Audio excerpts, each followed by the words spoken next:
Perfect. Good morning, Mayor and Council. Today we're going to be going through the operating budget and the business cases. We have a PowerPoint presentation that should go in the order of the budget document so that you don't have to do a whole pile of flipping around this time. However, some of the staff will have to jump back and forth from the mic just based on where their departments fall within the budget. And you were given the updated operating business case for the firefighter mental health wellness benefit that was presented in council the other day as information. And Diana has also handed out the reserve balances for everyone this morning. So I will turn it over to Diana and off we go.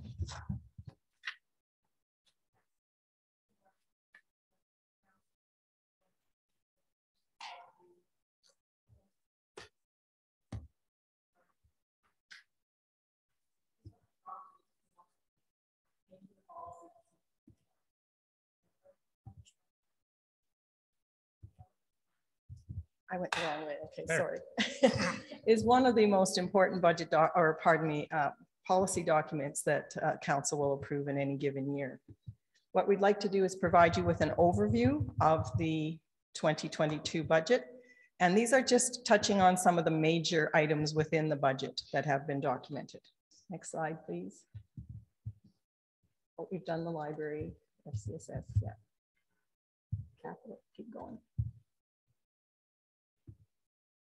So the budget operating overview. So what administration has proposed in the draft 2022 operating budget is a tax requirement or an increase of 3.68%. Administration has gone through the budget and minimized increases to the extent possible.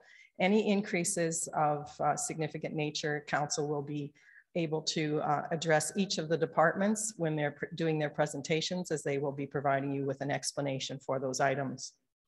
So 1% budget tax increase is equivalent to $160,200 for the city of Wetaskiwin.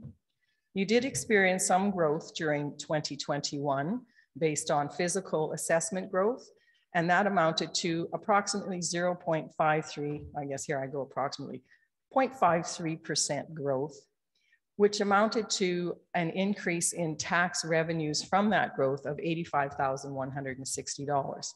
This amount has been included in the budget, the draft budget that you're looking at. In addition to that, there has been an increase in the natural gas and franchise fees, a total of $291,940. And this is without any increases to the franchise fees. So both Fortis and ATCO provide the city on an annual basis an estimate of the future franchise fees that the city will be able to experience based on the increases that they're proposing in their budgets for the various fees that the franchise fee is applied to. Council does have the option to increase the electrical franchise fee mid-year if you choose. The net increase of a 1% increase in the electrical franchise fee is estimated at $85,000. There is hesitancy to do this because you're right, there's only one taxpayer. However, in this case, there are more taxpayers than are currently in the tax base for the city of Wetaskiwin.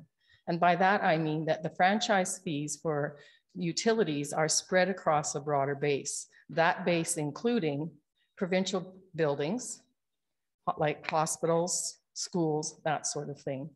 The province does not hesitate to download, so this is an opportunity for city councils to basically recoup some of the tax revenues or revenues that the province previously had provided. For example, as council is aware, recently, I think in the last 2-3 years, the province announced that they were no longer going to be funding grants in lieu, which basically means that they're no longer going to be paying their taxes on their provincial properties. This is an opportunity, one of the few opportunities that council has to be able to recoup some of those lost revenues from other levels of government. Included within the administration fee, included within the budget is the administration fee and utility return on investment of just over $1 million from the water and wastewater utilities, which is consistent with prior years. And the reason that I've only included the water and wastewater utility component is because council has directed administration to move towards the MCC. So this would be the amount that the utilities are supporting the tax base. This is essentially your return on investment and your return on the costs associated with basically supporting administratively the water and wastewater utilities. Next slide, please. Thank you. So we've made no change to the budget for grants and aid. The final budget that council has just recently discussed resulted in a $4,880 decrease in that budget line item based on what council has approved for grants and aid. Administration has also included in the draft budget funding of $84,300 for the FCSS program. This is equivalent to the 20% matching of the 80-20 split, and $470,240 for the library. So the $470,000, I've recently reviewed the lease agreement between the city and the library. And within that agreement, it's very specific, which is unusual, but it states that the city will include in their budget a budget amount equal to the prior year's budget of the library. So we will be needing, based on that agreement, to increase the tax requirement in order to support the library to this minimum level of funding by $34,160. I've adjusted that in the projection on the impact on the tax requirement. And once again, this is the lease agreement. This is something that council has entered into with the library. And also, as the board member mentioned the other day, with respect to the reserves, within that lease agreement, it's very specific that the surpluses will be added to the reserve, but that reserve will be used only for capital purposes. So based on that agreement, the library does no longer have access to those reserve funds from surpluses, generally generated from the contribution from the city, because of the stipulation that it has to be earmarked for capital. Administration has also maintained the annual transfer to the infrastructure tax reserve of $1.5 million. And we've included grant funding of $530,000 from the province for the 4 additional RCMP members for a 3-year period. However, no costs for the retroactive pay have been included in this budget, as discussions are continuing regarding ultimate responsibility for these costs. We do not, at this point, I don't believe we even know what those retroactive costs are for the city of Wetaskiwin. Speculation is it could be upwards to $1 million. You have before you a copy of the reserves projected balances to the end of 2021. And in there, you will note that you do have an RCMP reserve, and the balance in it is approximately $218,000. So obviously there will be a shortfall should it be determined that the municipality will be responsible for these retroactive costs, in which case council will need to address the funding for those at a later date. The sponsorship agreement expires in 2022, and this is the sponsorship agreement for the Manulik Center, and that was the sponsorship of $50,000 per year. And so this is the last year that that $50,000 sponsorship will be received for the building under that agreement. It's my understanding that administration is bringing forward a sponsorship policy that council will be considering later, and potentially then there will be opportunities for the city to have or experience some further sponsorship revenues in the future. But for now, that is all that we have included in the 2022 draft budget. Next slide, please.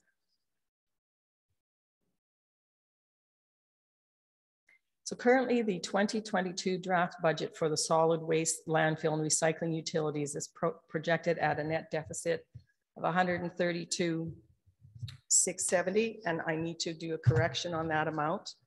So during 2021, council directed administration to reduce the utility rates back to the 2020 level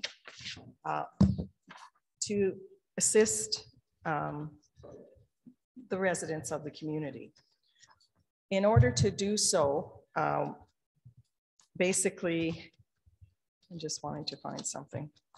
Just wanted to have the right number.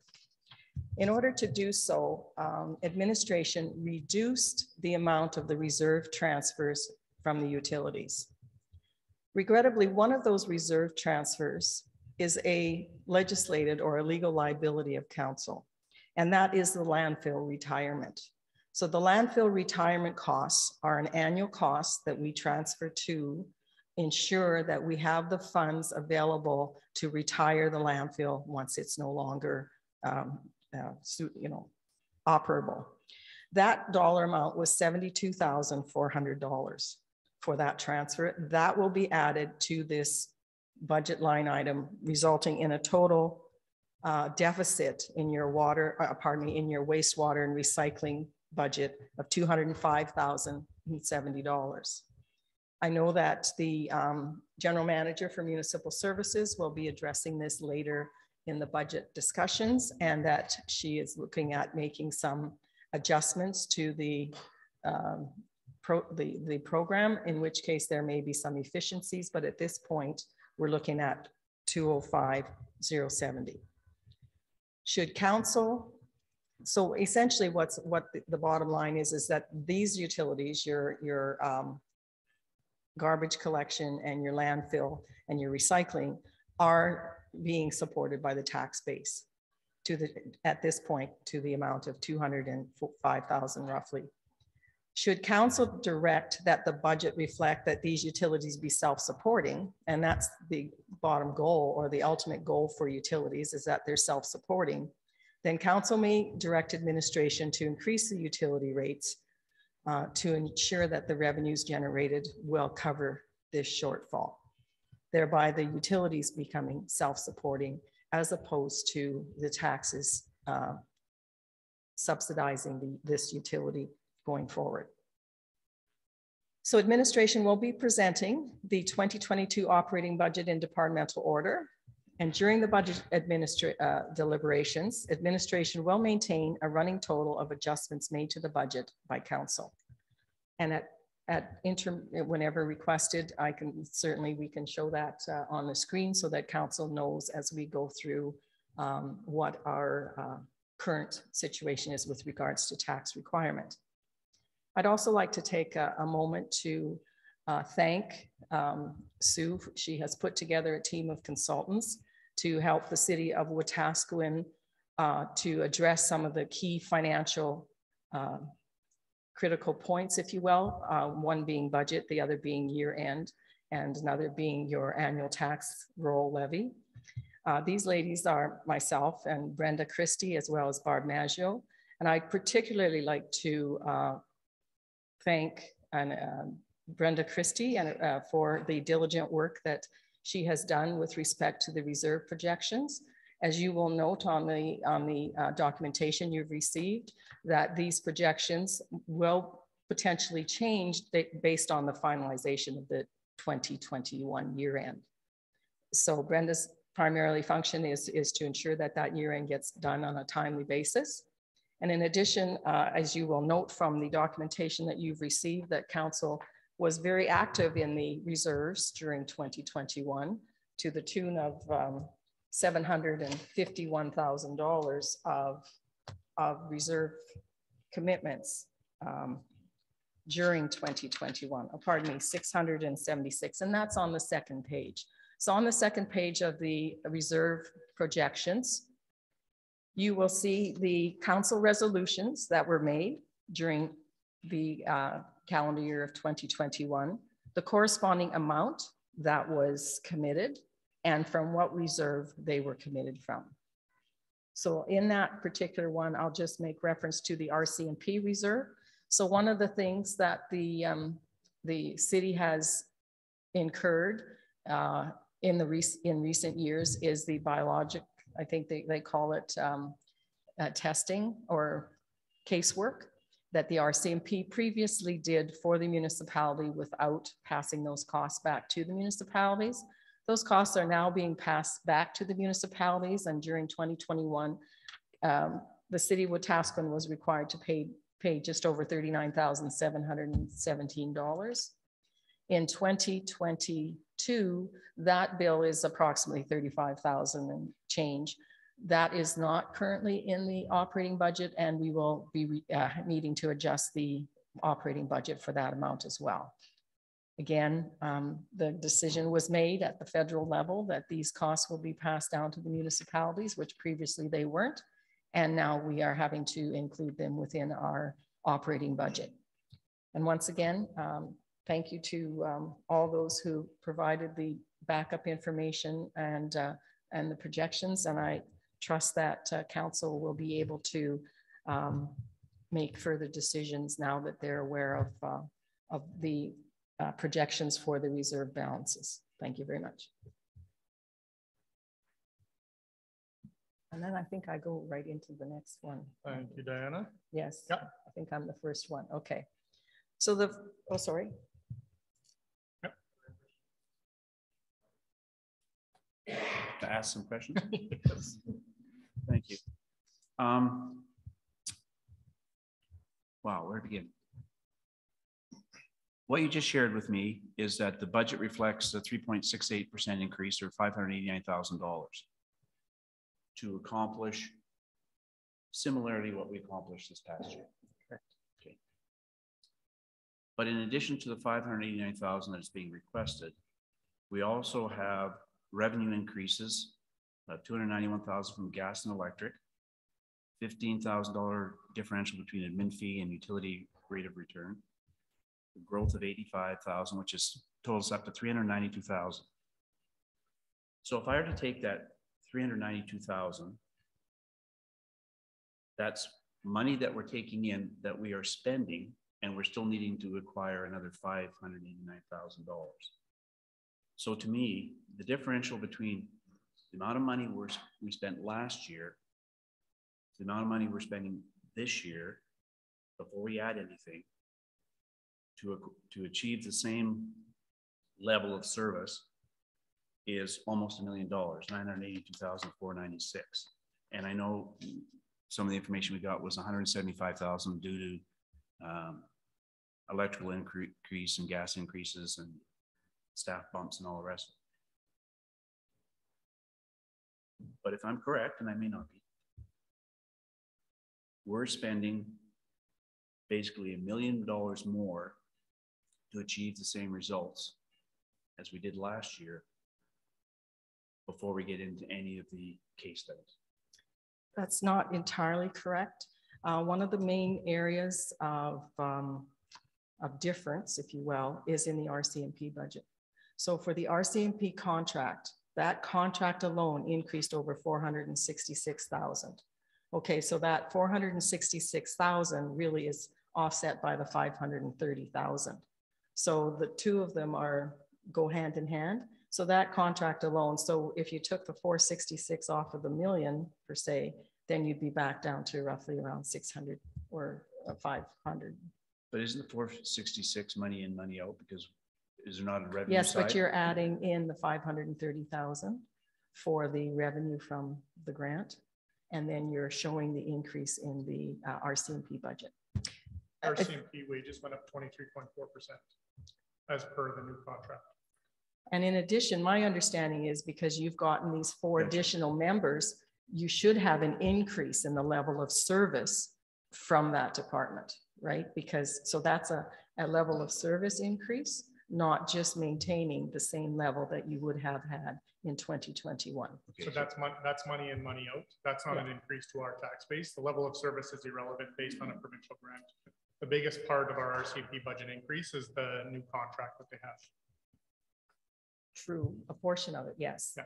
and a portion of it does, because we're including we're actually including in that contract those 4 members from the province. Yeah. So the cost of those 4 members is included in that contract cost, as well as their pay, their increase in pay. Pardon me? So their pay is in, yes, those 4 members. Yes. And the revenue that we're expecting is in as well? Correct. So that's a money in, money out. Primarily, So yes, going back to yes, Tyler's comment, primarily, the yeah. big ticket item here, the differential then is how much on the RCMP salary increases?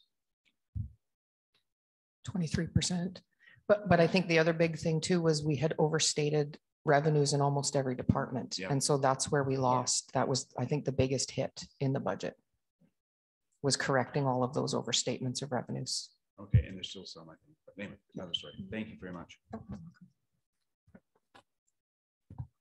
Mr. Mayor, when we're doing the final budget, I think we should include somewhere the downloads that we have received from the other orders of government so that our taxpayers know that they're getting a tax increase, but the tax increase, which makes the province look better, is being downloaded to us, as with the feds as well.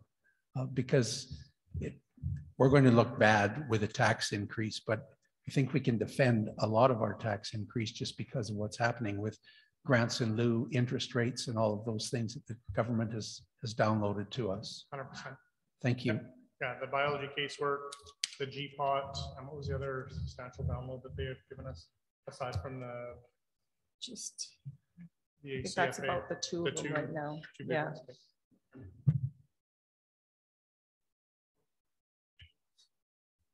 We're also not getting subsidized loans anymore. Yeah, that's the ACFA. I can say the acronym. I can't tell you what the acronym is. Go ahead, Councilor Billingsley. Thank you. Just a couple questions about the reserve balances. Just want to take a look at the interest allocation that is on there. It adds up to a interesting amount that it's exactly $200,000. Luck? No, this, as I said, is a projection. Okay. We are anticipating that when the year end is complete, that we would have approximately $200,000 of interest revenue that we would be allocating to these reserves. Okay, then, like I'm noticing that, my eyes, infrastructure taxes, you're calculating about $90,000 based on $2.3 million opening balance. But then I look at the equipment pool and or some of the others, and there's nothing showing as far as interest accumulating. So generally we accrue interest to the capital reserves. Although the equipment pool one, I would have to see why that may not have interest, but the operating reserves, you'll note that we do not accrue interest, and that's by policy. It's not, generally speaking, you accrue your interest on your investments for capital because we know that over time, the cost of replacing our capital assets is going to increase. Therefore, it is in a perfect world, if you had sufficient funds in your capital reserves that were earning a rate of return at the end of the day, say 20 years from now, when you needed to replace that item, based on the interest accruing over that time, that you would have sufficient funds to be able to do that. So currently we allocate interest to the capital, but not to the operating, but I will follow up on the equipment pool. Okay. And finally, there is one adjustment to contingency for $160,820. What is that? I have that just for a moment.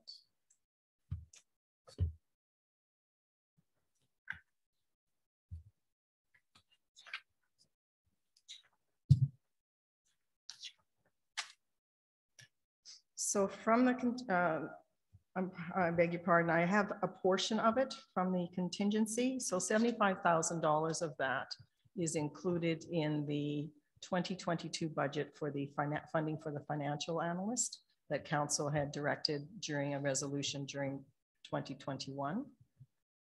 We have security. There's further security costs that have been incurred. I believe this was for the homeless shelter of $12,850 that council directed to come from contingency, and the trailer lease as well, $17,872. So at some point, like the trailer lease, we'll have income showing to balance that off, correct? Yes, that's anticipated with the grant that the city will be applying for. It's anticipated, but at this point in time, it's a commitment that we've made. So until we receive the grant, we're showing the commitment. So where will that income show from that grant? That income will go to what we'll do at the end of the 2021 year, and probably for a portion of the 2022, because I believe the shelter was still operating till the end of February. So a portion of that grant funds will go in the 2021 year end as an adjustment, and it will go into the department where those funds were expended to offset the costs. Then in 2022, the same will happen, but it will actually not be accrued as a year-end adjustment. It will simply come through as the remainder of the grant monies to go towards the costs that were incurred in 2022. Are we gonna, I don't want to pick this all apart. Are we gonna, is there some point in the program that we will actually go through all of this, or is now the time? Well, I'm looking at the memorial of the cemeteries. We're starting with about $105,000 sitting in reserve. We're going to throw another $12,500 into it, plus a couple $1,000s in interest. But I don't see any expenses. Why are we adding more dollars to it? And I don't see any monies coming out of the reserves.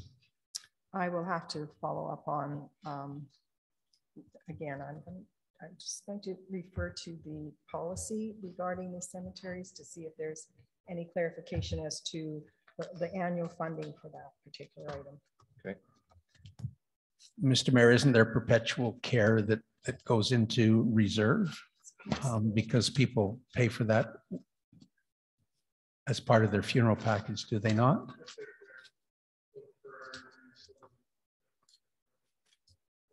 And does that go into a reserve fund?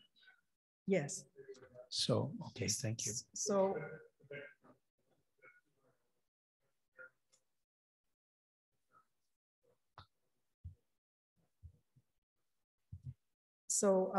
in the reserve policy under the capital reserves, and I've attached a copy of the policy for council's reference just behind the projections, specifically with regards to the cemetery care for the memorial. So the purpose is to provide funds exactly for the care and upkeep of the memorial cemetery. And the proceeds from the sale of the memorial cemetery plots is what goes into that reserve.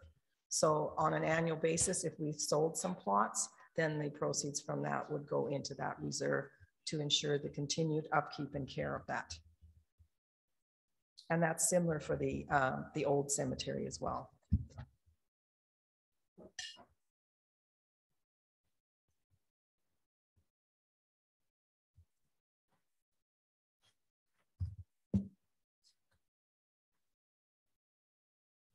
Is it possible to put this in the parking lot? So if I've got some free time to digest this a little bit further. Thank you.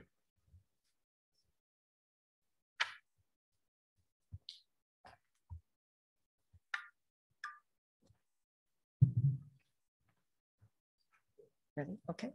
So for the non-functional, this is the area that isn't directly tied to a specific department. And essentially, this is where your taxation revenues are captured, where your franchise fees are captured, where some of your grant proceeds, for example, the MSI operating grant would be captured in this particular area. So the net revenue increase in 2022 is $484,509. The net increase is due to the increase, as I've indicated earlier, in physical growth of 85,160, the increase in the franchise fees of 291,940. The decrease in the city contributions to programs, again, as indicated earlier, we're going to be increasing that amount, or pardon me, that decrease will be reduced based on council's lease agreement with the library. The decrease in reserve transfers of 88,800, that was included in the budget in 2021 as the reserve transfer from the MSI operating grant, and you can't do that, so we are not going to be doing it in 2022. And the increase in rebates, $30,000. Most of that is to reflect the incentives under the tax incentive bylaw, as well as the provincial grant in lieu reductions. This might be slightly low in terms of the actual costs. The most recent update on the reduction in the grant in lieu is approximately $55,000 alone. So based on the tax incentives as well, this line item could conceivably be increased, and that would be my recommendation. Next slide, please. Shortly, yeah, I will include that in the running total.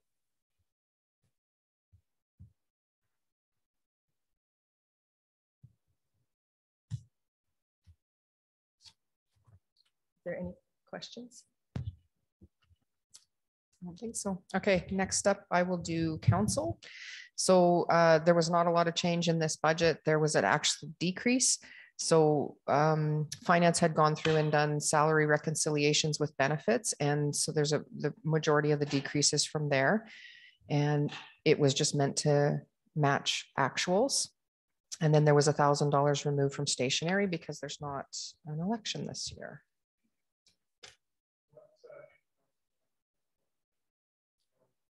That is for the long service appreciation and the Christmas gift cards.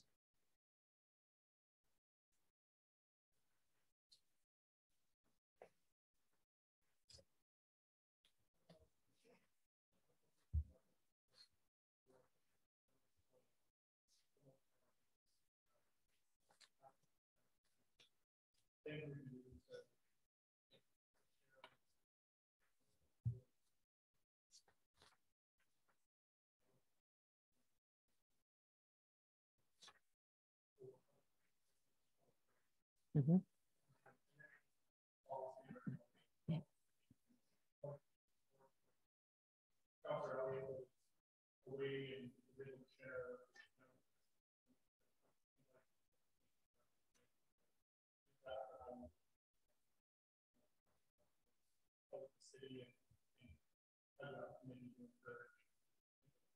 Mm-hmm. That's something you want us to look at? Yeah. Yeah. Absolutely. Any Mr. other Mayor, questions? so, and maybe this question is to Sue, are we going through this now? Or are we just doing this and then coming back to the actual budget? This PowerPoint matches your budget. So as you're flipping through, the next section will be CAO. So now you're on to page 3, but we didn't talk about page 1. Or are we on page 1? We did page 1 and 2 already with non-functional. That's what Diana just did. Okay, then I think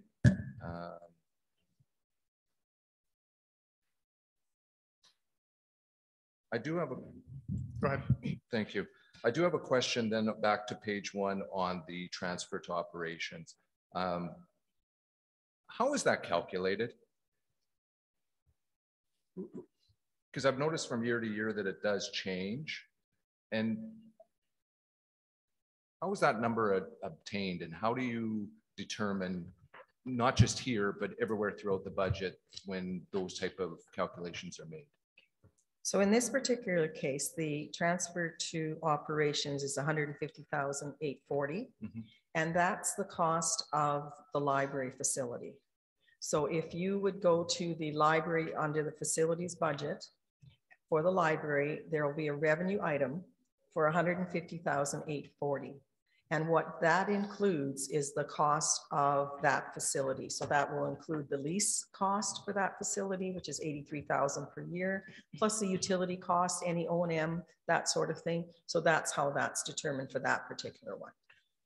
So, sorry, I should have taken the bigger page. Would that then, the program supplies at 554, is that something pertains to that as well? 5 up or 4 up, I believe. So the program supplies, there's no budget in 2022. The contribution of programs, the 57620. Or are you talking about the city contribution to programs? 55150, I believe. There is no budget in So line below that, I think is what you're looking at. Okay, Councilor Billingsley, the 554,540. Yeah. okay. The 540 is what has been included in the budget at this point in time for both the FCSS, because these are two city, the city's contribution to programs. That's both the FCSF program and the library. Okay. The FCSS program was 84,300. The library, we had included 470,020. But as I indicated, based on the library lease, the amount that should have been included in there is 504,400. Okay. Okay. 52280, public relations. We budgeted 93,600. Last year we spent just under 70. Why an increase? The increase, this is the grants and aid applications. So this is the item that council So has. this is directly related to council's discussions. Yes. Okay, thank you. So that's the one that I had indicated we could reduce by 4,880 based on council's direction and approval of the grant and aid. Thank you. You're welcome. Okay, were there any questions about city council's budget? Okay, next section is the city manager's budget.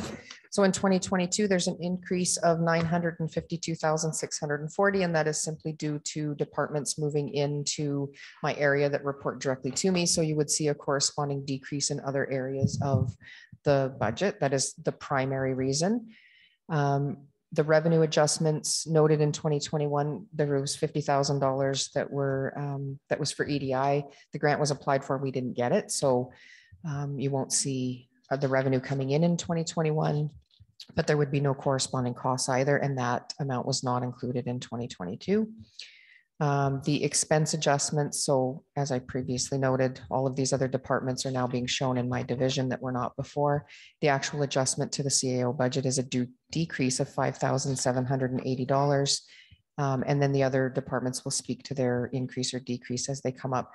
The one thing I do want to note in here is the legal budget has stayed the same, and I toyed with whether or not to put in a business case to raise it or not, but I think it's very fluid, and I've kept council apprised of when I'm going to go over that budget. So I think after we get through one more year, we could potentially look at raising it if we need to, but the last couple of years have been more litigious than normal, especially given COVID. So I believe that's why that budget didn't need to be increased right now. Or next year, look at hiring a lawyer. Yeah. Are there any questions? Councilor Billingsley.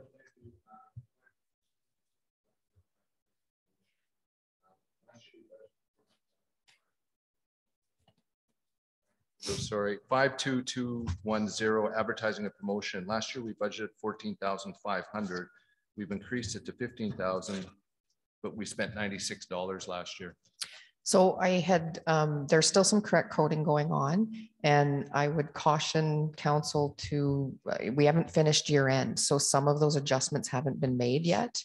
The advertising and promotion budget in some of the areas within my division needed other space for things that we had planned. And so those are going to be correct coded to there.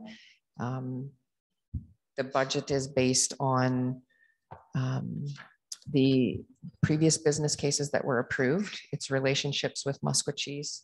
There was also some, oh no, sorry, that was the public relations. Mostly it was around the task force EDI, the relationship with Musquecheese, and then the ability to do videos. So we had talked to council previously about getting a business case that was approved, about doing videos that we could put on our website that could start to educate the community on the services that we provide. And because of COVID, we ended up not spending that entire budget last year, but we still plan to do that work. 52280 public relations, similar to, I mean, We went from 35 down to 75, but we only spent 1,500. I'm going to guess it's the same thing because we don't have the exact numbers. Is that fair to say? Correct. Like we still need to figure out the 2021. And again, that's a bigger conversation that we're going to have when we bring that to council for year end. Everybody will be prepared to speak to what went over and why and which ones are under. The public relations budget was previously $10,000. Then it dropped to 5, and then it went back up to 75. And those are things that the city manager has the authority to work with local businesses to do one-off things that are going to help with the community. And 59710, the amortization expense. What is that? And we didn't, and again, is that reconciliation is the reason why there is 0 for 2021, and yet we've got 26,000 being shown for 2022. So the amortization expense is offset by the transfer from equity in capital assets. And this is a year-end adjustment that's required in order for us to reflect within our financial statements, the amortization. So a portion of the amortization expense would be attributed to the city manager's office for this building. Okay. Soapbox time. We've been told that we're looking at about a 3 point, I can't remember what exactly, thank you, plus whatever capital.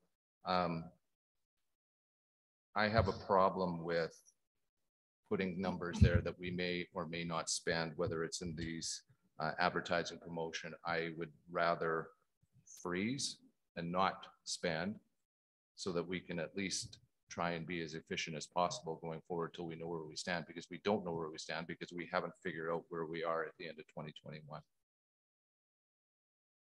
Can you explain what you mean by freeze? So take that right out of the budget and... We spent 96, right? Yep. And if that means that that's where you got to start doing some cutting, then that's, in my opinion, that's where you can certainly start. So cuts, not freeze. Well, cut from here because we don't, at this point, we're showing $96. Now, is that accurate? I don't know. But that's the problem. I don't know. I would remind council that in a normal year when budget is being presented, you do not know what the year-end position is because it's typically done in November or December. Obviously, we had some hiccups in that area.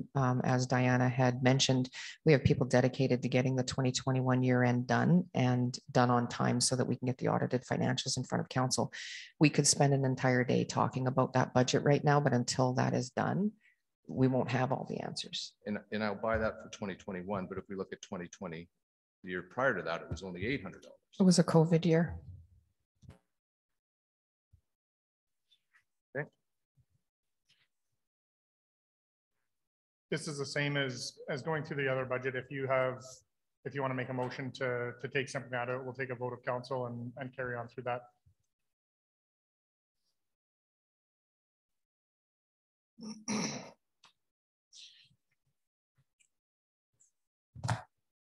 I should probably note too, administration understands the pressure that is on council with this. We are not tied to any of these budgets. If council wants to see a change, we are more than happy to accommodate those changes. And if there's a feeling that a level of service might change, we'll let you know.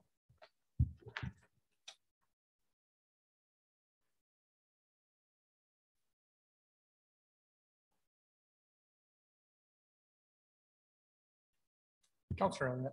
Thank you, Mr. Mayor. So theoretically, once we got the actuals, we could go back and review our budget? No. You could review it, yes. But once the budget is passed, we wouldn't be making those changes. Correct. Thank you. Yeah. But like I said, as we're going through this now, if there are things that we want to add or take away from the budget, we can have that discussion and then vote on it as a council and continue to move through it right through this budget deliberation. Excuse me. Yep.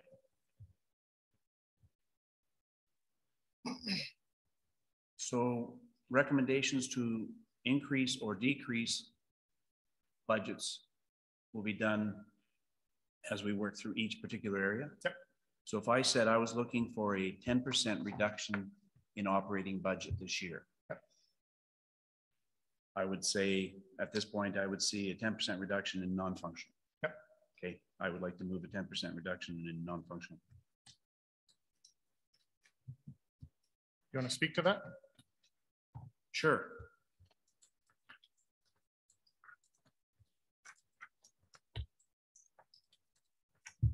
I think some of the things Councillor Billingsley is talking about are not new. And so my comments are not intended to be accusatory. But as a council, we have expressed concern about the state of our financials for a very long time.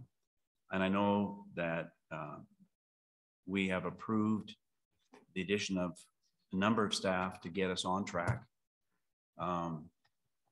And so I know that process is in play.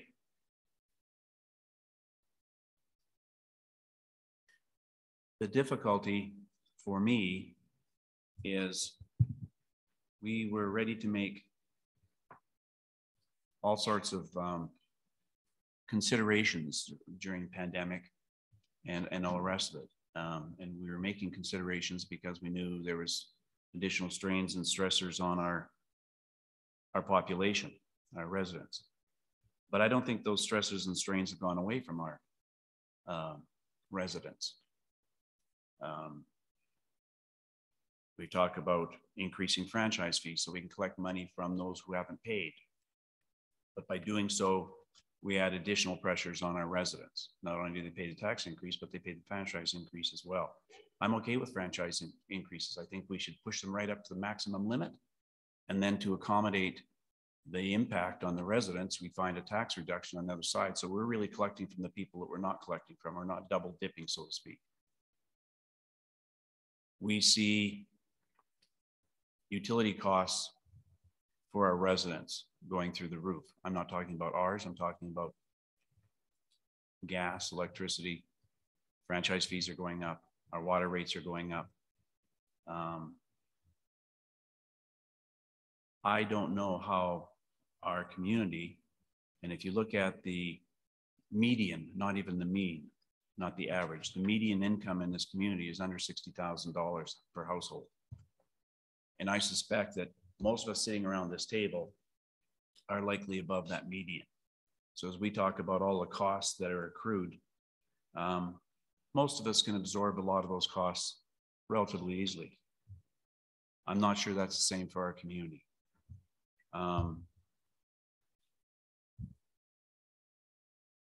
Lethbridge just recently took $6 million out of their operational budget to deal with ever-increasing price increases.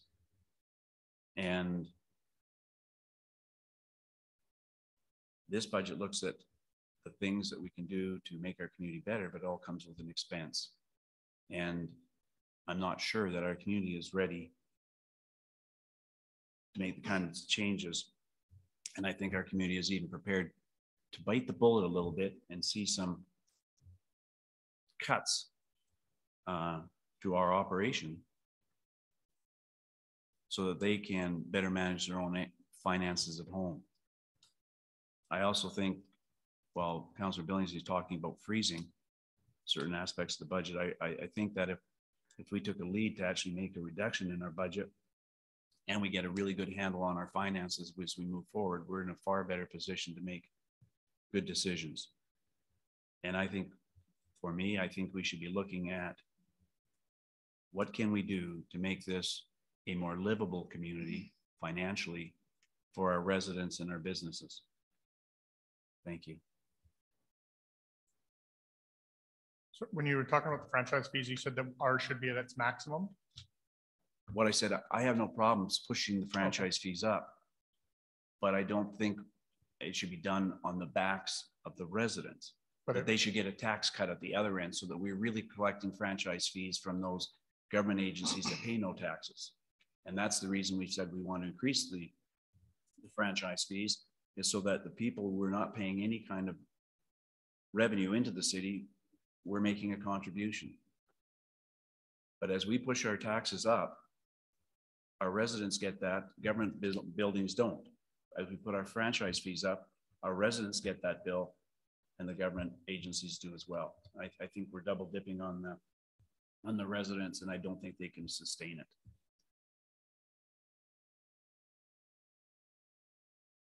Councilor Billingsley.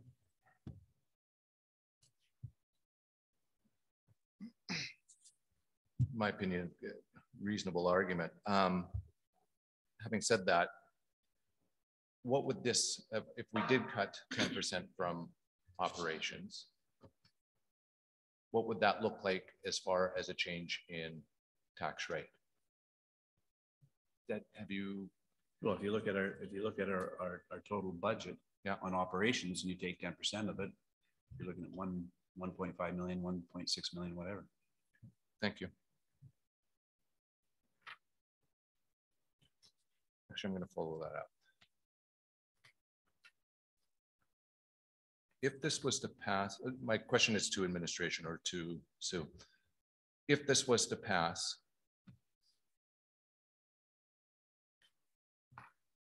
how difficult is this to implement? I would need to chat with administration, with my senior administration, and see where, what the options are for cutting where, and then bring those options back to council. I imagine there's a couple of different ways to manage that. We just need to figure out, I think, which is going to be the least disruptive to the organization and the community.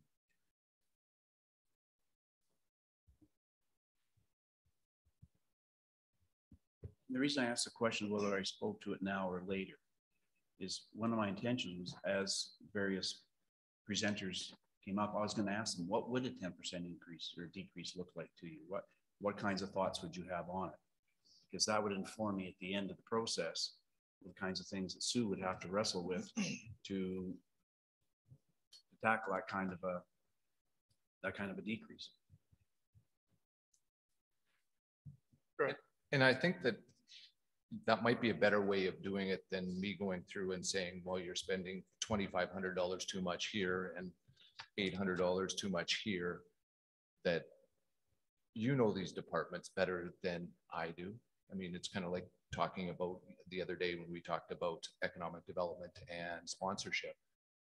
They know that better than I do. And I'm wondering if this is a much better way of going about it than me deciding that you spend too much money on mechanical pencils, whatever it is, right? And then that way the decision could be made by the people who are most informed.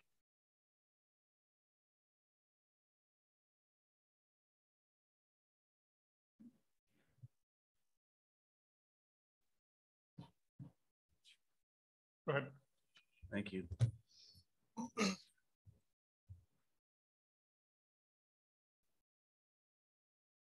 I guess the other piece of this, though, that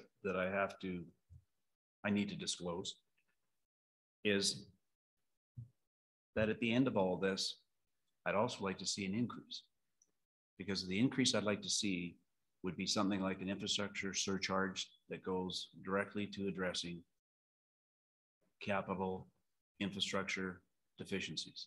So I'm not saying we end up at the same point, but if we, for as long as I've been on council, we have talked about infrastructure problems in our community.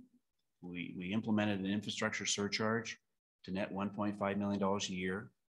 And I think it was a great decision at the time. But when we start getting reports back that we owe $20 million on infrastructure facilities and water treatment plant, 50 million, and ladder trucks and whatnot, that $1.5 million isn't going very far to solve the problem. And one of the things that Councillor Gandam said many years ago, is that we as council were being required to look after deficiencies that previous councils did not address, dating way back.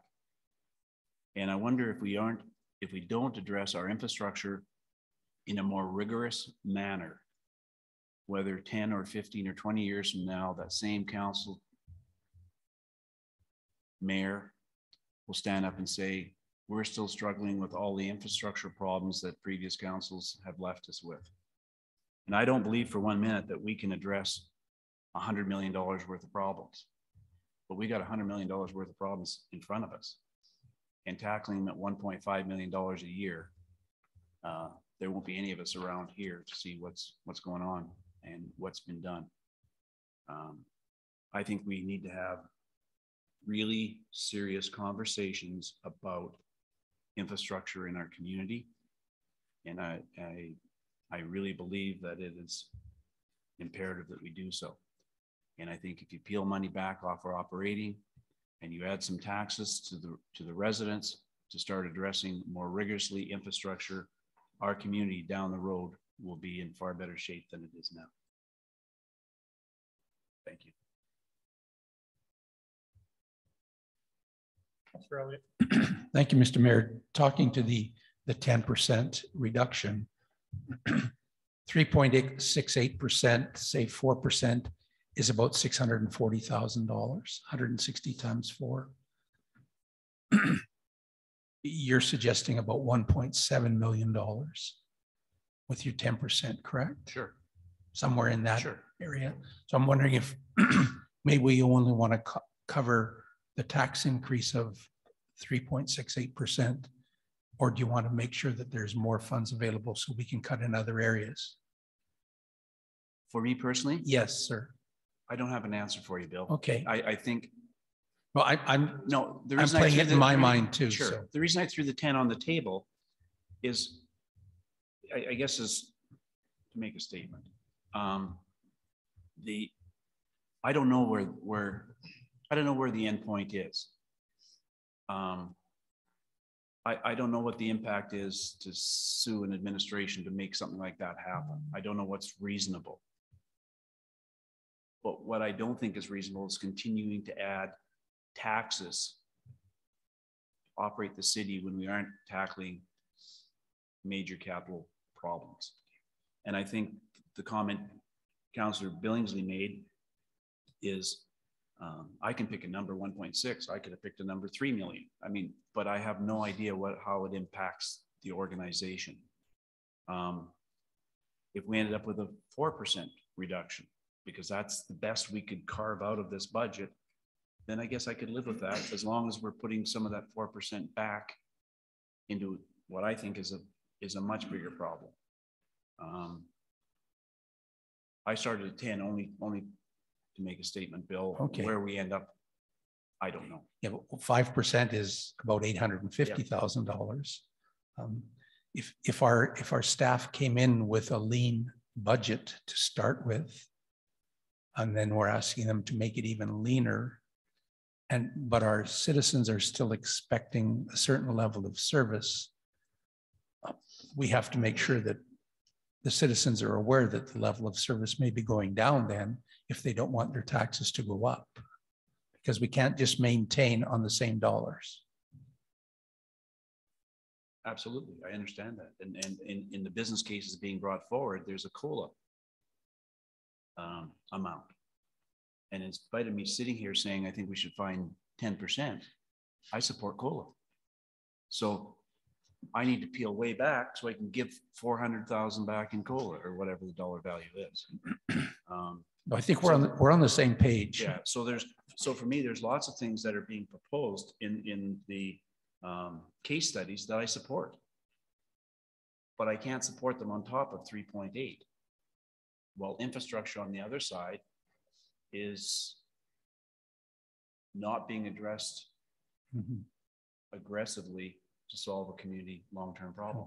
And so I guess the reason I picked 10% is that in my mind, I've got to support some of the other initiatives that are in here in terms of case studies, because I think they're important. In order to do that, I think we've got to peel way back to add some stuff. Thank you. Yeah, we're on the same page. Thank you, Mr. Mayor. So I won't support the motion on the floor based on the fact that I've heard far more complaints about something as little as changing the operation hours at the recycling center. And I got very little mention of a 0% budget or a decrease of 2.41% budget. I think that if we start cutting our level of service in the community,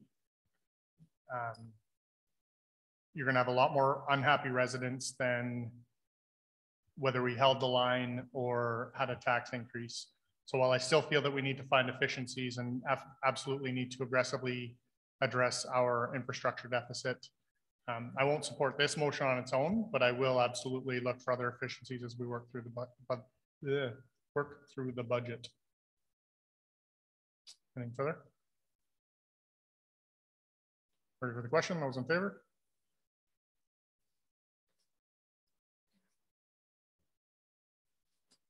Opposed?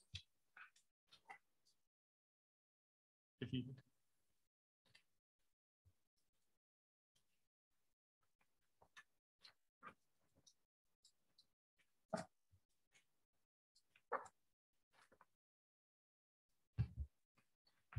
Okay, so Councillor Billingsley, do you want to review the city manager one again then?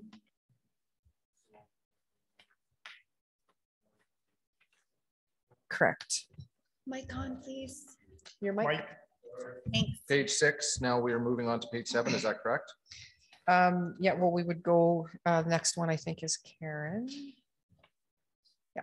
We're So still on bottom page, of the page bottom of page 6. 6, yeah, Yeah. correct? Yeah. Thank you. All right, so just go quickly through mine. So there is the net budget increase in 2022 of 2,100. Revenue adjustments, I had made none, and then expense adjustments. I have the Zoom subscription that's going to be expiring shortly, and I want to utilize our Microsoft Teams and our YouTube channel, as well as our iCompass with our subscription that we have that you can see in our software maintenance agreement. We have more room to enhance our features for iCompass, so we'll be able to be similar to other municipalities with how they run their council meetings. And I can also use the SDAB and the ARP meetings, especially in our electronic culture that we're moving into. I'll be able to utilize that as well. If you have any questions, please send them my way. It does. And we look a lot more professional too. Councilor Blatz. So just a question on that, Karen. So that would mean that instead of using Zoom, we would be using Microsoft Teams instead. Yes. Awesome. Yeah. I've heard from a lot of people that Zoom has not been very user-friendly for a lot of residents that have been tuning in. So I think that Okay. Microsoft Teams would be actually way better. So sounds good. Yeah, and with the feature, it'll look a little different, and I can run council through the training, but it's more or less we'll be broadcasting from council chambers, so people can chime in, or not chime in, can view as they please, and then we'll be able to timestamp. So if a member of the public doesn't want to watch the entire meeting, they can just see, oh, hey, I want to see when this delegation starts speaking. They can go directly to that. So it will save a lot of time for a lot of people. Excellent. Anything further? Yep. Councilor Billingsley. 52110 travel expense. Where are you going? I didn't go anywhere. Where are you going? I have my annual clerks conference that I would like to go to. And, but that's something we can definitely reduce if necessary. But yeah, that's just typically if there's any conferences or yeah.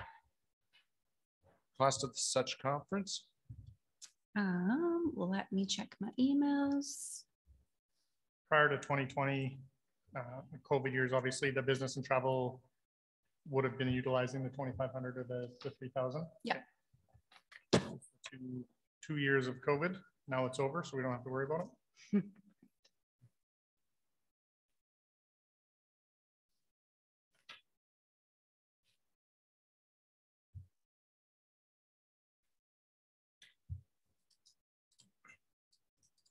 I'm just pulling it up, Councillor Billingsley.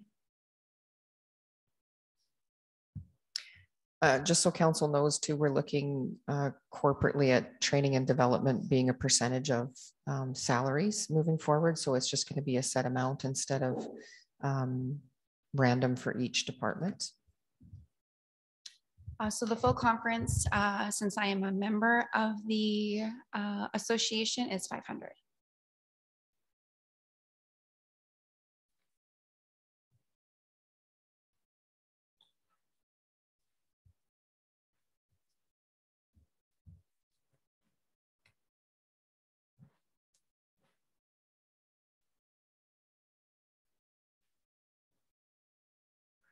One-day course, two-day course? It's 4 days.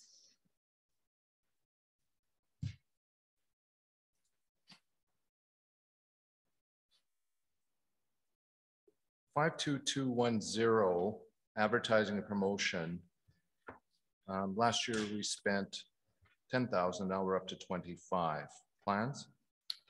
So last year, I purposely did a lean year because we had a stock from our old logos, and we were starting to order in our new logoed items.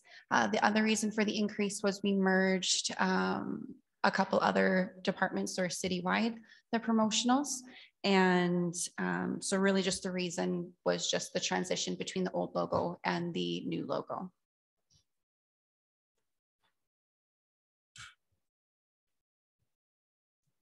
$52285, the election expenses. Can we do 12.5, 12.5, 12.5 as opposed to nothing, nothing, nothing, and then 50,000? I think we can make that happen. I think that's actually shown below in the transfers to reserves of 20,000. Should that not be a group decision? No, I'm asking if that's a possibility. That Okay. wasn't something that had happened. Okay, good. And it is in there. Administration put it in based on the direction we had from council last budget. So if you look at 57640 transfers to reserves, we started putting that in last year and we'll continue. But then we've got an election expense in 2025 of $50,000. We'll have to remove that. Okay.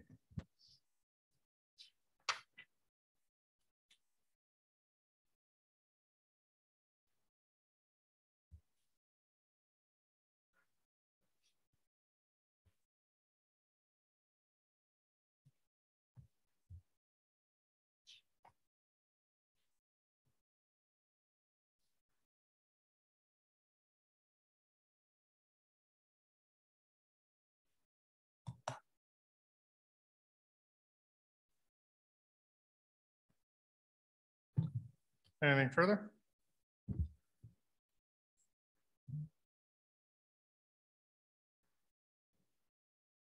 Mr. Mayor, may I just ask, as we go through the next different departments, if it's not too much of a chore, if they could just, if each department could tell us how many staff, full-time and part-time? I know we did it in orientation, but I don't have those notes before me and I don't remember those numbers, but just because when we get into salaries and wages, it would be nice to know that there are 5 full-time people and 3 part-time or something to that effect.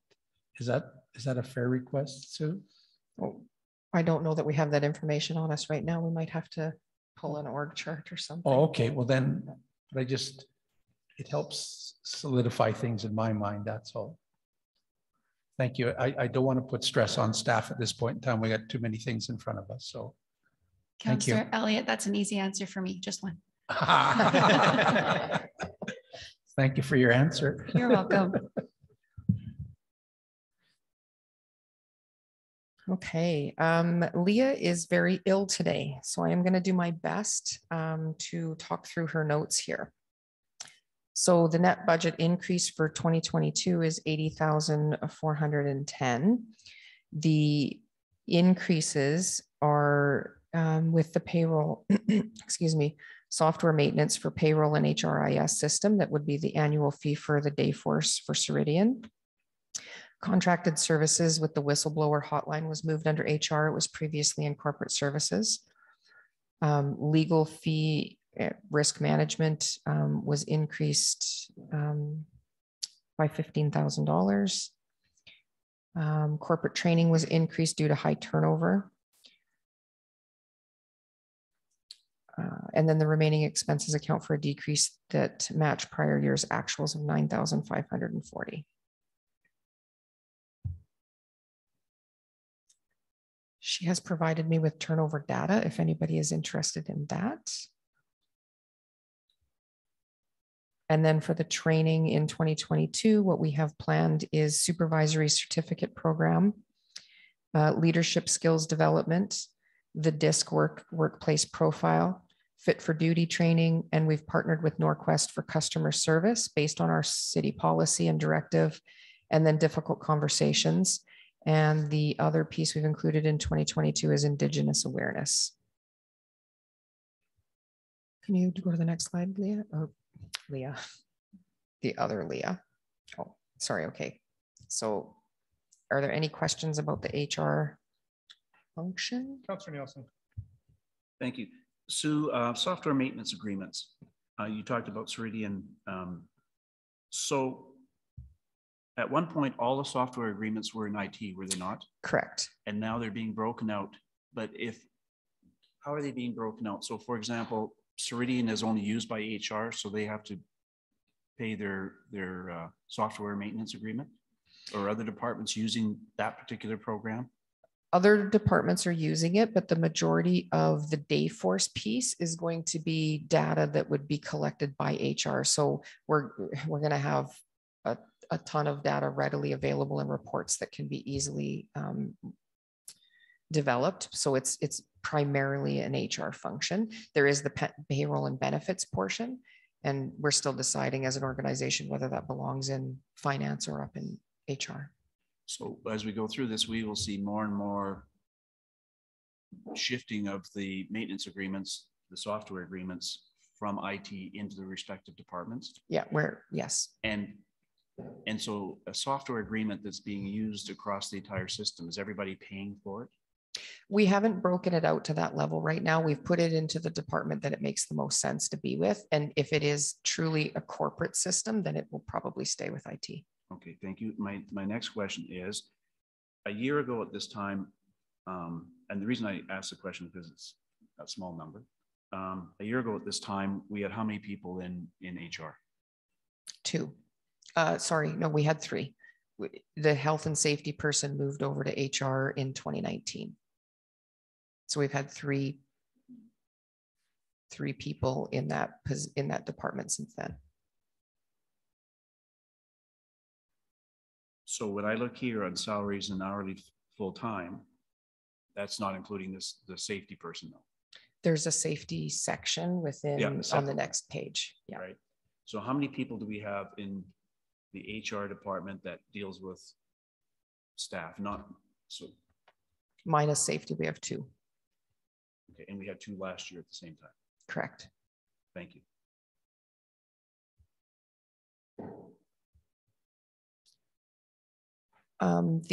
Sorry, I'll go back one slide, Karen. So as the departments go through, they're going to speak to their business cases as well. So the HR department has 2 business cases in, one being COLA. Administration is recommending 4%. The CPI, the way the policy is written, we take CPI, I believe it's from August to August, and CPI from August to August in our area was 4.7%.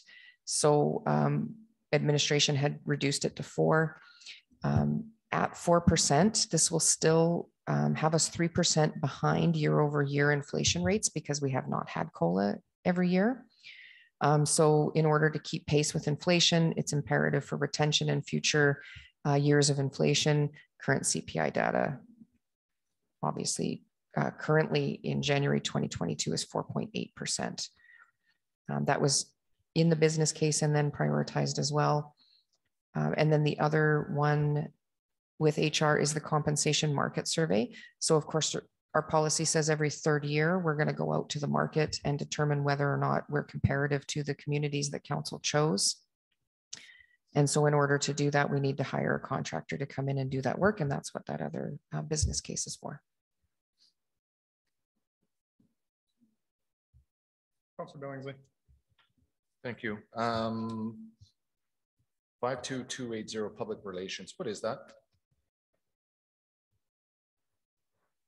Why is, to me, HR is internal. Yeah, so when a family member dies or something happens, the organization sends flowers. There's also a high five program that we have where we give $5 gift cards to people that are nominated by other staff member for doing a good job, going above and beyond. And so it's used for a number of different things like that. Thank you. Councilor Elliott. Just a general question. This was going to be $26,000 to do the study,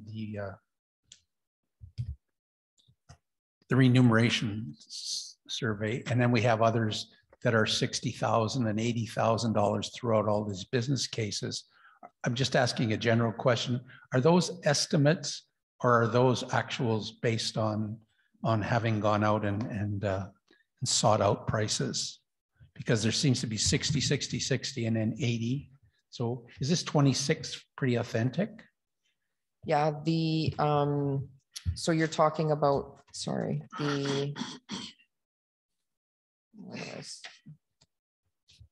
so the cost of living adjustment is obviously calculated from our salaries. And then the market compensation survey, we've had quotes from contractors. So they're all estimates. Contractors give us quotes and they may or may not raise depending on how long it's been since we talked to them, but this one's pretty current. So this would be the maximum we would probably have to spend then, or it could go up? No, that would be the maximum. Okay. If it went over, we would come and ask. And that would be the same for those other studies and things? Correct. Okay, thank you very much. One of the things I'd like to see us do better with is planning for costs that are going to happen eventually. So like the budget thing we had talked about last year, breaking that out over years so it's not one lump sum. And I would like to see something similar with this. And I'd speak to that through the rest of the budget with some of the other operating business cases. So if we're going to do a market survey, and that's going to be a regular occurrence as opposed to starting with it now, paying the lump sum and then breaking it down, I think we should start doing some planning, start breaking it out into what it's going to cost over the next 3 years as they have it broken out going forward. So I wouldn't support the market analysis happening now, or the compensation market survey, but I would like to see us start putting money away for that now. So if we started with $6,500 a year and then do it when we have the funds available, as opposed to paying a lump sum and then starting to plan ahead for future surveys. So that would be my request for change. Go ahead. Thank you. Isn't it in policy though that we do this review every 3 years? Could be. I think it is it not, Sue? It is, but of course council can Yeah, I guess we make could any change decisions that, they want. but it is in policy. It so is. Thank you.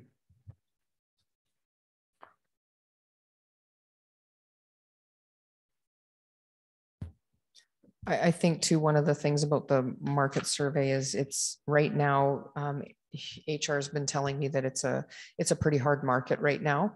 And we need to come up with ways to attract and retain. We're currently at the 50th percentile as per council's direction, but many years of no COLA in between the market surveys puts us even further behind. So there's a risk in not keeping current with our comparator communities with attraction and retention. And I know almost 100% of one FTE in finance right now is going towards recruitment and retention.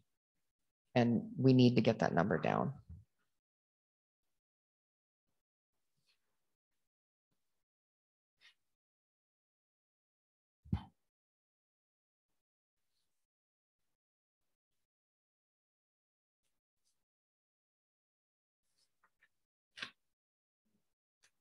Go ahead. Thank you.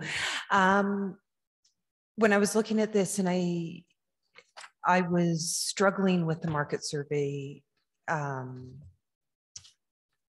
cost right now. And it's not that I don't support it in general. I think that I'm in agreement with not this year, but start adding some money to it. We're in a really weird time right now with employment. And when I look into what could come out of the market survey in research that's being done in 2022 could not be relevant for 2023. I would like to believe that we're entering post-pandemic, but I don't know. And what those realities are going to be for a following 3 years, I'm not sure I would support the full market survey for this year.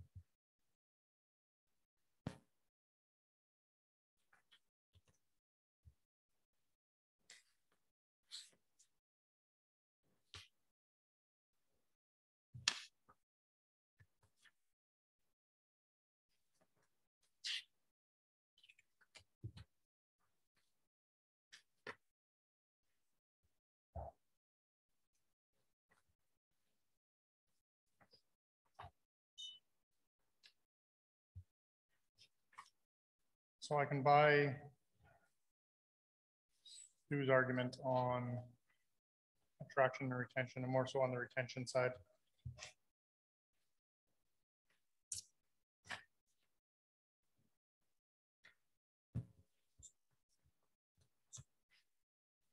So I will withdraw my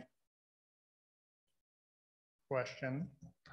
Unless you have more compelling arguments moving forward for some of the other business cases, then I will stand firmer with those. So just for clarification, are we not going to go and then address these business cases, or are we going to bounce into these business cases as we go? So I had planned for each department to present their business cases while they're sitting there so that they're not back and forth. Okay. But you could put all the business cases in the parking lot and deal with them later if that's what you wanted. We're just going to speak to them as we come up.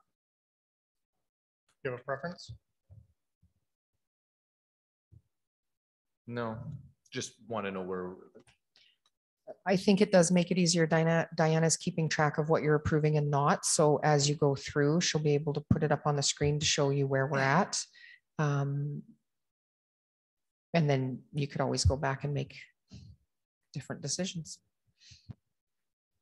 If next year when we do budget, if we can have, just so we're not, when we're flipping back and forth, we can keep track of it better, just know where our business cases are with each department. So we're having an easier time tracking. Anything further on that? Carry on. I don't believe Julia is on for HR, and Leah sent me the notes, so I am assuming that I'm doing that. Oh, is she? Okay. Well, I'll present, and then Julia can augment if needed. So I'm sorry, I'm confused here. So we've had the presentation on HR. We've looked at the business cases. Yep. So we're done with HR now? Or are we voting on HR, or are we not voting on HR, or what?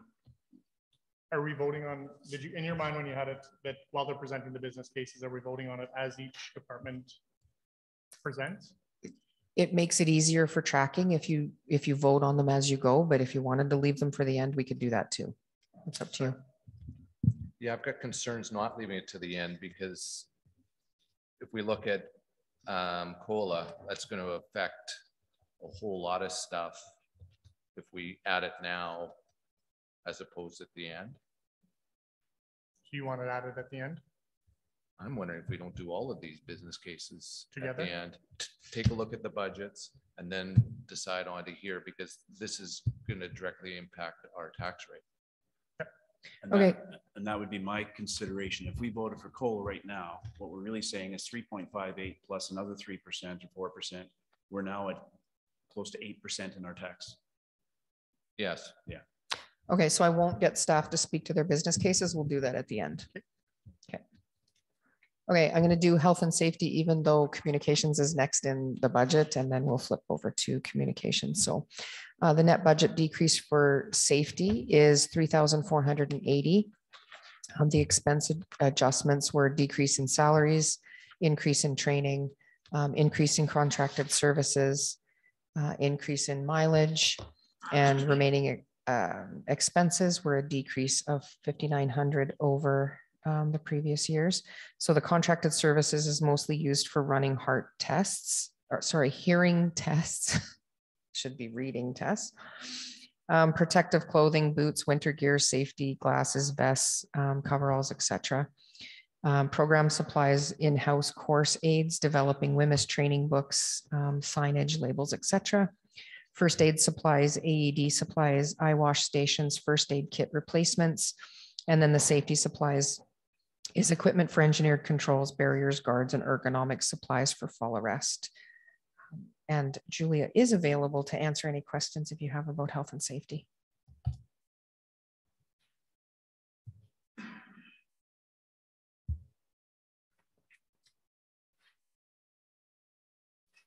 We okay to move on?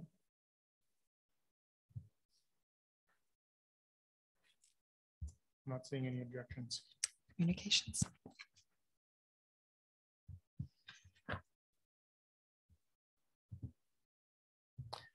Good morning, Council. So Councillor Elliott, we have 3 full-time staff in communications. The net budget increase is due to the addition of an internally funded full-time equivalent. And I'd like to introduce Sarah Swinson, who is sitting beside me. It's not your fault. Revenue adjustments, trying to figure this out. It's a little different than my initial slide. There's no expected revenues in 2022, and there was 4,000 in 2021. Expense adjustments, 2 areas of increase are position transfer from facilities and a previous business case that was approved but not put in the communications budget. As you'll notice, the budget is split into different areas because it was moved over from under corporate services to the city manager's budget.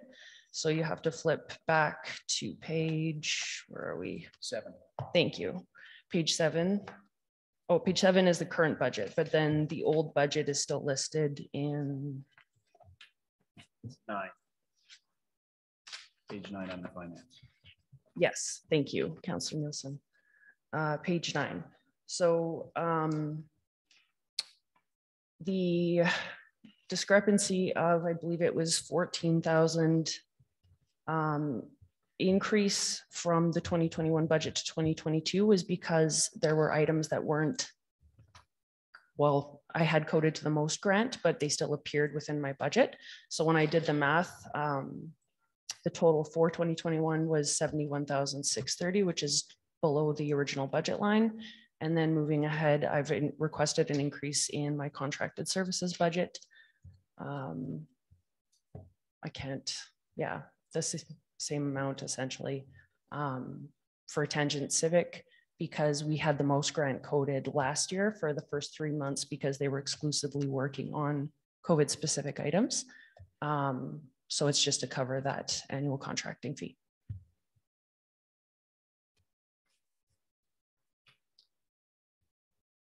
Questions? I think so. Yep. 2 years ago, I think it was 2 years ago, a business case was brought forward to us of adding another employee to communications. At that time, funding was not approved. Am I correct on that? That was for 2021. Was that last year? That was a different position. No, I understand that, but was that last year or the year before? That was last year for community development coordinator. I have an issue with increasing the budget to this department. Not that I don't think that they do good work or anything like that. To me, it's almost the apathy of our community. I looked at our budget consultation meetings where we had a whopping 6 people. My concern of communication more is internal communication than it is of external communication. I don't think adding $90,000 to the budget is going to be able to increase our communication to the A&W coffee crowd. In other words, adding more people knowing what's going on. I'm not sure by increasing this that we're giving a better level of service to our residents. Could we go on camera, please? Yep. Entertain a motion to go on camera. Councillor Blatz, those in favor? Carried. Who do you need?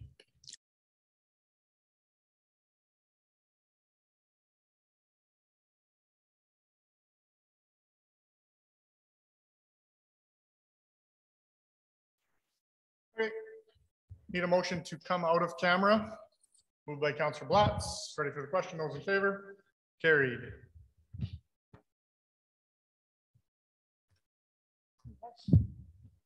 Any more questions on communications?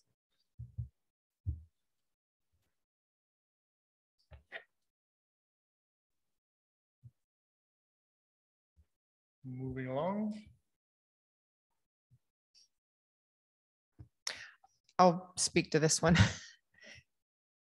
So in previous budgets, we did not have a separate corporate services GM or a community and protective services GM. So you're going to see some of those throughout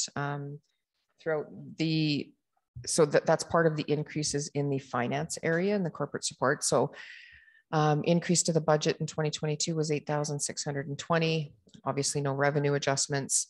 And the increase was mainly due to merit and training. So you're going to see a theme across all of the departments. They won't be able to speak to the salary or benefits increase because it was actually a financial function when they were going through and comparing actuals to what we had budgeted. So that is the only change in the corporate services GM office.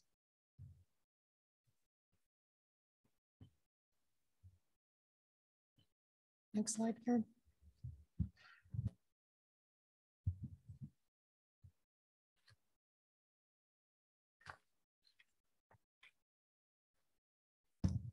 Better.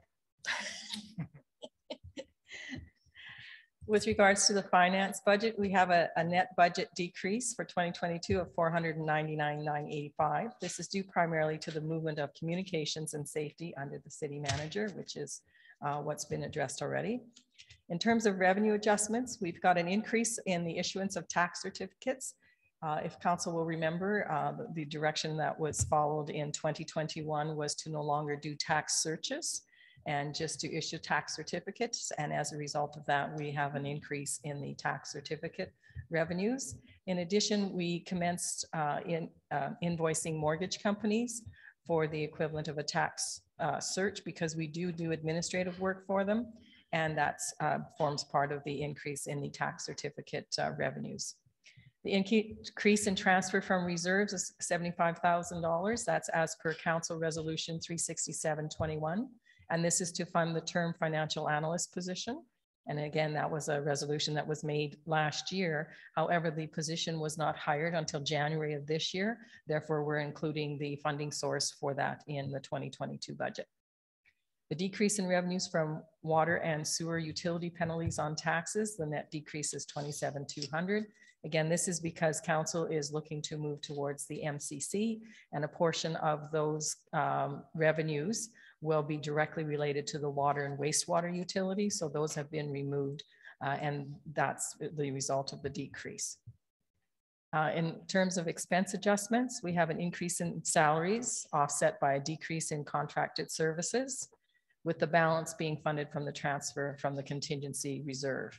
Again, during 2021, council approved additional positions within the finance department to help to deal with some of the challenging issues with regards to the financial reporting and so forth in the finance area. We have an increase in software costs. We touched base a little bit on this earlier today when we were talking about software costs being in the respective departments where those costs are. And the increase in the software costs, there were none previously in the finance area. So what we've included in the finance area is $110,370 to offset, which is offset partially by the reduction in the IT software costs. The increase though, or the software that is being covered in finance is the financial services system. In other words, Diamond Great Plains, the annual maintenance costs on that, as well as Questica, our budget tool, as well as Joe Penny at this point in time. However, Joe Penny will be discontinued after this year because we will no longer be using the Joe Penny as a form of the pay and benefits process. And we also have two more that aren't coming off the top of my head, but those are essentially all of the tools that finance is utilizing to work towards finding financial reports for council. Do I have anything else? Is there another one for me or not? Oh, I'm sorry. Look at this. It's right there. The Questica budget book. Oh, this is the operating case. We have removed this operating case at this point in time, so we are not going to be looking at that, Karen.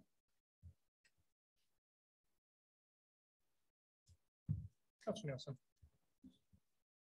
If you go back to the last slide with the Questica stuff.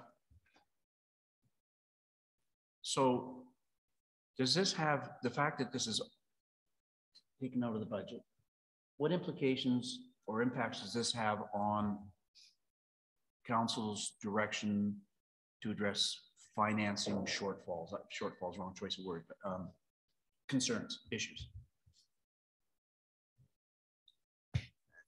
I don't think that it's going to affect any of that. This was put in by Alan. He was looking at upgrading our Questica access. It's going to be a lot more user-friendly with the system that Communications uses for budget consultation. And so these upgrades that we're looking at with the passing of Alan, we want to take a step back, look at it and figure out how we're going to manage that moving forward. He was a Questica super user. So he had a lot more ability to manage this than we do currently. So we need to look at it again. Okay, thank you. Councilor Billingsley. Thank you. 52310, the audit fees. I'm going to guess because we haven't got our audited financial statement. That's the reason why we only had 5,400 in 2021. Correct. Is that fair? Okay. Yeah. We will need to do a year-end adjustment for that. Yeah. Yeah. Kind of figured. Yeah. Notice that the bank service charges 58,110. Would that be attributed to switching banks? No, that's actually attributed to the cost for Moneris. So you will see throughout this draft budget cost for the Moneris, which is your point of sale instrument. And so that's the cost that it is for finance, for us to take payments in the main area. We've included a cost of $10,000 for the landfill because they also use that technology and there are fees associated with it. And we've also included a cost for Moneris for the pool. Okay, and I'm going to lead you down here. So we're budgeting 40,000. How much money are we putting through? And do we accept Visa and MasterCard? And if so, I mean, that's where you're going to run into 1.5% to 2%, depending on what you negotiate.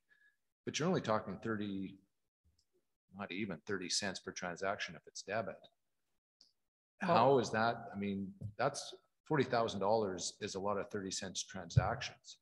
And that's basically based on actuals. We've done an analysis of what we've been paying for the Moneris in the administration area, and that's essentially what we've been incurring for costs.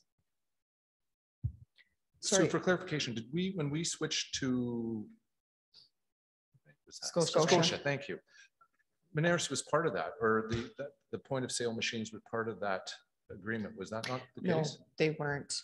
So, and we also had, Alan had come back late fall last year to ask to the fees and rates bylaw to have a charge put in for people that want to pay by credit cards. And so we are working that in. We haven't done that.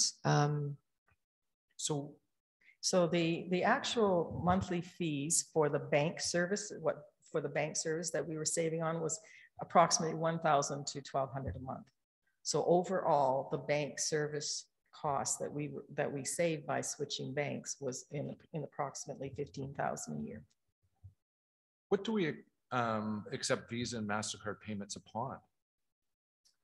Mostly the programs, if people come in here. I don't believe we accept it for utilities, just not taxes. Okay. Really? Yeah. So obviously, if people come in to pay their utility bill, and utility bills are monthly now, so there's additional fees associated with that. Question to administration, how do we change that?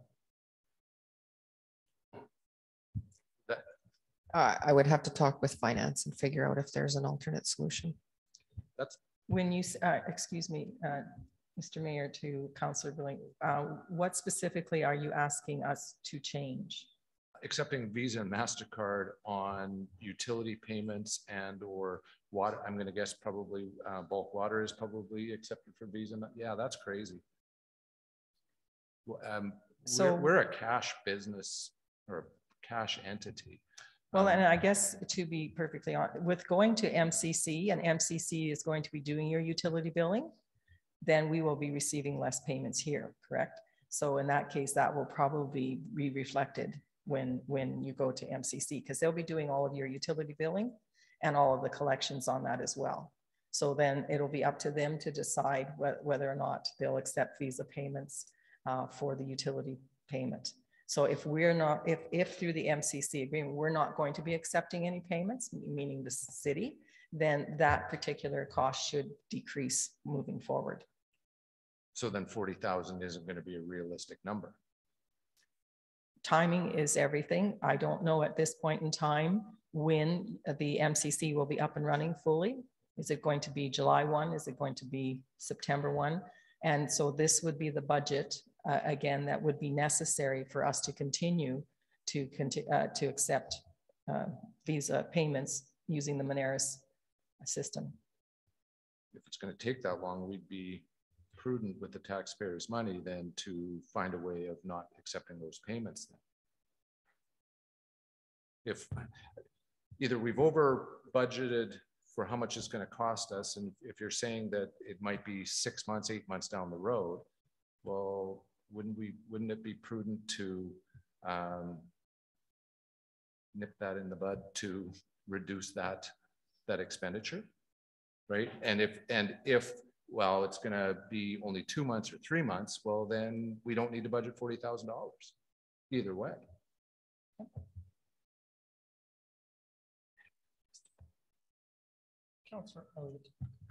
Thank you, Mr. Chair.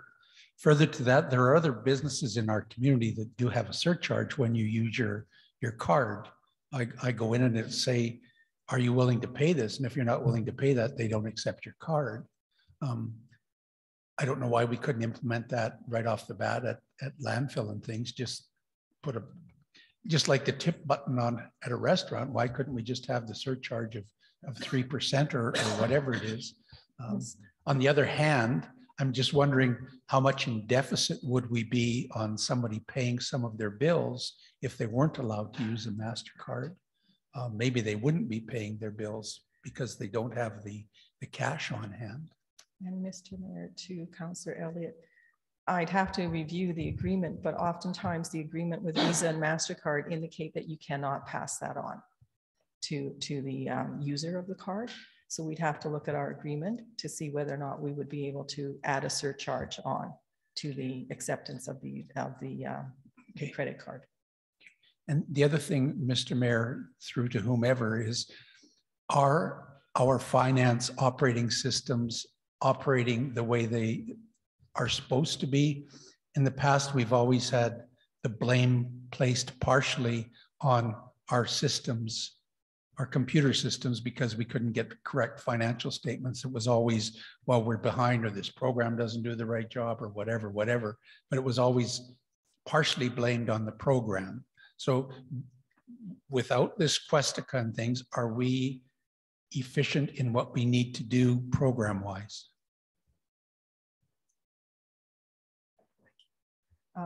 Mr. Mayor, to Councillor Elliott, currently we will be looking at doing some customized reporting out of Questica, because one of the shortfalls, if you will, in terms of reporting is the regular or monthly reporting of actual to budget for council. And so what we're going to be doing is within our current software, we have the capability to do some customized reports so that we can bring that information back to council. but all the information that you require is available to you on these programs now. Correct. Great. Thank you very much. Thank you, Mr. Mayor.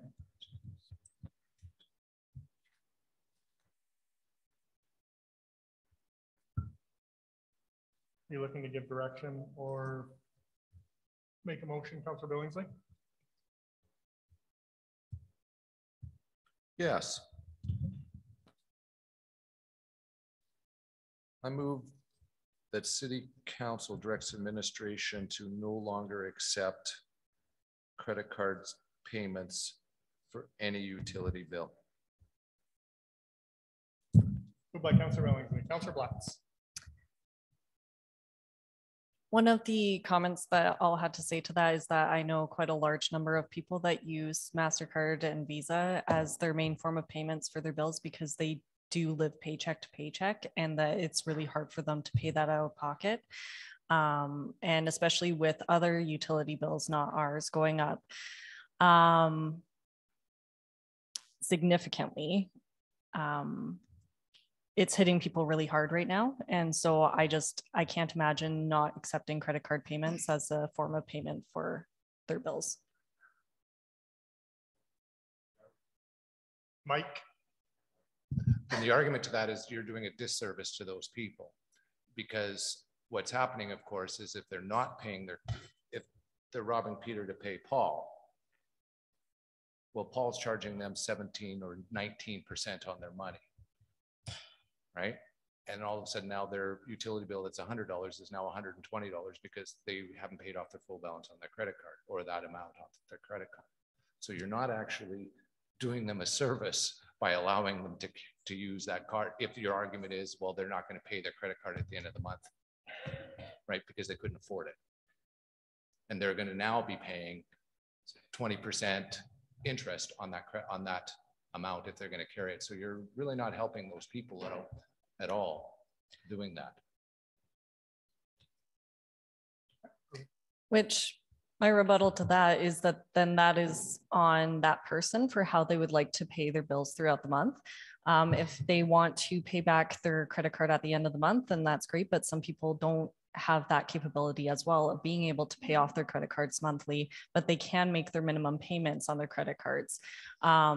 So to me, that's still telling them that you need to pay this price at full cost, but they may not have the money in their pockets for that. And so I can't accept that. So what do we charge, what do we charge for late fees percentage wise on utilities?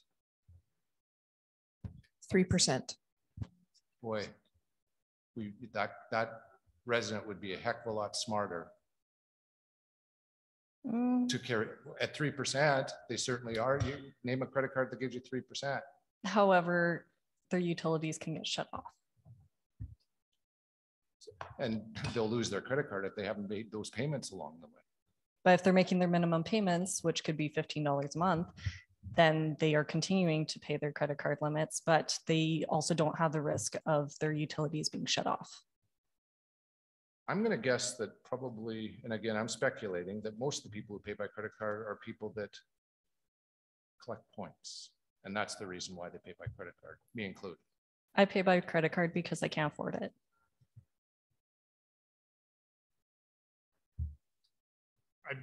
I won't support the motion. I would rather see administration find out whether or not we can have a surcharge to that, to have that paid, as opposed to not allowing that form of payment. Councillor Aberley. Thank you, Mr. Mayor. In regards to the Peter and Paul conversation, I am not here to decide how somebody else's debt goes in. I'm in line with Councillor Blatz that there are people who choose to pay by credit card because that is their option. There are multiple reasons for it. I can speak from personal experience with a spouse that is only working several months out of the year, that we incur credit card debt that we can pay off when there's back to work. There is reasoning that people choose to pay by credit cards, and that's not my position here to make that decision as to where they put themselves into debt and how they pay that debt off. I'm not their financial advisor. So I also would vote in favor of a surcharge if possible. Anything further? Councillor Nielsen.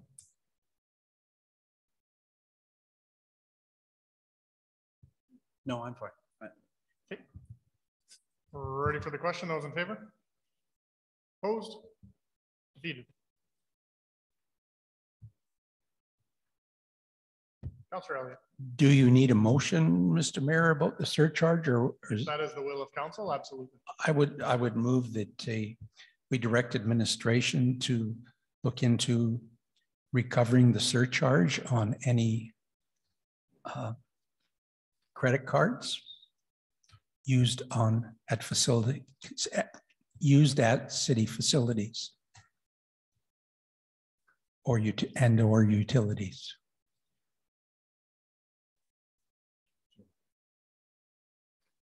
ASAP.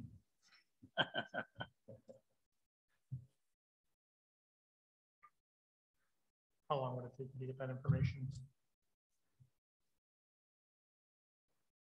Okay.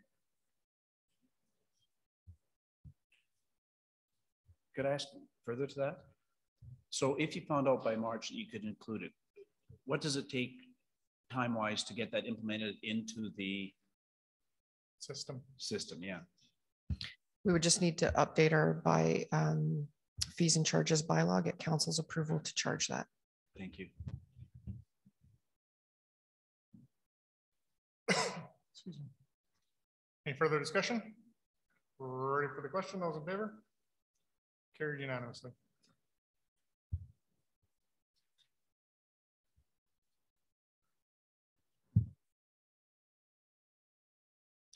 Moving right along.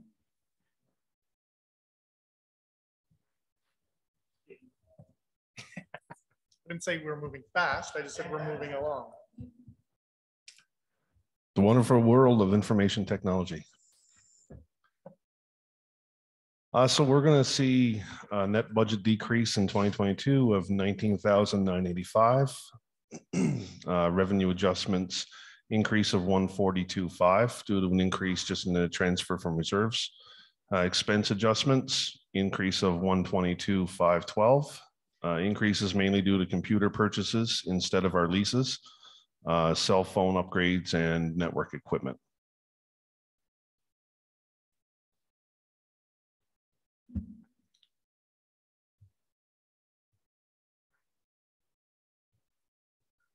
Comments, questions, concerns?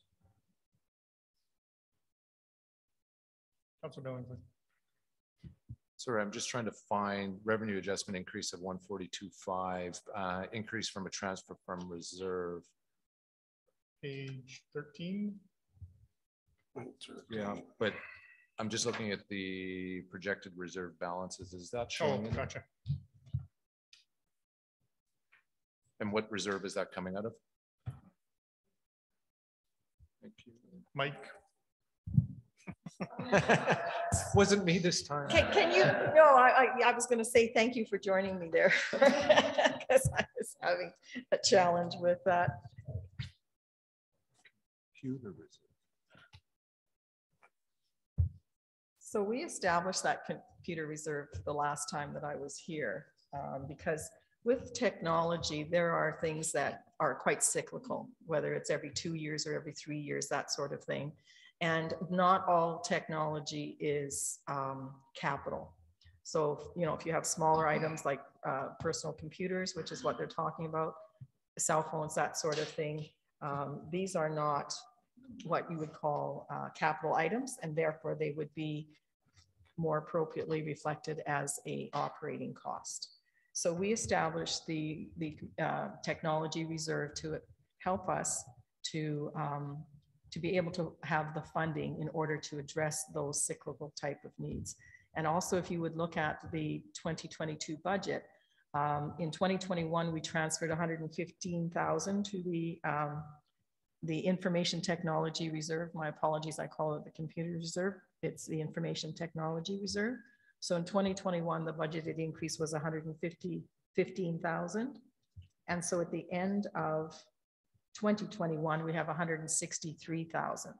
But administration in the 2022 budget is proposing a transfer to this reserve of $135,000, which will then be used to offset the 188,000 in order for them to purchase the computers and the network equipment and the cell phones and so forth. Okay, so it's information technology. Yes, pardon me. Why don't I see these numbers jiving that's on our projected reserve balance sheets? The projected reserve is to the end of 2021. Okay. So there's no, but I don't see any committed to, or to 2022 on that line. Am I missing something? That would come into 2022. So if we were to extend the closing of 2021, which is the 163,000, then we would add the 135,000 that's in the 2022 draft budget before you to come up with, oh, here's my math, just under 300,000. Okay. Can I just, sorry, you've kind of lost me and I just want to make sure that I'm fully understanding. So the opening balance, just so I'm on the right line, was $104,026.86, correct? That is the opening, just one sec, that is the opening balance for 2021. Right. Yes. Okay. Yep. And so then we're increasing it by 142, is that correct? No, we increased it in 2021 by 115,000. Yeah, okay, fair enough. Yep. Which is the budgeted amount. Yep. Okay. We are going to be expending approximately 60,000 out of that information technology reserve in that relates to 2021. So what that means is that's committed to capital projects. So that would be equipment, is that correct? Yes, if it's a capital, it would have to be equipment that's greater than 5,000. Yeah. Correct. Okay. Yes. And then There's a portion of interest. Right. Okay. Then closing balance of 163. Correct. Thank you. Yeah.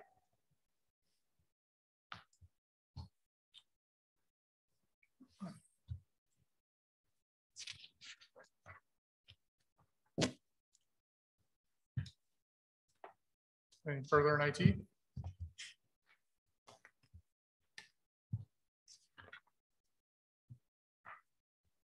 Moving on to Dev. Sorry. Back on page 12 for records management. Oh, records. Sorry, I was on 13 for IT.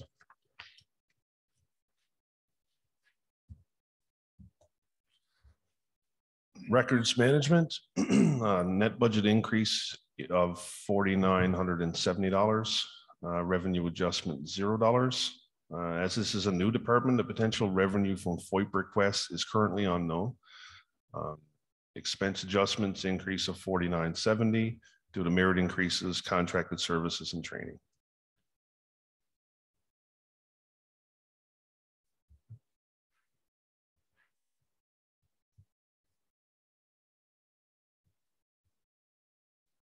Councilor Billingsley. Contracted services 52510. What do we contract out in that department? Confidential shredding. Must have lots of it. Okay, thank you. Yeah, we do. We're going through some items that have been needing to be shredded for quite a while. So. Gotcha. Thank you.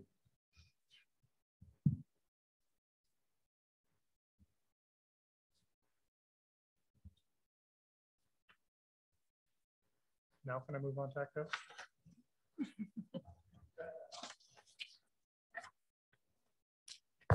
Clearly I'm not, because I tried to move along and you got me back to records management. All right. Hello, Mayor and Council. So for the ECDEV budget, we had a net increase in the 2022 over 2021 of $6,000. You'll note that there was a revenue adjustment. We removed restricted surplus funding for the one-time marketing project of $56,000. And we also removed the corresponding expense in advertising.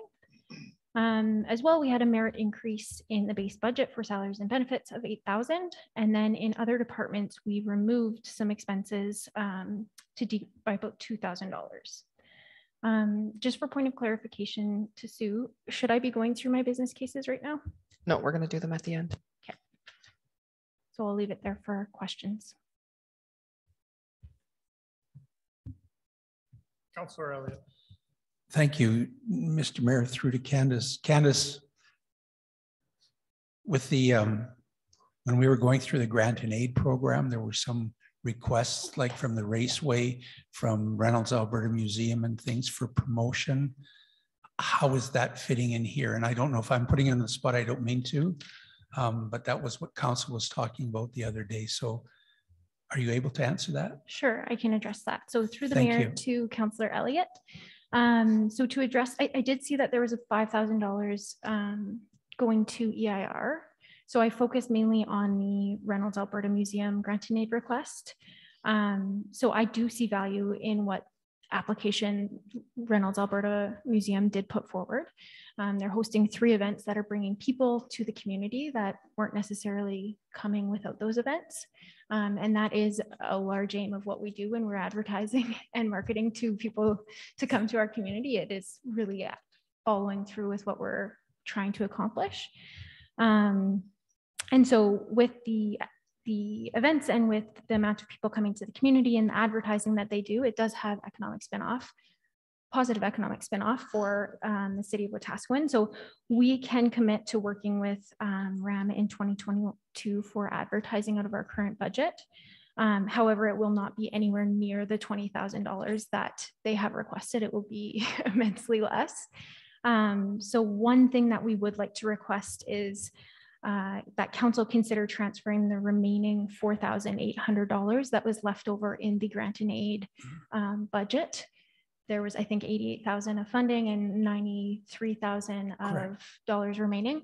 We would request that council consider transferring that from non-functional public relations to economic development public relations, and we would be able to utilize that to work with RAM and EIR. So you can make it work within restraints. Yes. Okay, thank you. Yes, and to note, through the chair to Councillor Elliott, we came with a very tight budget. We decreased where we could. For 2021, we will be to the $1,000 of what we budgeted. So we didn't predict this. So we'll do our best that we can. Okay, thank you very much. Thank you, Mr. Mayor. Councillor Billingsley. Thank you. Candace, couple things. We went from $168,000 in advertising promotion down to 98. Mm-hmm. What are you doing less? Like, so through the chair to Councillor Billingsley, there was a marketing business case for one time that was approved by council last year. That's $56,000. okay. That was extra billboards, extra marketing. We also focused a lot more on tourism too. We brought in some influencers and things like that. We won't be getting that all done this year, but I will note that some of that 56,000 went towards creating campaigns and graphic design and content development. And now we have all that. So we can continue through budgeting or marketing with some of that content. So while you do see a decrease, we have been able to recycle some of that information and content that we developed last year. Contracted services once again went from 60 down to 20. Yeah. Can you explain? Yeah, so this year in contracted services, a lot of that is going towards digital campaign management. We have to go out of house for graphic design as well. And then for the business spotlight, we have a photographer coming in to help us with those photos, and that's something that we get to keep forever and can utilize in future publications and on our website. And you're doing trade shows. We have one. Yeah, yes, I noticed that you had $20,000 budgeted. Yeah. Where are you going? So the 10,000 is for the Taste of Wetaskiwin, which has always been in there. I'm not sure. We may look to move it from one account to another just because it's not necessarily a trade show. And then the ICSC is the second piece. I'm sorry, So the which? the ICSC, International Conference of Shopping Centers. So if you'll note, we did always attend that event prior to my time, I guess, when I joined the city. And we asked to take a pause on that because we wanted to ensure that we had the business mix and gap analysis done and that we were going to the event with real asks to these businesses that we want to come to the community. So we've been working with the individual who helped us create the business mix and gap analysis because he helps run ICSC to create meetings and create brochures that will actually be meaningful when we go into those meetings. Perfect. So you're asking for an increase of 6,000 and potentially asking for another 4,000. So a total of 10, I guess. Correct. I guess the merit comes from finance, but yes, yeah. Thank you. Councilor Nielsen.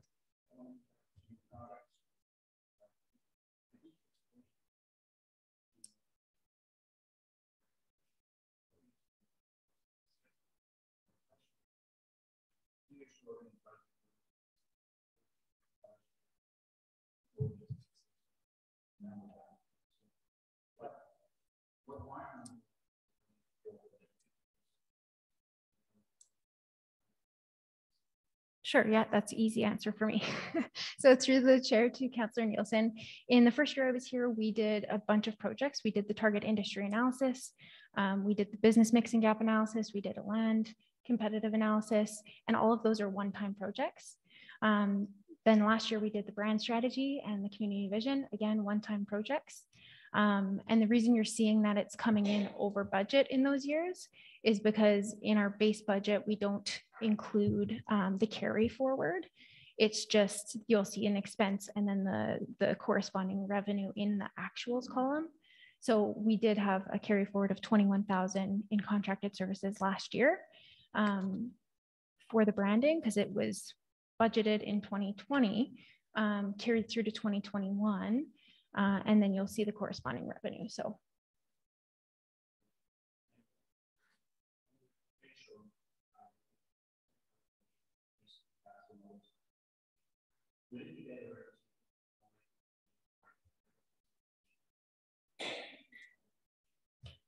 Through the chair to Councillor Nielsen, I think there's a few different areas that we can look through, but as we go through the chart of accounts update with finance, I think that's when we'll start to move some of those things. It's represented in our budget and that's where it's been. So I've kept it there for consistency purposes, but it could go to advertising promotions or it could go to an events GL, but we don't have that at this moment. Yeah. Yeah, it's not, yeah. Anything further? Thank you. Just for clarification, would there be interest in putting forward the motion of transferring that $4,800 for public relations from grant and aid in non-functional? Not yet. No. All right, thank you. Never hurts to ask.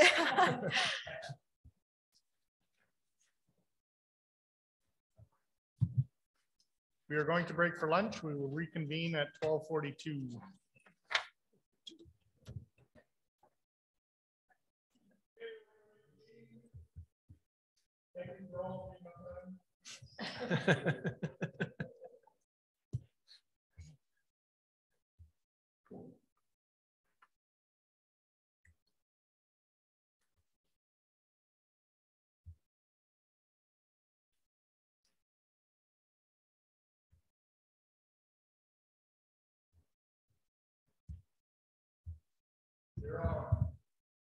Good afternoon, Council. So the engineering development budget does have a net increase proposed for 2022 of about $132,000. Excuse me, this is due to a decrease in revenues from a grant that was applied in 2021. And then expense adjustments are about $94,000, and that was due to some salary reallocations from the utilities department back into engineering.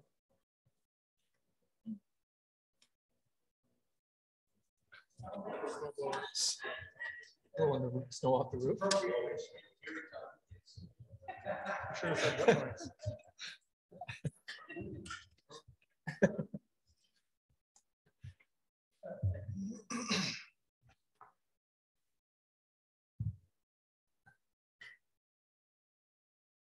That's all I have. Questions? Yep, go ahead. My question, Chair, on this piece. Services. Back in 1995, in that conversation, she talked about improving services. Some of the other areas, again,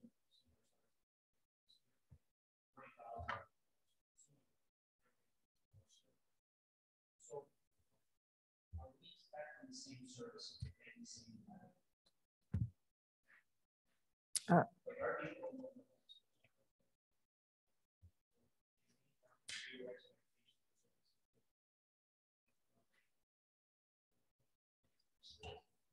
So through the chair to Councillor Nielsen, when I talked to the finance department is managing this budget now. And when I talked to them about the contract, they said the contractor will go into houses. We just need to give them the list. So they're not going to do 20% of the community that they're going in, but we also did have a takeaway from the last council meeting where this was discussed, where we are looking into the options for council as part of next year's budget, whether or not to bring it in-house or not. So the expectation of level of service with this amount of money right now is they will go into the houses that we request. We didn't really set a limit. Like, I'm sure if we go with 100, they're going to want to renegotiate. But I think we gave them 20 this year and they went into them and they should be reporting back.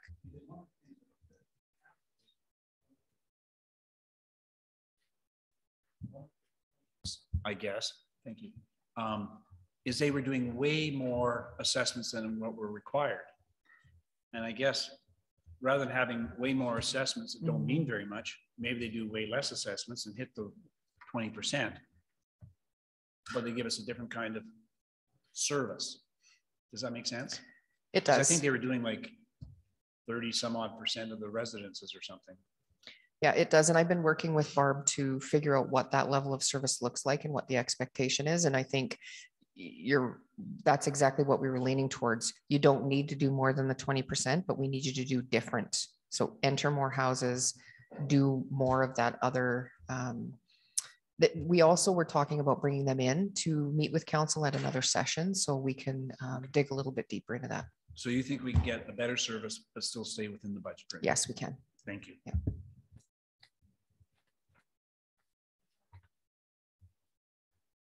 Oh, I turned it the wrong way.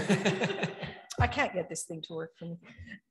Just to add, the city successfully uploaded the assessment for the 2022 taxation year, 10 o'clock on February the 28th. So we did not have to ask for an extension, and we now will be looking at mailing out assessment notices. Just a kudos to the staff. And can I continue on some of these? And now, Kathy, I'm on page 17, which is engineering and development ops. And I guess I'm looking at the revenue side, the top portions. I've got to find them here. So we're talking about third line down, fourth line down on, got to find it. Building permits, for example, we're expecting 65 in revenue, and yet historically we've only been at 17 and 42. We're on the line above, we're expecting 7 when historically we've only done 2 and 2. So what's happening that we would see that kind of an increase on the revenues when historically we haven't seen those numbers before? Through the chair to Councillor Nielsen. So I don't believe that the 2021 actuals are correct. I don't believe that they've all been accounted for yet. 2020 was a COVID year, so there was a lot less development. We are anticipating more development in 2022 as we're getting out of the pandemic. Okay, thank you.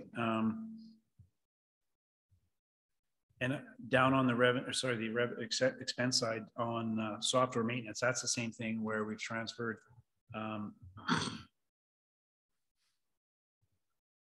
we've transferred the same amount of dollars as we have previously, when in actual fact, what's been transferred, I guess, or whatever, expended is significantly lower than that, for example, last year. And so is that not sure that that's up to date in 2021? And that would be correct. It's not up to date as far as we know. Thank you.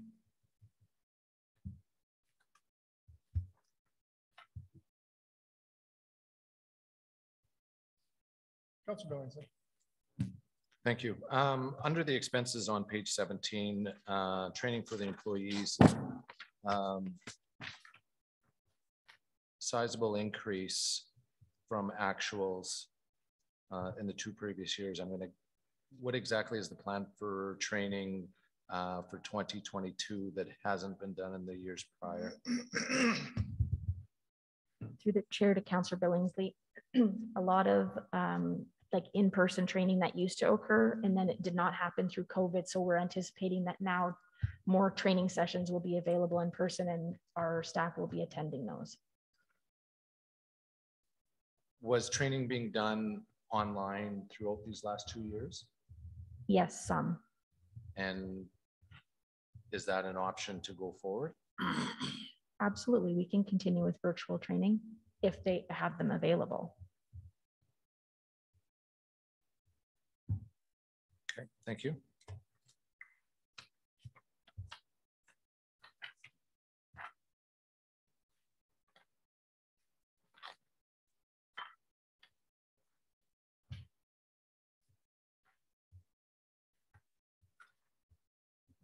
We're good. Moving on.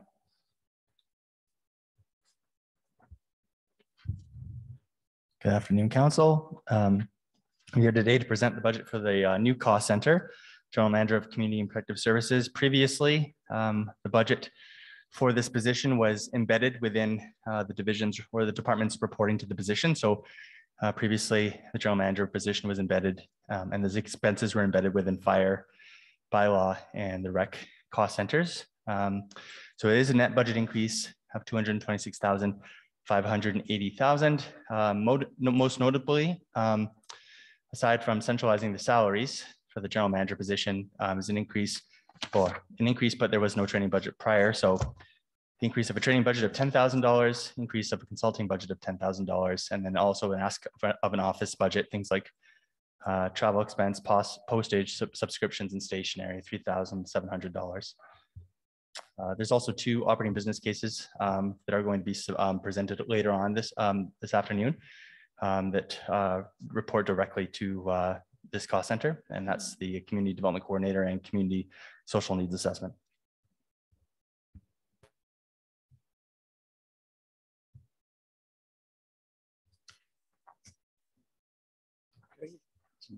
Clarification through the chair to Paul. Paul, you said this is a new position? Through the mayor to Councillor Nielsen, the position, the cost, it's a new cost center. So previously the General Manager of Community and Protective Services did not have his own cost center. The budget for that position would have been embedded within the departments reporting to the position. So you've simply unembedded it and it appears here. So any of the costs that are incurred here, for the most part, have come from elsewhere in the budget. That's right. So I challenged my the recreation staff, the bylaw and fire staff to look into their budgets to try to reduce. And we were able to strip the general manager's salary out of those departments, as well as find some further reductions for a total of $238,660. So that essentially is creating this cost center.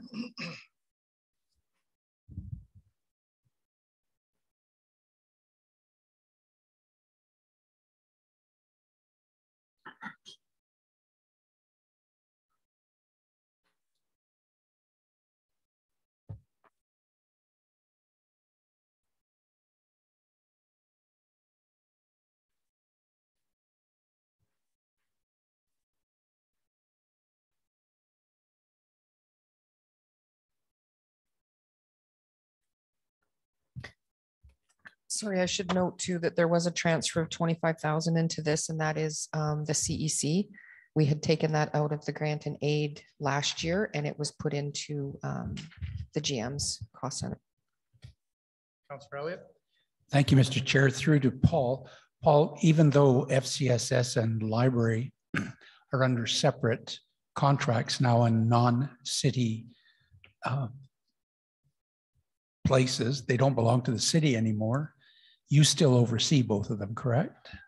Through the mayor to Councillor Elliott. No. I'm sorry, not oversee, but you are. I act as the facilitator. So in both of the agreements with the library and FCSS, it speaks to the role of the city manager. And generally, the city manager delegates responsibility to this position to work with the board as the city liaison. Right. Okay, thank you.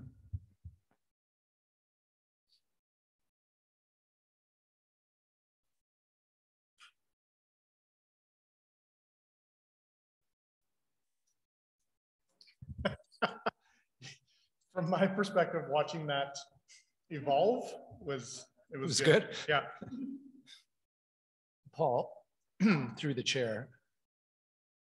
So this is a new position that is going to be doing exactly what? Through the mayor to Councillor Nielsen. It's not a new position. My position has existed since. Okay, so this is, it's just real. It's reallocating a bit of a cost center to support my function. At the moment when I need stationery, or if I go on a trip, or if I'm going on a conference, I would have to embed those expenses within my the departments underneath my control. Okay, and I guess where the confusion came in was that you said that you had other departments finding money. You would, so are you then just transferring those monies? It's the same role, just basically changing the cost centers. Is that correct? Through the mayor to Councillor Nielsen, yes. Partly this was reallocation from within my division to create a cost center for myself. No new monies. Through the mayor to other than where you have the 10,000, right? Thank you for your response. I appreciate it. I need a moment, I think. Yeah. That's never happened before. Did I do it twice? It was fun for us. I was going to say thanks very much, Kathy. No, yeah. I should be offended. I missed that. The 2022 blooper reel this year is going to be great.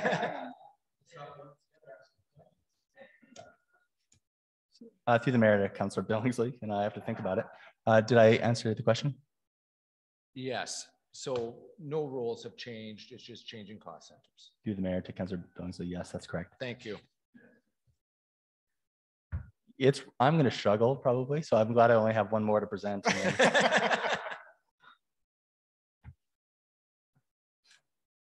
Okay, so to archives, there is no net budget increase or decrease in 2022.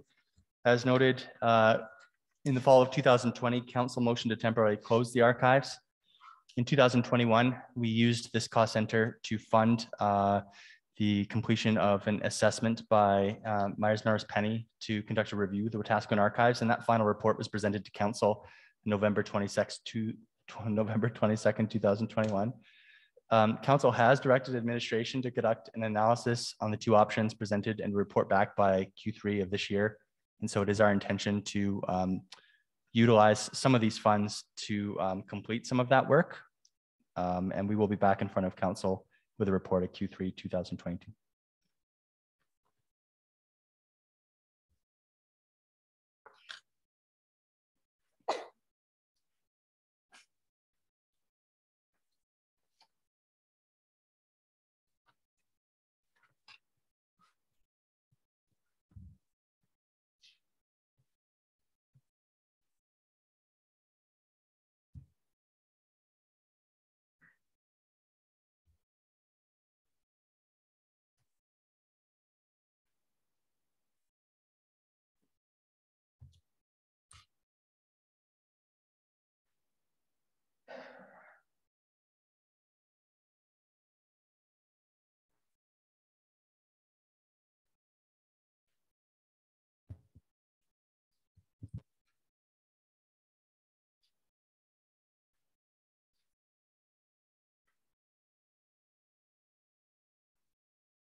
Okay, Karen, can we move to the next slide? Thanks. Okay, I'd like to call on Deputy Chief Alex Plant to present the 2022 budget for the Wetaskiwin Fire Services Department.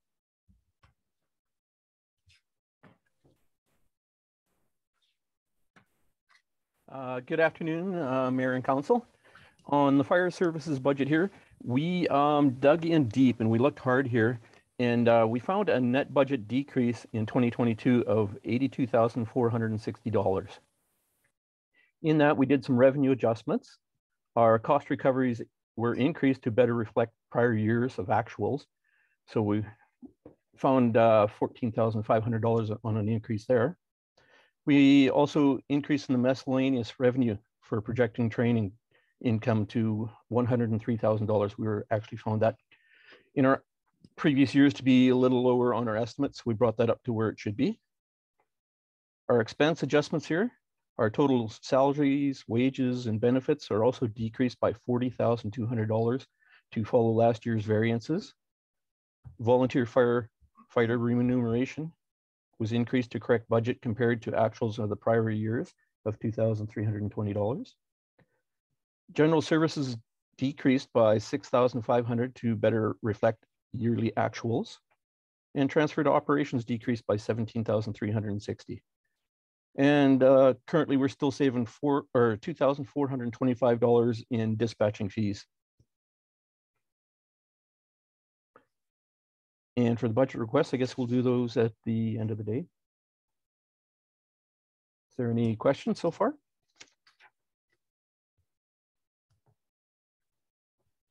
Councillor Billingsley. Thank you. Through the chair, we did pass the capital charter for the AFRACs, but I'm noticing in cost center 52553 radio equipment maintenance. Does that have anything to do with the existing radio system that's going to be replaced? That has some partial into the radio system. If you were not to allow us to have that AFRAC system, we still have it in our budget that we would maintain the system we have now. So that would ultimately find a decrease, although there's still some other maintenance equipment for radios out of there, like pagers and stuff like that, that would still come out of that cost center. So that number is high.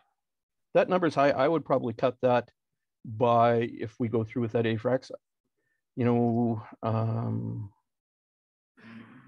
yeah, we're going to probably cut that by another, it's at 13,000 there right now. So we probably cut that down to approximately $5,000. Even though last year was only 2,700, so it's going up from last year with newer equipment. Well, let's see here. Well, last year we did replace some pagers and some radios, but we didn't, because there was a motion before last year to bring in an AFRAC system. So we just held tight on our budget for last year. That's why our actuals are a lot lower. We just didn't proceed with any equipment repairs or anything.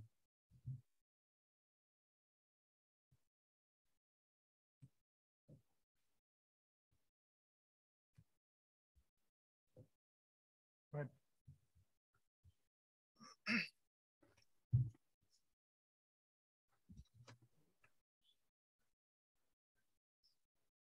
Mike on? I keep thinking my name is Mike. But Mike's in the corner over there. Yeah. Diana. Thank you.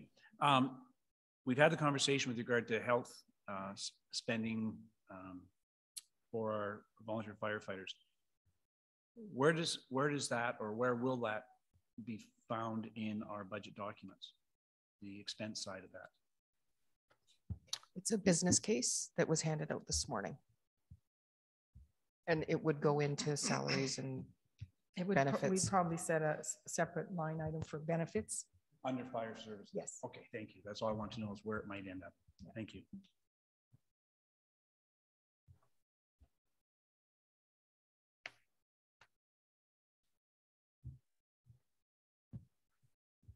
Thank you, Mr. Mayor, through to Deputy Chief. All of the salaries that are included are the on-call paid volunteers as well? So on our line, sorry, Councilor Mr. Elliott here. On our expense line 51110, that's our Yes. salaries full-time. That encompasses the chief and the deputy chief. Our employees would be covered under a separate line. It's 523390 for volunteer firefighter remuneration. That's for the firefighters. Oh, okay. Sorry, I didn't. Thank you very much. You're welcome, sir.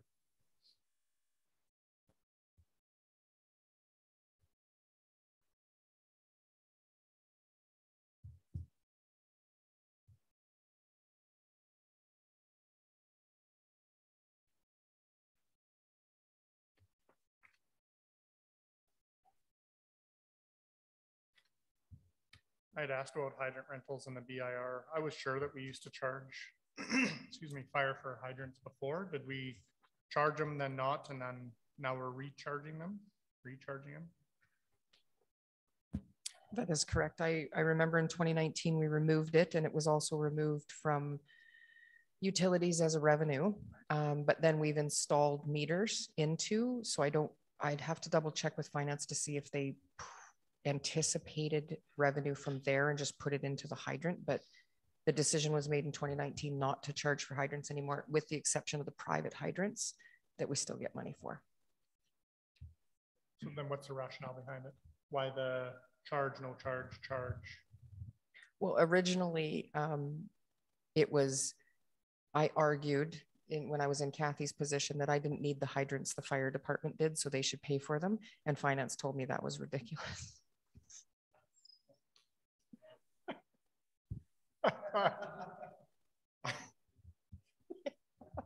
I believe I had discussed this item previously when we were talking about the transition to the MCC. So the water and wastewater will be transferred, and the MCC will be billing the city for the hydrant rentals. Mm-hmm. And that's the $107,000 that's included, that was included in the water revenues in the water and wastewater utility budget that we had, that council approved. And now the $107,000 expense is included in the fire department. Are hydrants used for anything other than fire? Perhaps. We do use them for unidirectional flushing and other things, but we don't need them for that. We could use valves and other apparatus for that. The hydrant just is convenient. At what cost would it be to put valves in or to work without hydrants? I think it would be a lot. So why would then the fire department bear the entire cost of hydrant rentals if other city departments are using it as well? Well, other city departments won't be using them. It would be the MCC just for maintenance of the lines. The only other department that uses them is the fire department. All right. So that's taken into consideration then from the MCC, their portion of the use of the hydrants, and the fire department not bearing the entire cost of the hydrants. Yes. Okay.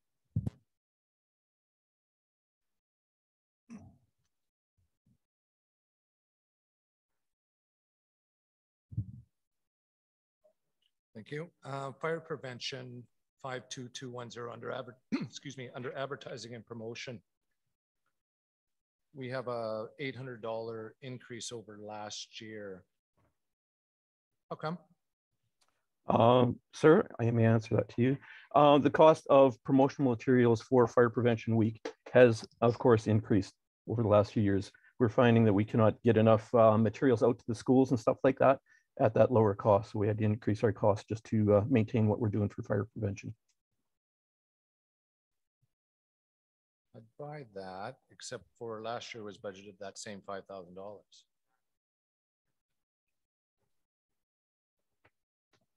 Thank you. Okay.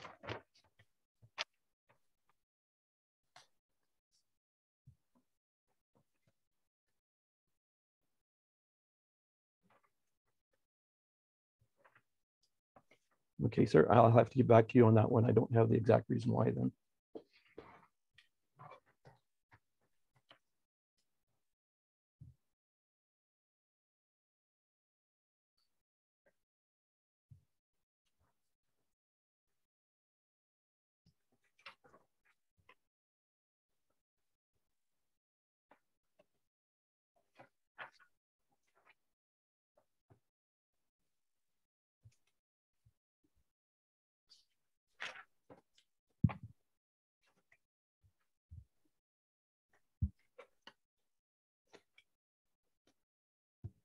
Thank you, through the chair. So I'm seeing a net budget decrease in the amount of $82,000. But under disaster services, lines 55150 and 55270, I'm also seeing a budget cut of $441,000 from previous year's budget.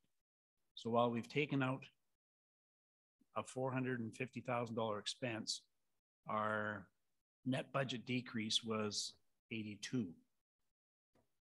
So I'm trying to do the math to figure out, if we've taken 440 out, why we end up with 82. And I know mathematically it's because we've added some things, but we're talking about $350,000 of additions then. I do believe that was the final payment for the fire truck.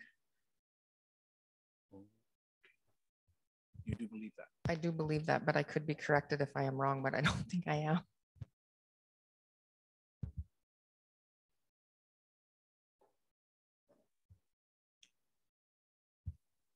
That to me is a little bit confusing, just because why would the final payment to the fire truck be under program supplies? Yep. As opposed to Yeah. So we didn't spend the entire amount of the grant. So the grant amount was upwards of 400 and some thousand. And I'd have to get the exact name of that grant. We ended up spending about 168, and we claimed that portion. So I'll get back to council on the numbers on that. Okay. But I believe that's tied into a grant.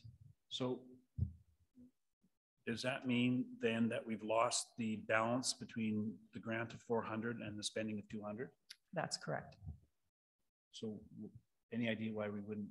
Because we didn't buy as many program supplies as that. But like I said, I'll definitely get that information on the grant for you. I believe it was in this line item.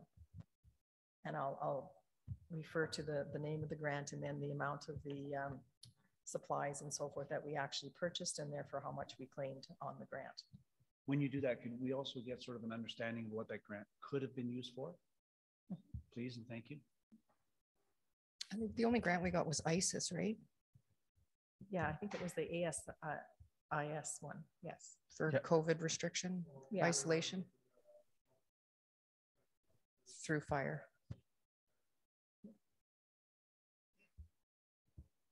So I am corrected.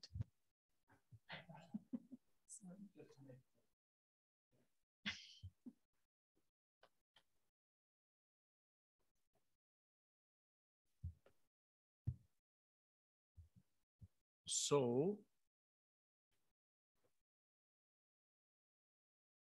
when Paul was expressing concerns about needing more supports in terms of administrative support, I don't know if that's the right choice of words, Paul, would this be an area where we could have expanded supports because we had the money?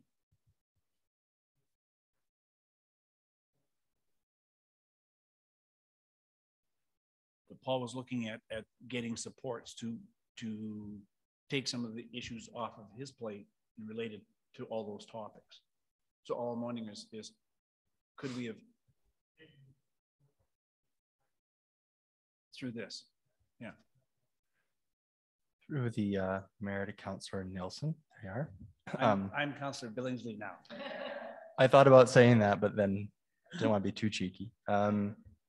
The grant itself would have had very particular conditions, terms and conditions, and it was primarily being used for the assisted isolation site hotel that was in use at the Super 8, or no, sorry, one of the hotels here in town in the winter of 2020, spring 2021. And so to Diana's point, we'd have to go back and look at the grant to see exactly what it could be used for, but I don't believe at the time we could have used it for staffing. Okay, thank you.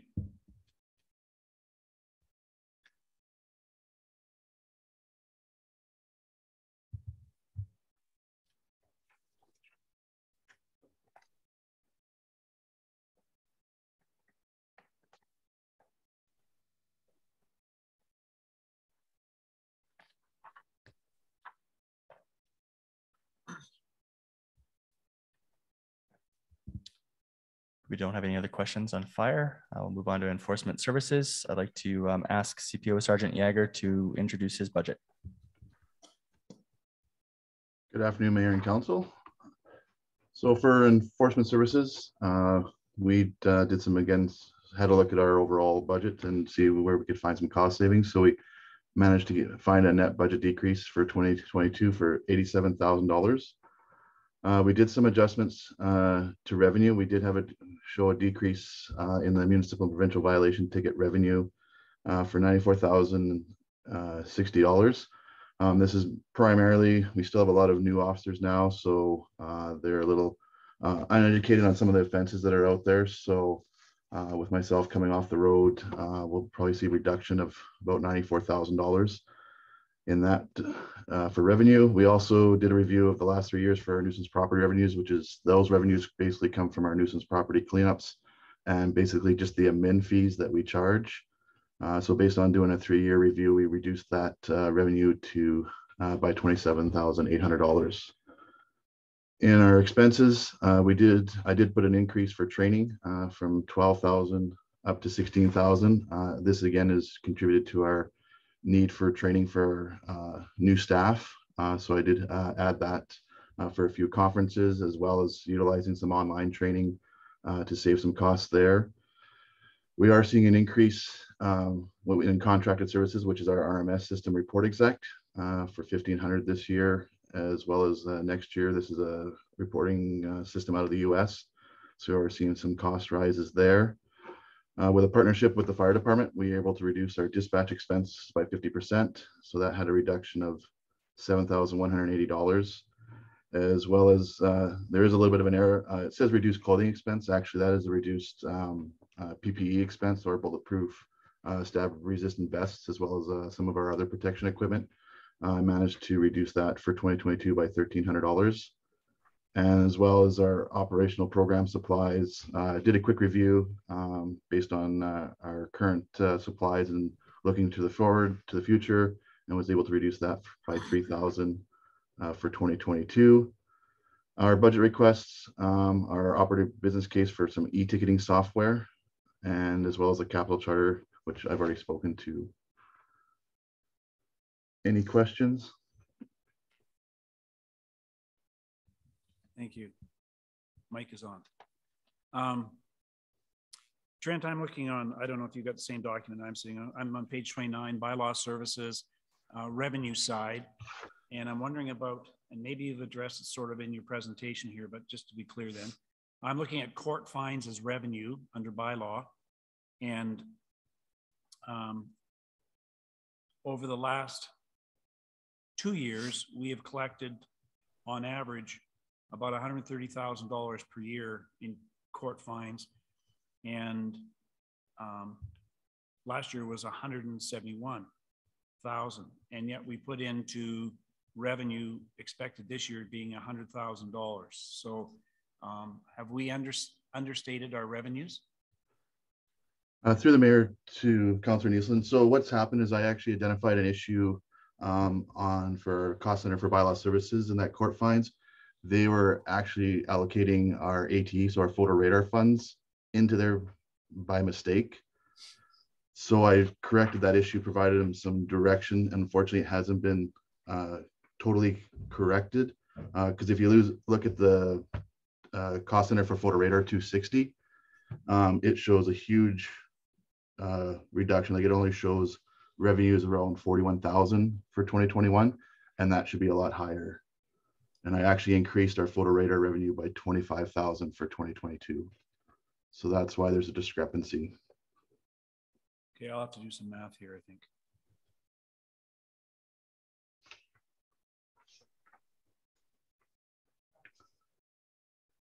Thank you, Mr. Chair. Through to Trent. Trent, you have contracted services in photo radar, animal control, nuisance properties and things. Does that all come back to us in the revenue from owned sources? So I can speak to the various contracted services. So in bylaw services, contracted services is our RMS system. So we pay a yearly fee because it's a cloud-based system. So it's not managed by our IT department. It's solely managed by report exec itself.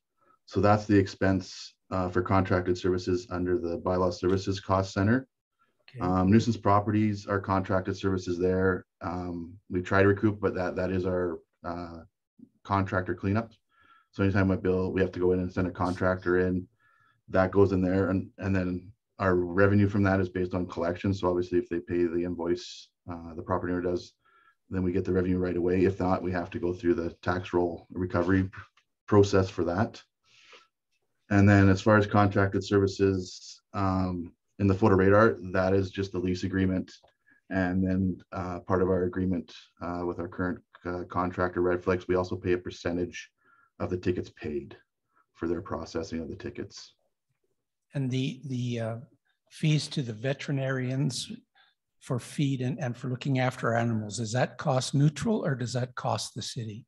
That costs the city. So right now, for 2021, yeah, we budgeted 40,000, and for 2021 we just exceeded that by about 1,100. So yeah, that is not really cost recovery. We're trying to get there through pet licensing and issuing of municipal violation tickets, but we're not quite there yet to make that revenue neutral.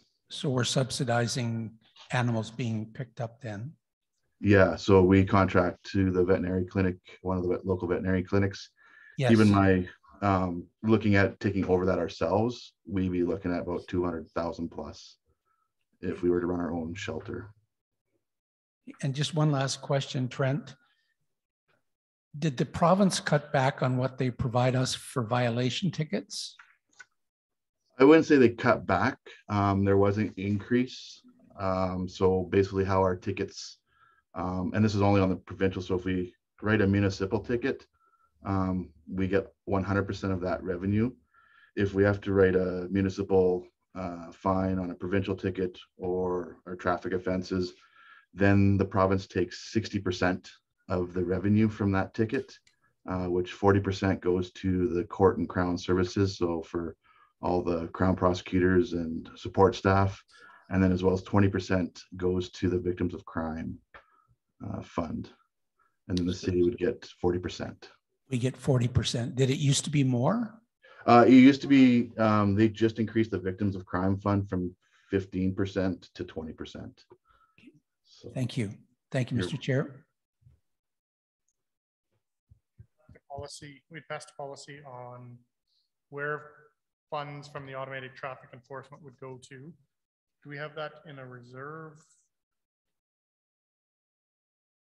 I'm just not seeing the reserve in the reserve balance sheet for it. It should be in your package. I think it goes to, the policy is attached to the package that Diana handed out today. I just mean in terms of the where it goes. Yeah, community safety. Yeah. Sorry, community safety. It's just not showing a balance in that one. I assume that's where it went, but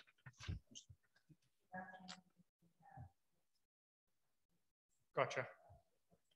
So we're not seeing the revenue from it. Okay. No. And then the photo radar stuff and the stop enforcement was going into stabilization reserve. Right. It was just the ATE that I was wondering where it went, but if there isn't a revenue from it, then I understand why there isn't anything in there. Councillor Billingsley. Thank you. My question had to do a little bit what Councillor Nielsen had to say about the understated on the court fines. And I see that, like you say, Trent, that you split it up between photo radar and bylaw. If I add those two up, and unless my math's wrong, you're budgeting 275 for income, where last year it was 212. Am I right on that, those numbers? So we are looking at about a $60,000 increase in revenue. Yes, so yeah, you are right in combining the two. Yes, so we are looking at an increase. I was able to pull some numbers from our contractor here. They're able to provide me some records of violations issued. Unfortunately, the report doesn't give me all the quashed or outstanding, because if it's an outstanding ticket, it could take up to a year to 5 years to collect that fee from the government. But yeah, we are showing about a 60,000 increase for 2022 overall. And are people going to speed more and do things that they shouldn't be doing? Is that why we're seeing such an increase, or is there a reason why it's such a large increase? What are you attributing to such a large increase? Based on the analytical data I've been provided, we're starting to see a huge increase through our intersection safety devices, more so on red light offenses. And so the average fine for a red light offense is $405 per offense. So we are seeing quite a trend of people running red lights. So that's going to attribute to an increase in revenue for the ATE. So those weren't in place for the full 2021? No, we had the first device went April of 2021, which is the one on 56th Street southbound and 40th Ave. We have since added the ATE device or intersection device on 40th Ave eastbound at 53rd Street.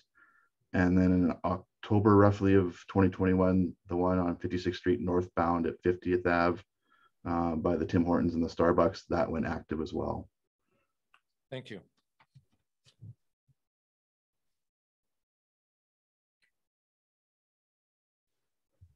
Trent, I'm not sure if this would be your department or not, but we've received, or we had stats given to us before on the number of collisions that were happening at intersections, and then we improved the traffic light signals at 3 of the intersections.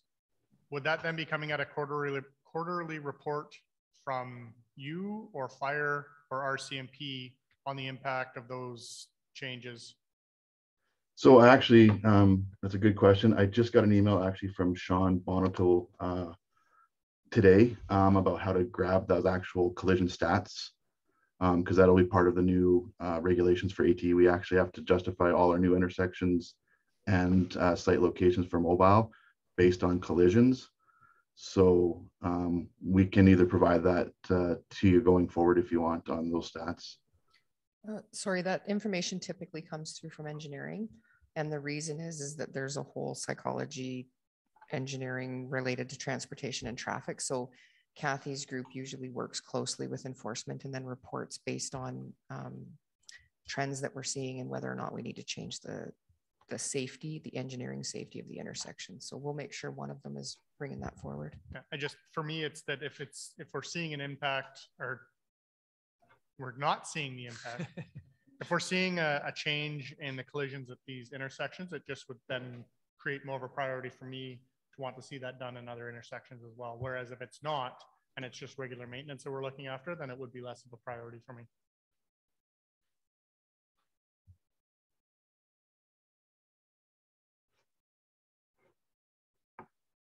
Sorry, Trent, carry on. Okay, any other questions?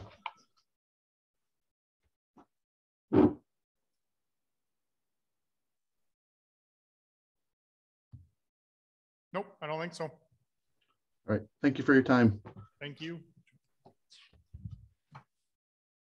We have the RCMP cost center. So we're noting a net budget decrease in 2022 of $165,511.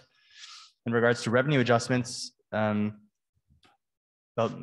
spring of last year, we noted that we were going to be getting 4 temporary RCMP officers dedicated to the municipal side. And so we've been working with the government of Alberta.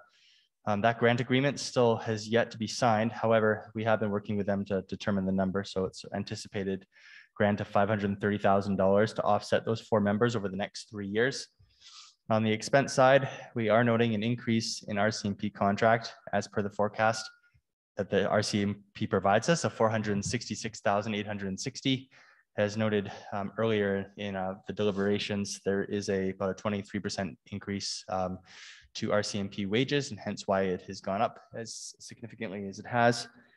Other things to note as well, line item number 45670 of $210,400. Diana and I are still working with the Rcmp to determine the accuracy of that number, not just now, but in moving forward, noting that with the 6 new provincial members in the detachment, we should be receiving more lease revenue. And unfortunately, we didn't have those numbers ready for today, but we are looking to finalize that agreement with them or finalize that understanding with them.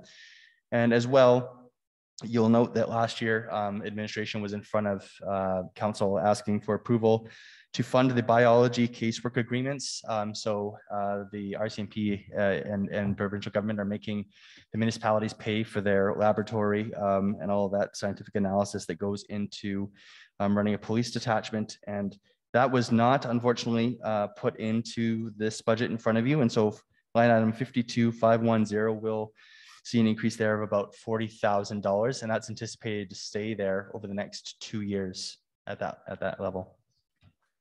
And that's a 2-year average. And so what they do is they look at your usage of lab analysis and casework, and then they invoice back on a net 2-year average. Any questions? Councilor Nielsen. Thank you. I guess first off, to the chair, can you remember the dollar figure that came out that potentially we could be having to be asked to pay For back pay? For retro? Between 756,000 and 794,000. So, and there's no accounting for that in this document. So we anticipate legal costs, even though we know that we don't have them right now, but we're anticipating them. We put into our budget contracts, contracted services, although we may not know what they are, we're expecting them to happen. And while we are sitting here hoping that someone else is going to pick up our $800,000 bill, there's a good chance that they won't. And we're relying on a reserve of significantly less than $800,000. And so if we're anticipating something, should we not be adding that to the budget so we have the means to pay it if it comes our way?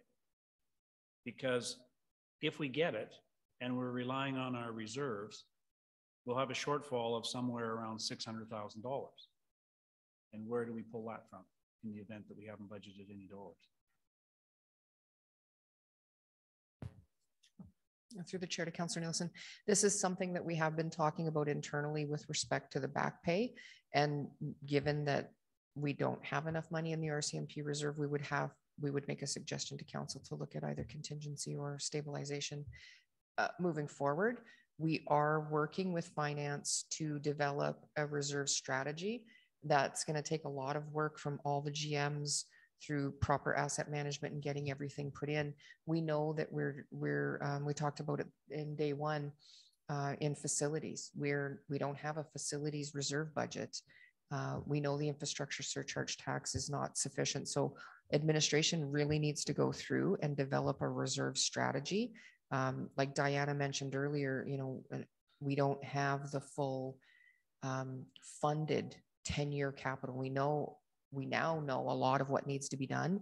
Now we need to put it into some spreadsheets, start addressing how we're going to fund those and bring them back to council. But it's a much bigger discussion than just the RCMP reserve. No, for sure. And so it would be admin and finance's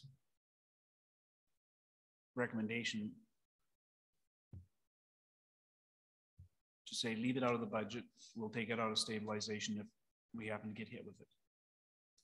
That is correct. And if through the mayor to Councillor Nielsen, if council will recall, just recently, I believe it was Monday, administration had made the recommendation to fund the ice plant capital asset from MSI, thereby leaving the 1.1 million in the stabilization reserve, providing council with the opportunity to potentially utilize those funds where needed.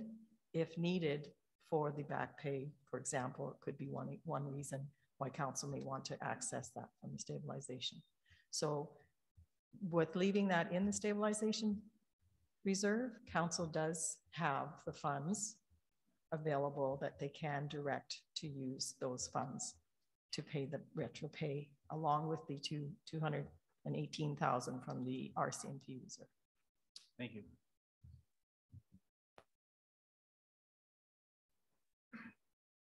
Yep, go ahead. Not sure who could answer this, but the grant that we received from the provincial government for those extra officers, that money, was that based upon before the pay increase? So probably, but yes, I would imagine that the number that they had, because they didn't have the contracts settled. Right. The grant is for 4 members for 3 years, regardless of what that pay scale is. Okay, so it wasn't a set amount. It wasn't a dollar amount, it was a number of positions. And I don't know, and this may have been, I can't remember if I asked Keith this question, but at what capacity are they as far as being full-time? Like if our number was 23 officers, I believe. I think we're 26. They operate on average at like 22.4. So then why don't we just do 23? They're not filling them anyway. No, because if we had our number at 23, we would sit at a complement of like 19.7. I don't know any, talking to other mayors and reeves across the province, I don't know any other detachment that runs at their complement. If I may, Your can Worship. I, just before, then I want to follow that up. So then, in theory, which is a great thing, there should be a whole lot of unspent money. There would be, but overtime gets eaten up by. And who decides on the overtime? Inspector Durant's. That's not our call to make. It's our money. Not when he's managing a detachment and has whatever happening. Is that administration? Can you clarify that, please? Your Worship, to Councillor Billingsley. So to clarify, the RCMP contract for 2022 is based on the increase in the contract. So currently they are paying the members the increased cost, okay? And that has been calculated in the line item for the contracted services. As Mayor Gandam had said, our complement of members are 27. When you add in the 4, it's a total of 31. Granted, they never run at full capacity. And so the RCMP does a contract policing multi-year plan, and they provide that to the municipality. And it basically looks at what the history is of the municipality in terms of the members that are on full time. And so for the 20, as Mayor Gandon had said, for the 2021-22, again, just appreciate that this is the federal government, so we're a little off, but it's 24 members is what they recommend us to budget for. So of the 31, we budget for a full 24 members because the 7 members may not be on full time. So currently, moving forward into 2023 with the increase that they received. So prior to the increase, a per member cost to the municipality, which is at 70%, was $132,655. The per member cost subsequent to the increase is $138,107 per member. And then we extrapolate that for 24 members. And I also calculated it as 1 quarter from the previous year and 3 quarters from this year. And that's where we arrived at the $3,732,665 in the budget for the contract. So that's taking into account the increase in the members' pay into 2022 budget, but only for 24 members. We're not budgeting for the full 31 members. We're budgeting for the 24 members because that is the norm for which the municipal, the RCMP has been running at over several years. And when a member is down for sick leave or long-term disability or maternity or paternity leave, the municipality does not pay for that. That comes out of a pool.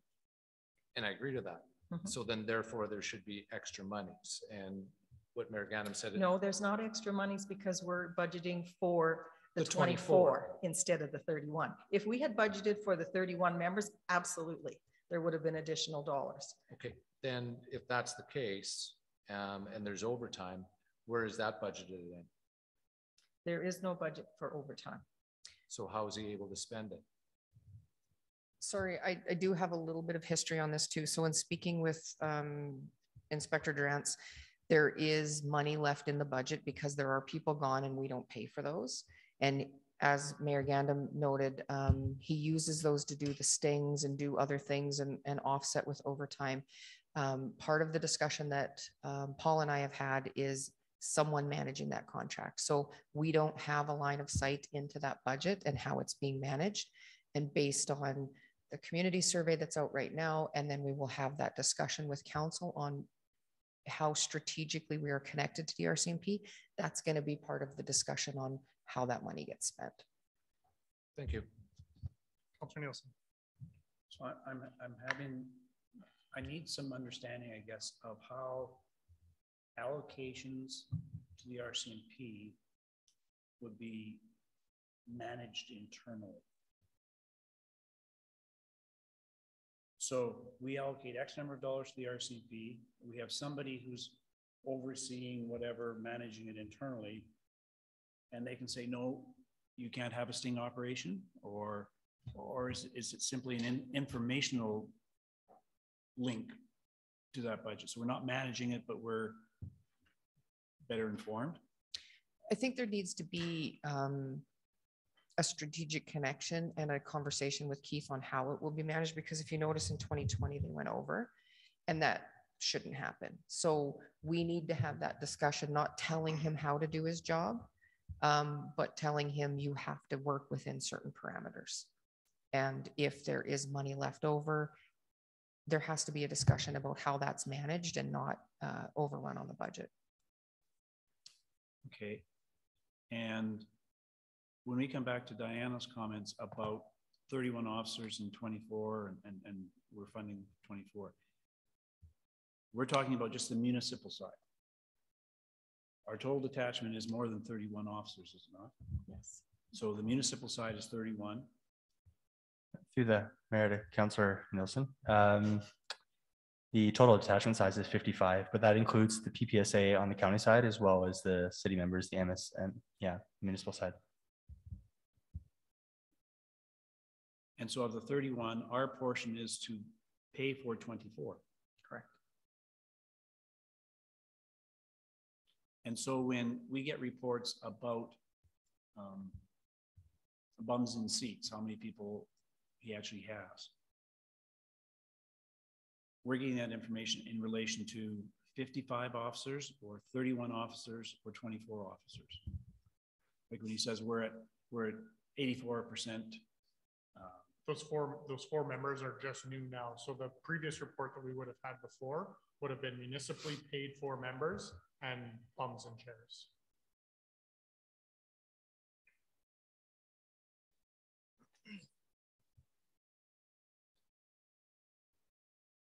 But Keith said that when he's met with us is that he can manage and create cost savings to the city by managing his comings and goings of officers. So he's managing on our behalf 24 officers. Through the mayor to Councillor Nielsen. So the Wetaskiwin established number of positions for the municipal side is 31. And then when you take the special leaves, the medical leaves, the maternity leaves, all the stuff that comes with managing people, and you take that away on average throughout the year, the 31 becomes 24.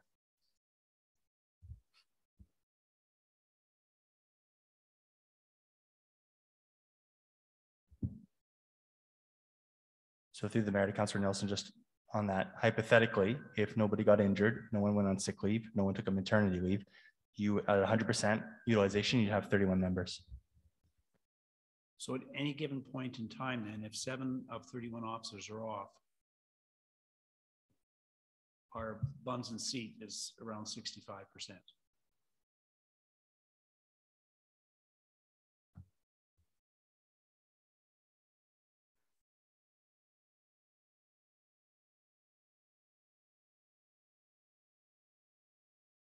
So I don't mean to belabor this because I don't know what I'm doing here, but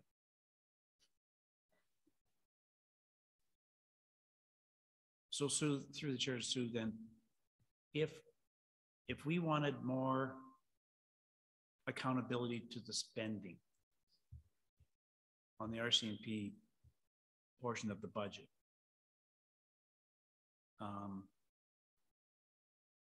would we need to rewrite our agreement with them in some way, shape, or form? Because what I hear you saying is if we have a person in place, we can work directly with Inspector Durant's to manage our contribution, be more aware of what's going in for overtime and or, although he did say we should see way less overtime as we add more staff members. So if that's the case, then we would see more cost savings.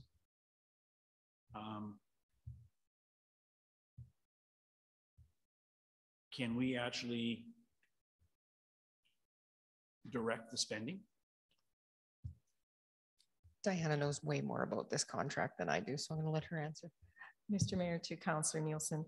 Councillor Nielsen, regrettably, the contract with the RCMP is actually between the province of Alberta and the government of Canada. Municipalities do not have any input into that, unfortunately. The only thing that your council can do is provide, potentially through a policing plan, what your priorities would be for the detachment. And that would be a tool that they could use to guide them as far as what you want them to do within your municipality. With your background, could we say we don't want to see any spending in overtime unless it's approved through city administration? No. So when Sue talks about managing and or directing the funds, what does that consist of then?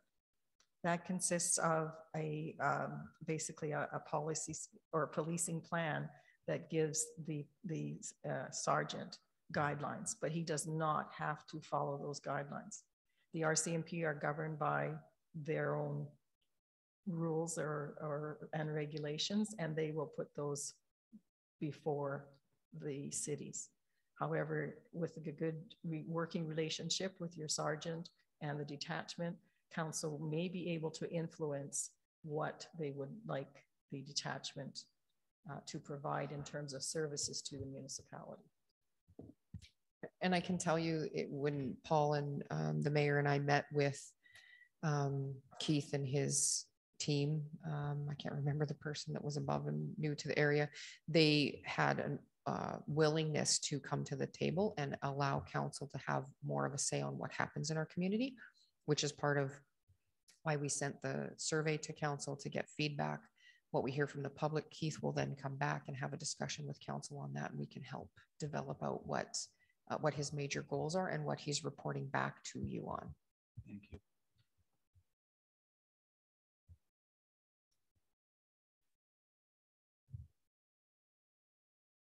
Mr. Chair. Go ahead. Is there anybody ahead of me? I just have a few questions, and I think we need to spend time on this because this is a major part of our budget. It's between 18 and 21% of our budget. So I think this is important, but I think through the mayor to Paul, first question is, how many RCMP's members have we asked for in the past before we got these 10 coming in? What was the request from the city of Wetaskiwin for RCMP members? Do you know? To the mayor, to Councillor Elliott. I'll be Elliott right now. We should turn our name. And I may have to rely on Sue for this, but since I've been with the city in 18 months, there has been no request for new RCMP members. The inspector did come last budget cycle and ask for another ME, municipal enforcement officer, which is like support staff to the members, as well as a data or crime analyst. Sue, do you know when the last? I can answer that too. Your worship, to Councillor Elliott, 27 members. Right, so we had 27. Mm-hmm. And then at one point in time, we got 3 free ones. Four. No, I'm talking a few years ago. We got 3 now. No, that's where I'm going with this question. Are those 3 free ones that's gone now? There was a period of time that we got 3 that the province paid for. That may have been So that's probably not there now. Right. And it may, and again, the province still gives the municipality a provincial grant of $501,000, which could conceivably be for those 3 members. So this was specific to Wetaskiwin and St. Paul. Okay. That we were given 3 free, I'm using that word loosely, but we didn't have to pay for members. And that was part of our contingent. So now, so when we go ahead with these new members, so we're supposed to get 10, correct? But we got 4. We have 10, 6 are provincial. 6 are provincial. Okay, so of these four the province is paying for. So we're supposed to have 31. We're working on about 27, 24. Are those the free ones? No. They could be. No, but I mean, so it's a mix, right? So let's say the total complement is 31. If the 4 that the province have given us work full-time, take no leave, then we will get compensated 100% of their costs from the province. So originally what the grant was intended to do was it was intended that K Division would invoice the province directly. Okay.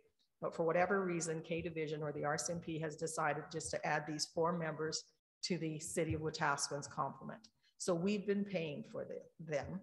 And as I said, they will track this, they're going to be tracking these 4 members separately to see whether or not they're working full time. Okay, that's where I was going with this. Yes, and once a year, we will do a reconciliation. So there will be a reconciliation between the city of Wetaskiwin and K Division with regards to those 4 members, so that the province will know exactly how much money they need to pay us for those 4 members.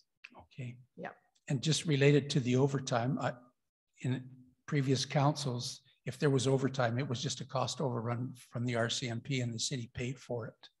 And it's overtime because sometimes they end up in court on their days off, or they come off a shift and then they have to go into court. So that's where the overtime costs came from mostly. I don't know where they're coming from now, but that's where it was coming from. Thank you, Mr. Mayor.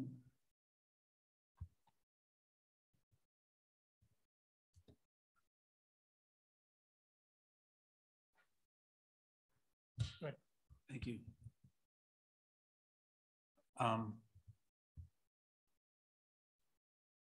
So correct me if I'm wrong, Diana. The cost of the officers are for municipal, are in the budget, the cost of. Mm-hmm. The revenue for is or is not? Is, that's at 530. So it is there, it's in the budget. So it's just an in and out in terms of transaction, although the cost to us could be less than 4 members depending on how much they work. And correspondingly, the grant money will be less as well. For sure. Yeah, okay. Absolutely. That answers my question, because if they're being tracked separately, it's probably going to be 65% of that amount. It's possible, yeah. But then our contracted should go down as well. Thank you.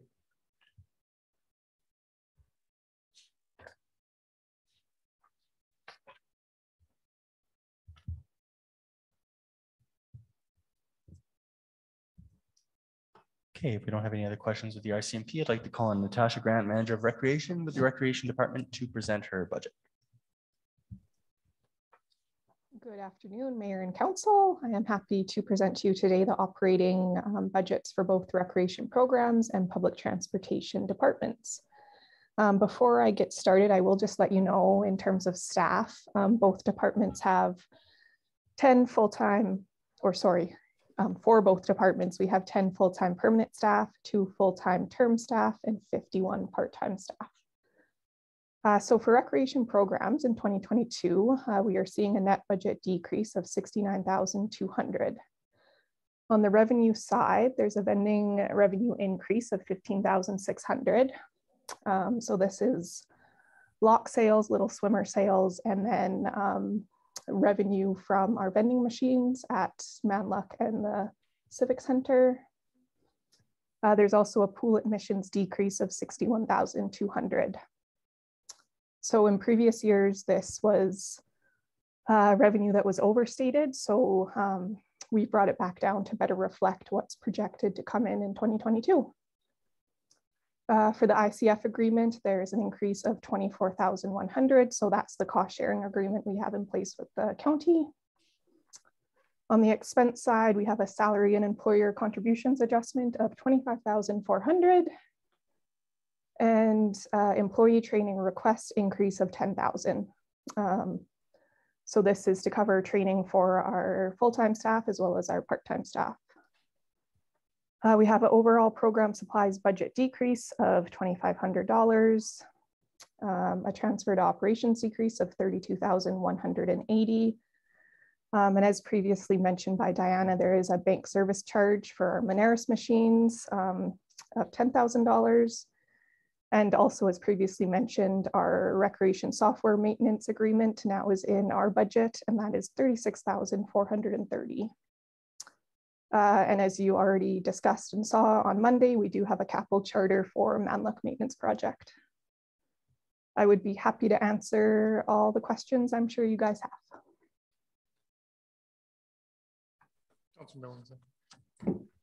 Thank you. I guess my question will first be to Diana. That $10,000 from Moneris, that's set, so it's 10,000 plus the 40,000 on the other side to utilities. Fair enough. Is there a reason why stationary, that budget amount just keeps getting plugged along all the way through of the $10,000 in cost center 55110? Did that have to do with COVID that was $4,800 and that was actually spent? Yeah, through the chair to councillor Billingsley. So we would see a decrease in the COVID years. However, we did combine. So we used to have stationary in both the rec administration cost centers and the regional aquatics cost center. And we have since combined those to be one stationary budget of $10,000. And then 52,212 advertising. Once again, it seems like the budget amount is just, it seems to be carried forward from the 20, 21, 22 and going forward. Even in 2020, and I know that that was half a COVID year, was 16. I have no idea what it was in 19, but there was only 623. Is $30,000 a reasonable amount for advertising and promotion? Through the chair to councillor Billingsley. So this is a line item that is used to cover promotional items as well as city events. So things like Canada Day and City Open House. So administration is currently working on a plan to see where those functions lie for sure and who's responsible for them. So it is an area that we could look at reducing for sure if that's the direction council would like to go. Thank you.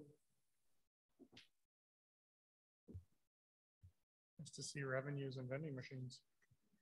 It's nice to see that we get them.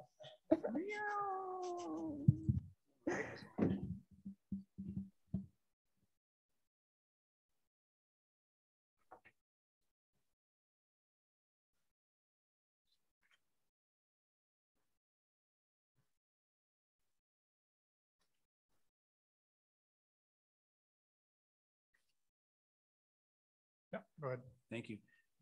Through the chair to Diana. So again, I'm now on page 34 where we're talking about recreation programs by Lake Park, Memorial Arts Center. Help me understand again the transfer to operations from these two facilities. What is that? Why do we do it?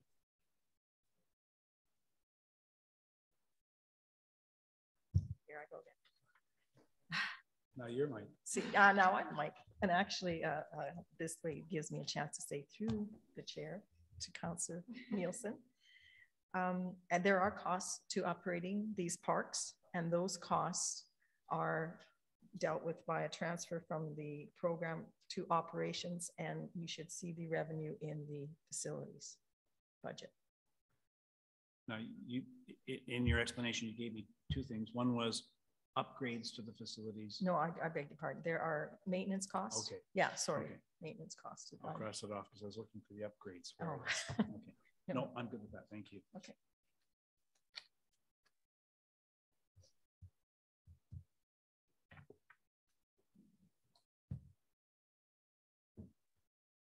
Mr. Mayor? Go ahead. Through you to Natasha. Natasha, we have the Olympias and the Orcas, both swim programs. Did we lose her?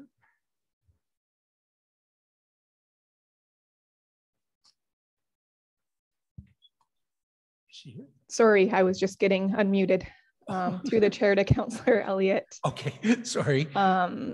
You're much bigger now, so that's better. So we have the Orcas and the Olympias.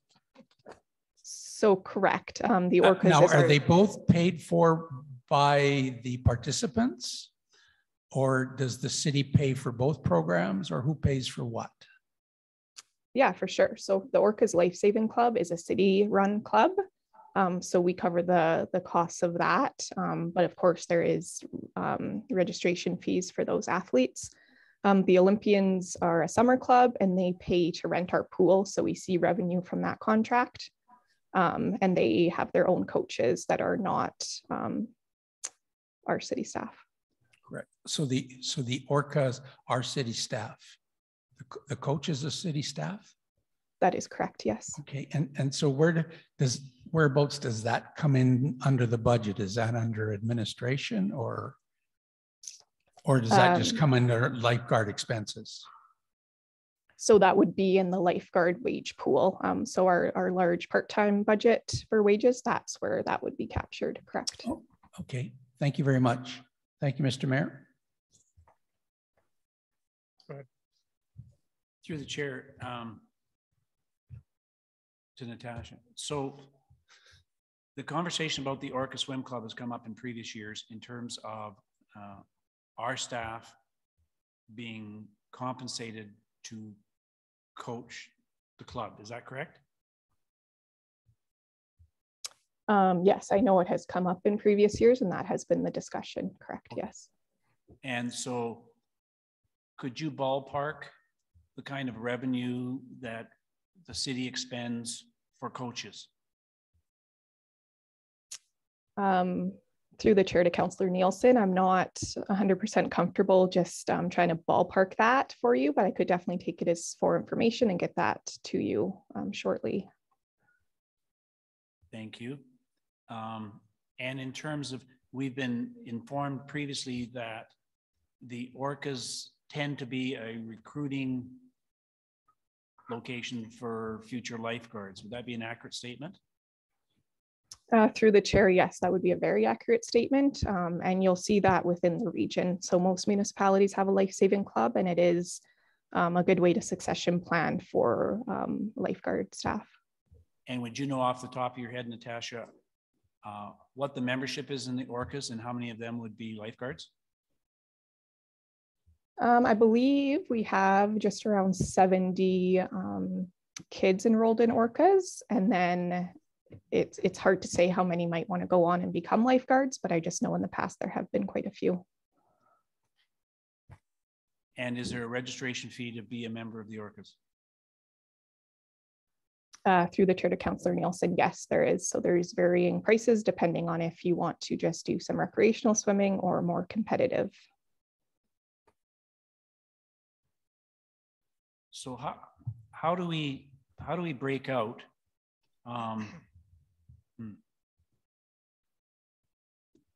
See, the difficulty I guess I'm wrestling with is that the argument is that we're using this as a feeder system into our lifeguard program, and yet we're running part of a program that is purely recreational in nature. How does a recreational program feed into certification for lifeguarding? Through the chair to Councillor Nielsen, it doesn't necessarily mean that if you're participating in the rec programs that you wouldn't one day become a lifeguard. It doesn't matter if you took, Focus Plus and swim 5 days a week or just swim 2 days a week. You could still work towards those lifeguarding certifications regardless.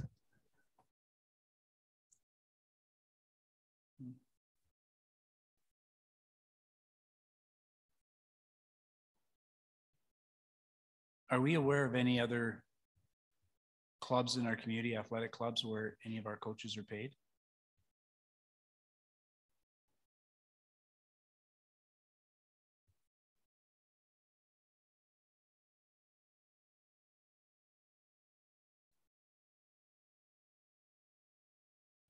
The Olympias pay their coaches. The summer swim program pay their coaches.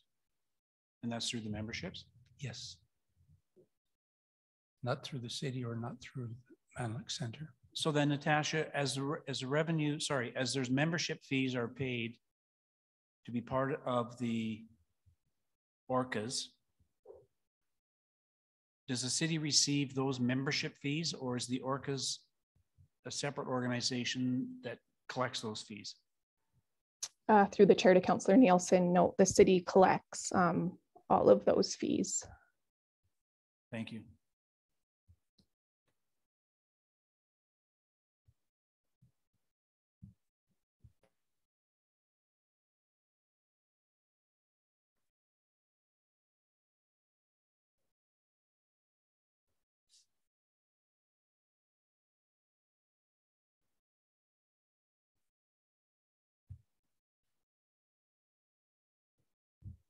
All right, if there's no further questions, we can move along to public transportation. Oh, thank you. It's like I'd be lost without my slide, so thank you for that. So for public transportation, we have a net budget increase in 2022 of $53,540. So there was some revenue adjustments. So cost recoveries decreased over $25,000. So also on the revenue side, we had consolidated the revenue accounts. So the cost recoveries is the main account for revenue. And then there was a transfer from equity and capital assets decrease of $28,000. And then on the expense side, we have an equipment pool charge decrease of $16,210. And again, I'm happy to answer any questions that council may have.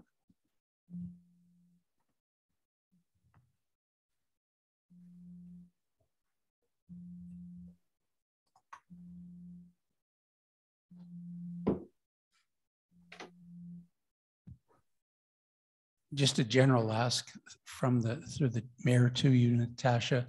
There are a number of people in our community. The city is subsidizing this, but there are a number of people in our community who would not be able to get around were it not for the public transportation system. Is that not correct? Through the chair to Councillor Elliott, that is correct. So there's a number of group homes and they rely on our transportation to get their clients to their programming at both Connections and Horizon Center. And do you also, does the system also provide for people going to church? Through the chair to Councillor Elliott. So previously, yes, we have provided church service and that was before COVID. Yes. We have not been able to provide church runs. Just currently, we don't have the staff available to work on Sundays. Okay, thank you. But there aren't very many, I don't know of any transportation systems that aren't subsidized by the tax dollar, are there? Through the chair to Councillor Elliott, yeah, I wouldn't believe so, no. Okay, thank you very much, Natasha. Thank you, Mr. Chair.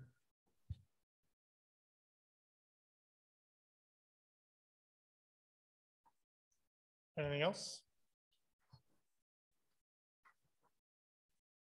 I think that covers transportation, Natasha. Thank you.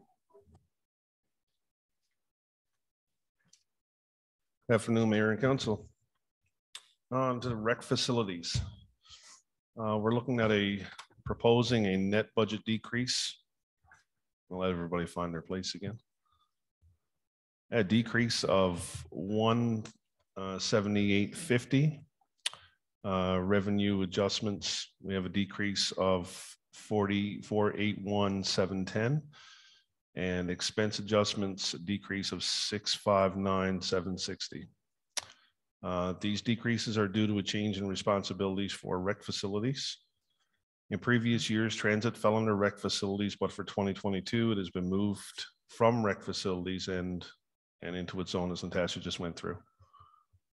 We have made adjustments in rec facilities to compensate for increased cost of CO2, chlorine, and other chemicals, increased cost of utilities, and decreased costs in some areas due to efficiencies found, such as janitorial supplies and building maintenance contracts.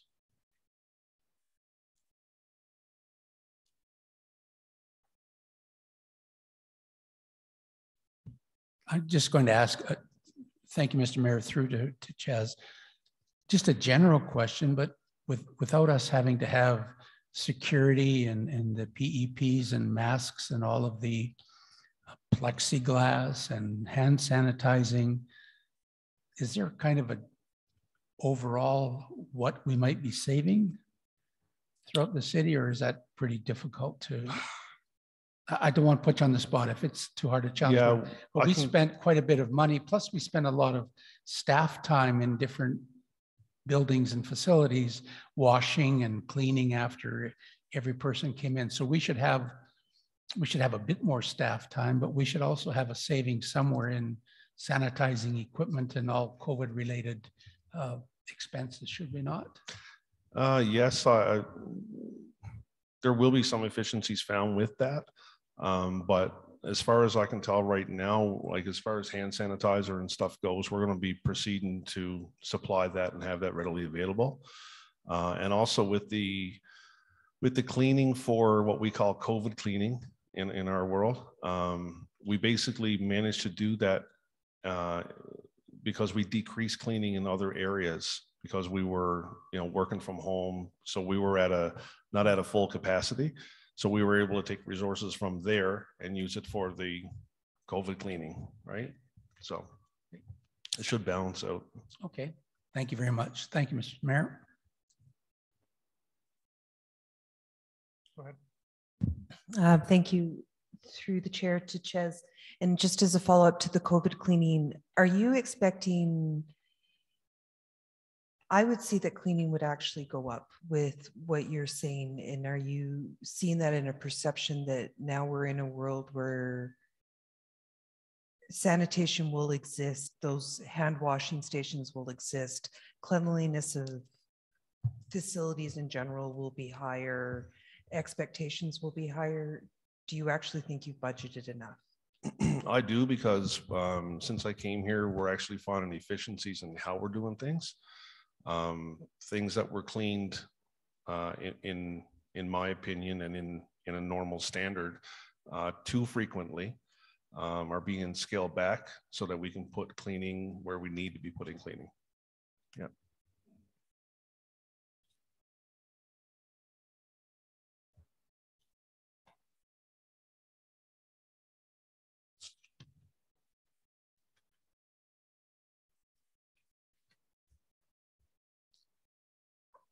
Moving along.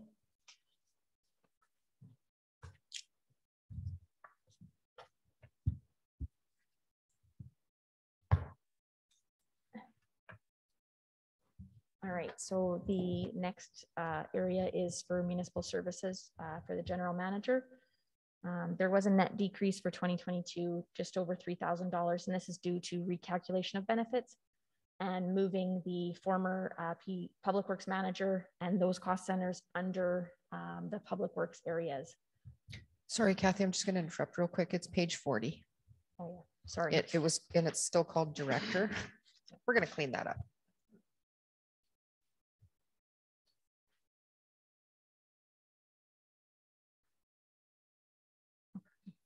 So if there's any questions there, I can answer those.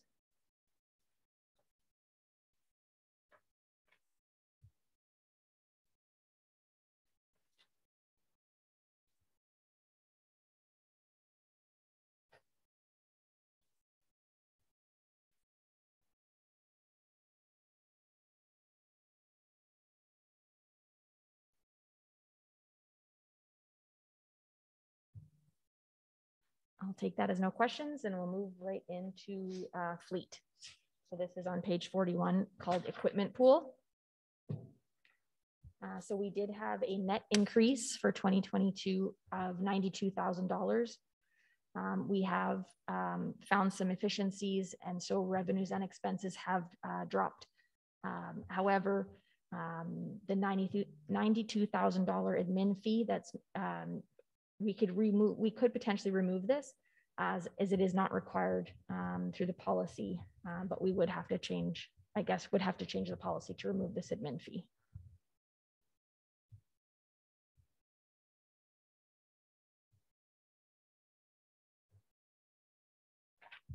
I think further to this too, this this is the year that we are going to get that policy rewritten for council, because we do need to start looking at replacing equipment.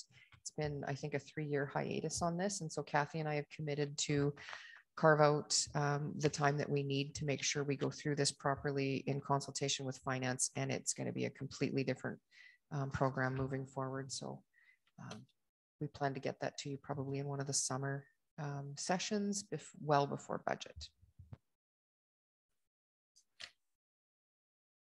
And will part of this include green equipment or electrical equipment if possible? I know you can't with some of the big equipment, but is that something you might be looking at? Part of the city's purchasing policy is that we look at green initiatives with every purchase that we have. So we would look at stuff like that. I know Kathy's group has been looking at different grant opportunities as well for electric vehicles. And of course, we would look at that where we could for our fleet as well.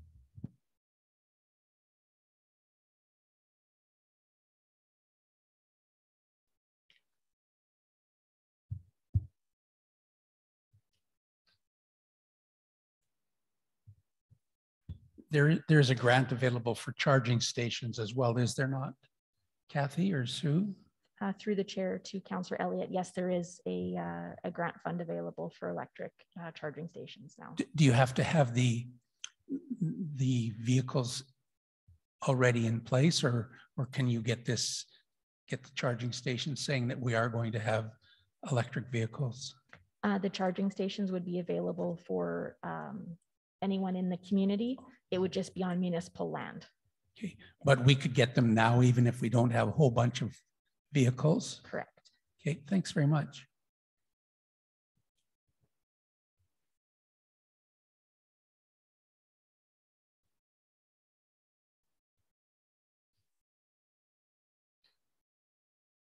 Okay, if there's no further questions, we'll move on to the airport operations. So we are proposing a net decrease for 2022 of just under $36,000. We have decreased the budgeted revenues. And this, I will have to look at Diana for some support on this, because it is to do with the amortization and transfers from equity into the capital assets. And then, of course, expenses we decreased on airside and building maintenance functions for 2022. So if you have any questions, I can certainly answer them for you.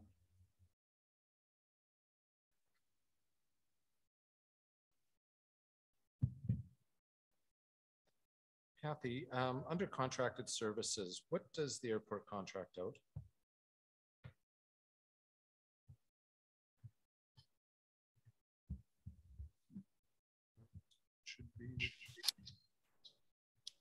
Sorry, just 1 second, please. Thank you. I know some of this while she's looking it up. So there is the company that comes in every couple of years that's required by Transport Canada to test our systems. There's that. I believe we had some money put in there as well for snow clearing if we needed. And there was, I'm going by memory while she's searching.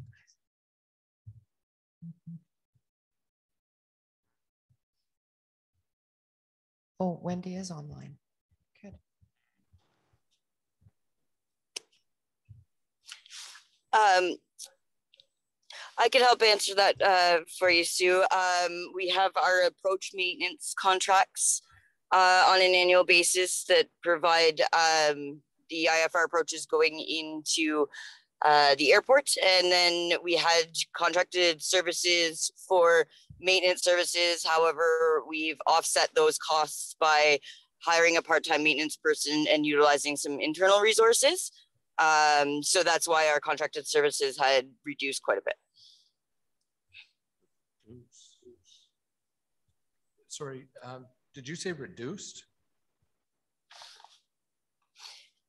Yeah, the contracted services have been reduced from 50,000 in the previous year's budgets that I'm aware of down to less than 10, I believe, right now.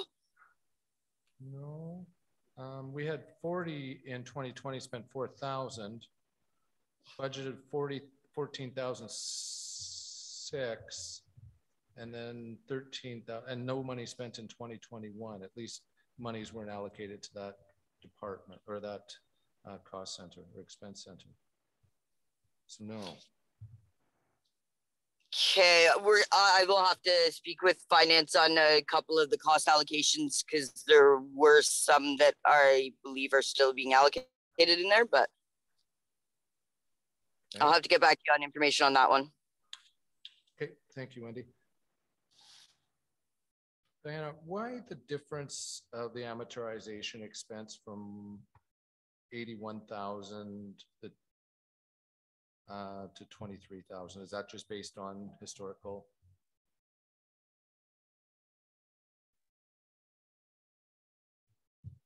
Generally speaking, a decrease in amortization of that nature would be because an item has been fully amortized and therefore we're no longer amortizing. But I could not tell you specifically with regards to the airport operations what that might be. So I don't have a definitive answer for you on that. We could take it as a BIR if you want. And that 23,360 will offset. Yeah, but is that 100% accurate? Don't know. No, nothing would, in terms of those particular estimates, I wouldn't say that they were 100% accurate. At the end of the day, when we do our tangible capital asset adjustment through the general ledger, there's only 6 components that all of the amortization will go to, and the groupings are based on, for example, engineering structures, which would be your underground and your roads, that sort of thing. So and then buildings would be entire one, and so there'd be a combination included, and that particular amortization expenditure must have been broken out from the grouping, and we would have to look to see what was included in that. Okay, thank you.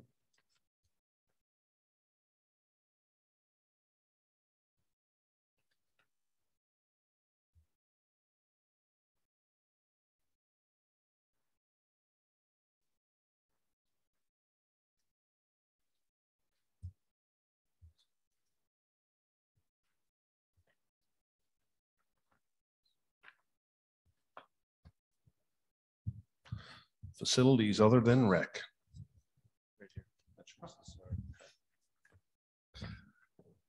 So we are proposing a net budget increase of $7,310. Revenue adjustments decrease of 165.4. That's because there was no transfer from reserves this year compared to a $60,000 transfer in 2021 to do our facility utilization project. And another decrease in transfer from operations of 105,860. Expense adjustments, a decrease of 158.90, mainly due to salary savings and transfer of position to communications.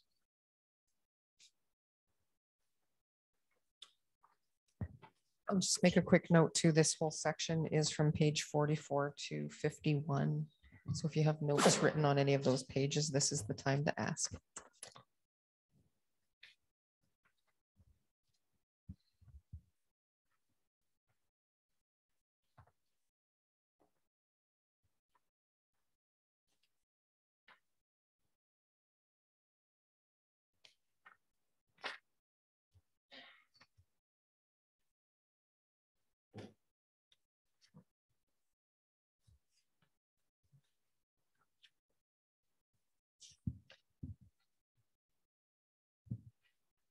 Through the chair to Diana, on page 45, the interest on 58310, is that the debenture for this building?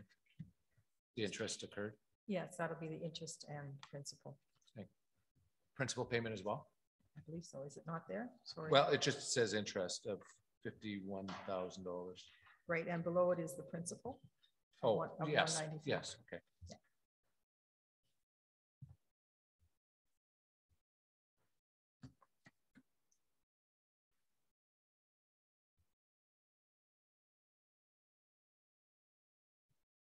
When's our mortgage burning party in this place?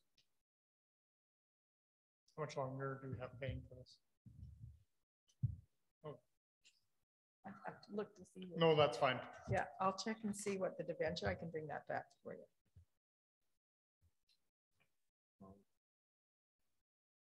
Yeah, absolutely. Mr. Mayor, through to Ches, is the civic building going to be repaired? Is that what's under maintenance and things? Like there's windows broken, there's tagging on it and that kind of thing. Is it going to be,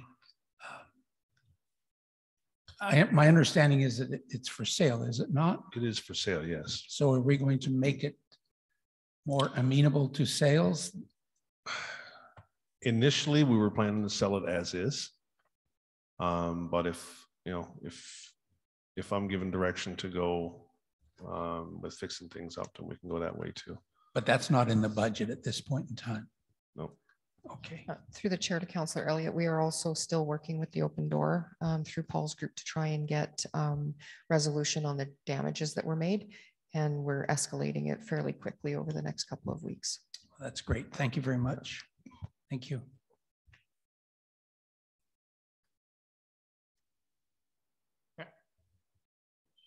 Anna,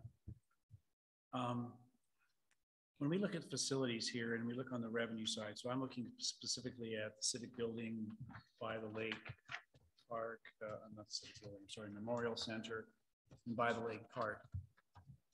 There's no revenue. So revenue for rental of the space is going where? I believe that goes to programming, doesn't it, Paul? Rec programming, the facility rentals?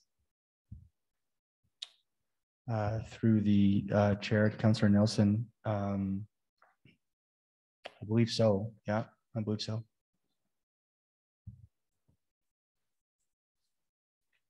So to determine, so I've got to go back to programs.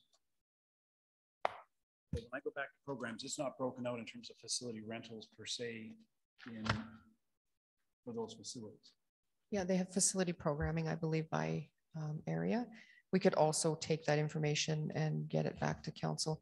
I know it's a discussion we've had whether or not it belongs in Chez's area because they're maintaining it, but Natasha's area is the one doing the work to get the facility. They're going to have to work together anyways on a strategy to increase utilization in those facilities. And so we'll figure that out when we write our chart of accounts this year. And that's what I guess I was leading up to, because we've talked for long periods of time about how do we increase revenues in rental of facilities.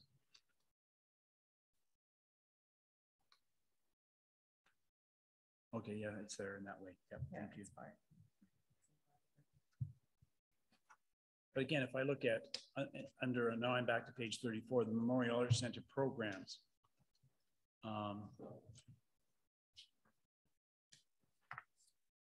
Last year in 2021, even during COVID, we had rentals of 27,000.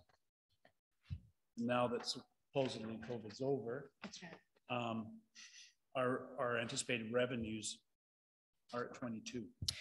That was because of the courts. They needed more room, so they were actually running trials out of the Memorial Center during COVID, and we don't anticipate that revenue to be ongoing. Okay, thank you.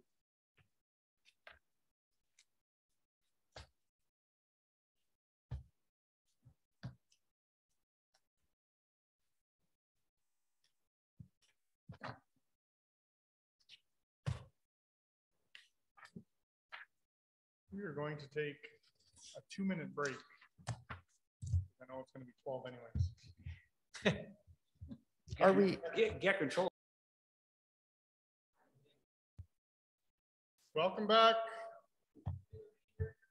Good to have you.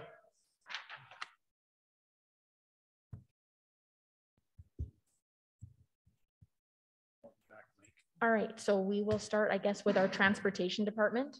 We are looking at a net increase in 2022 of about $239,000. We have Some increases with amortization, recalculation of benefits. As I indicated earlier, the manager of public works and the admin assistant moved from the director / GM into this. So that's why we did see an increase in this budget. So if you have any questions for transportation, please let me know.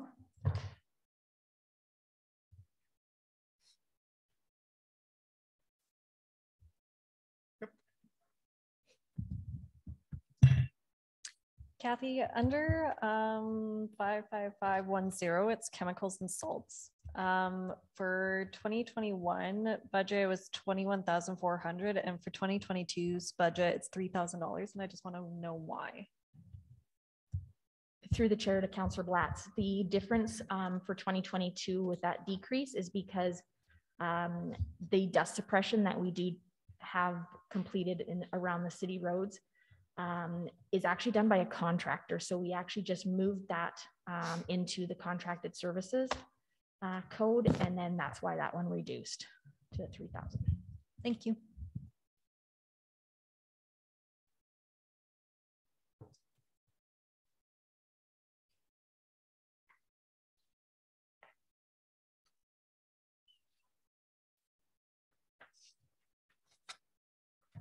Kathy, just to clarify, we cannot go onto CPR property to cut grass or do any of that, get rid of weeds or anything like that. That is their property and we're not allowed on it?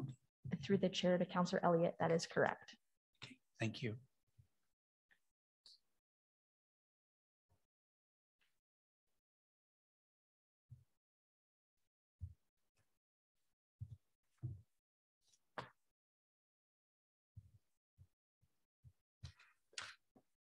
If there's nothing else, we will move along. I have a question. Yep, go ahead. So, Kathy, what is the kind of dollars that we should be having in like the snow removal reserve? Is it a year's worth of work or a portion of a year's worth of work? Or how is that determined what gets there? Through the chair to Councillor Nielsen, typically the way we budget for snow removal is based on, I guess, a rolling average of the past, say, 5 years of what we've done. So if you consider this year, we've had a ton of snow, we've had a ton of freezing rain, whereas last year there was very minimal snow. So it would be like a rolling 5-year average that we would want to put either into a reserve or just hold in our operating account if we required it.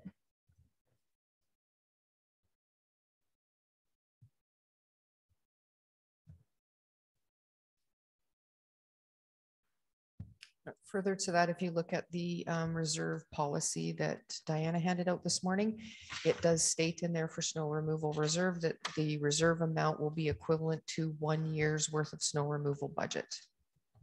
So if that is the case, I'm to assume then 1 year's budget would be $359,000? Correct. So because we have that amount there now, are we foreseeing putting more money in that reserve, or is that reserve capped then until such time as we deplete it? The reserve is capped. If you remember last year, we were up to 800 and some odd thousand. We reduced that and we'll keep it only at 1 year's budget now. Okay, thank you. And we don't clear snow just because we have a budget for it. We still follow policy. That would be correct. And earlier, Mayor Ganem sent out an email talking about the kinds of chemicals we're using and sand and so forth. How is sanding and chemical treatments determined in terms of when we need to go out? Through the chair to Councillor Nielsen. So a lot of the product, so straight sand, you can use at any time. When we start adding, okay, I should back up. When we get our sand delivered, we usually add about 10% salt into it. It's called pickling so that it doesn't freeze into a giant lump. Yeah. If we require, depending on the temperatures, we would require additional salt to try to melt the ice. In cold temperatures, salt does nothing. So we would use rock chips or sand. So it really depends on the type of precipitation, the temperature that we're encountering and propose to encounter over the next couple of days, what we would use.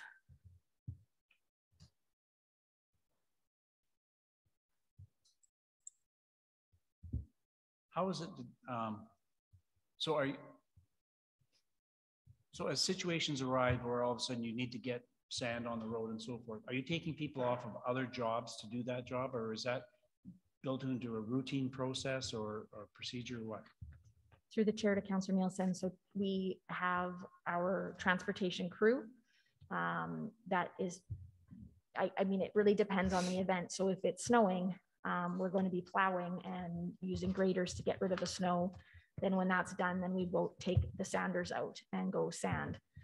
If we have a freezing rain incident, then it's all hands on deck and everybody's going as much as with equipment we have for salt and sand.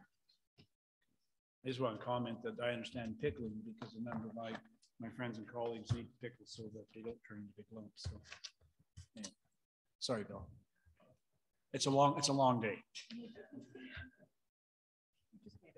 Yeah, I did. Councillor Elliott. Thank you. Through the chair to Kathy. Kathy, potholes just come under road maintenance. I was looking for, there's not a specific category for potholes that I can find. Maybe it's my eyes. Through the chair to Councillor Elliott, it is not your eyes. We do have it lumped into roadway maintenance. Okay, thank you very much. She should have qualified that it's not your eyes this time.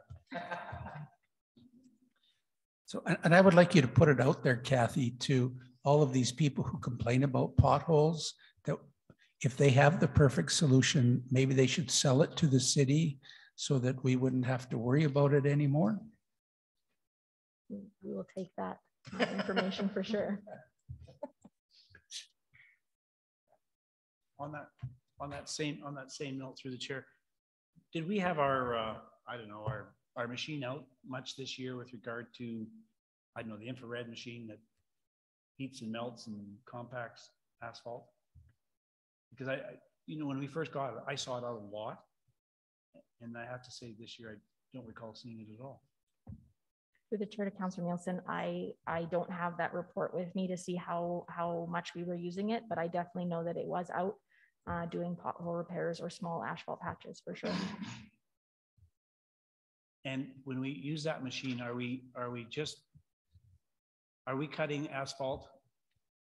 Like there was some discussion previously that irregular sized potholes that were being thermal factored or whatever that thing is called, had a tendency to pop back out as opposed to something that was like jackhammered out and squared up and all the rest of it. Was there any merit to any of that kind of conversation?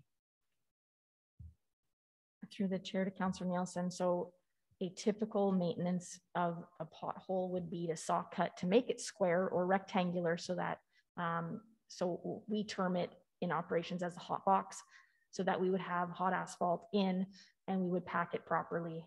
And then what typically happens after is you put a crack seal around the edges to seal it so that the moisture can't get through. And that's standard practice now?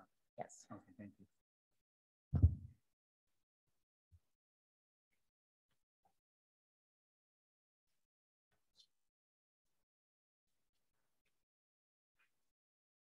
All right, so we'll move into parks operations. The proposed 2022 budget sees an increase of just over $98,000. There was some adjustments made for incorrect coding and budgeting of salaries and benefits. So if you have any questions about parks operations, I can answer those for you.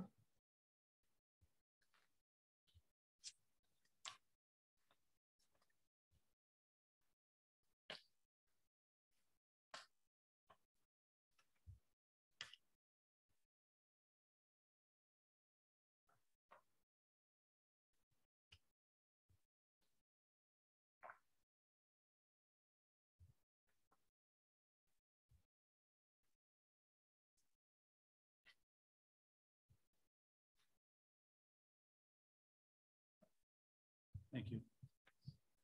I guess through the chair, perhaps to Sue, we talked last year about maintenance, I guess maintenance is the right word, maintenance to our entrance signs and, you know, standardizing their care. Are we still on task for that? Through the chair to Councillor Nielsen, Kathy is working with all of the teams right now. I could let her speak more to this, but she's transportation, parks, all of it. She's going through and monitoring how they do their operations and then making suggestions for improvements. And so one of those areas is making sure that we've got dedicated teams to look after those facilities. I did have the discussion with her about the PowerPoint presentation from 2 years ago and making sure that we don't end up back in that situation. So as she has the opportunity to go through and make those changes to operations, we'll report back to council. And I guess I just would like to remind somebody, we've had conversations, and I don't know how much Kathy's been party to that, but maybe one of our biggest visitation sites for people coming into our community is the Manlick Pool, the ice arenas, and so on. And we've got a number of areas over there where we have, I'm going to call it just gravel into like little road dividers and that are constantly just a horrific weed mess. And I have no idea what kind of cost it is to do something with it, but that's because of their location. I'd like to see something done there for sure as part of that review. Thank you. I promise not to send pictures. This is recorded. I didn't say I wouldn't talk about it. I just said I wouldn't send pictures. Councillor Billingsley. Are we looking, Kathy, at the same level of service? In other words, the dandelion control that we added at the end of last year, is that going to be continuing on with that?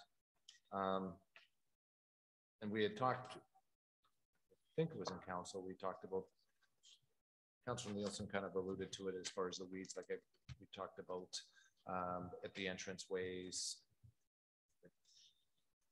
and Jubilee Park and all that. Those are addressed and there's allocations for that type of stuff in this budget? Through the chair to Councillor Billingsley. So we do have a budget item for contracted services to assist with some of the pesticide applications. We currently do not have an employee that has their pesticide applicator license, but we're hoping by, I think, April, May that they'll have it. So we will be able to do some stuff in-house, but we do have the contracted services similar to what we did in 2021. And follow up with, we are going with summer students again this year? That's correct. We have, I believe the posting went out. It might actually be closed now, but we're looking for 18 summer students. And how many did we have last year? 18. Thank you.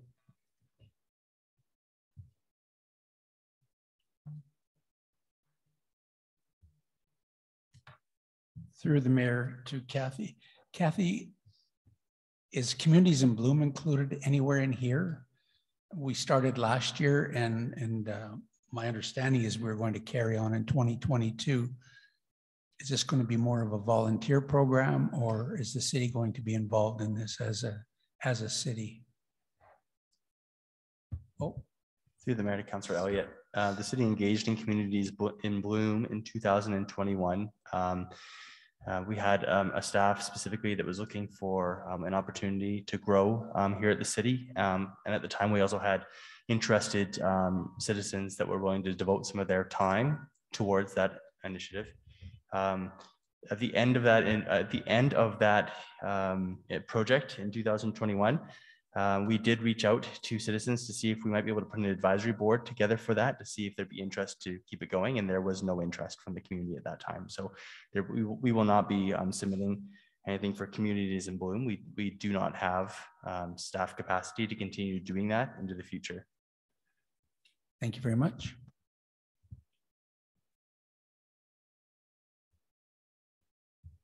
Yep. Through the chair to Paul, just clarification. So reaching out to the community for interest, was it reaching out for a community entity to take over that project or to work with the city on that project? Through the mayor to Councillor Nielsen. At the time, we had, at the conclusion of the project, we had sent through our city social media channels request for interested citizens to sit on an advisory committee, and we didn't receive any feedback.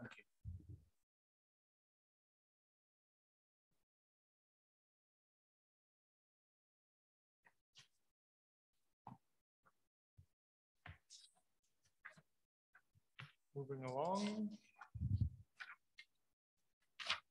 All right, so we will move to the Waste Management Department, and this is going to be found on page 63.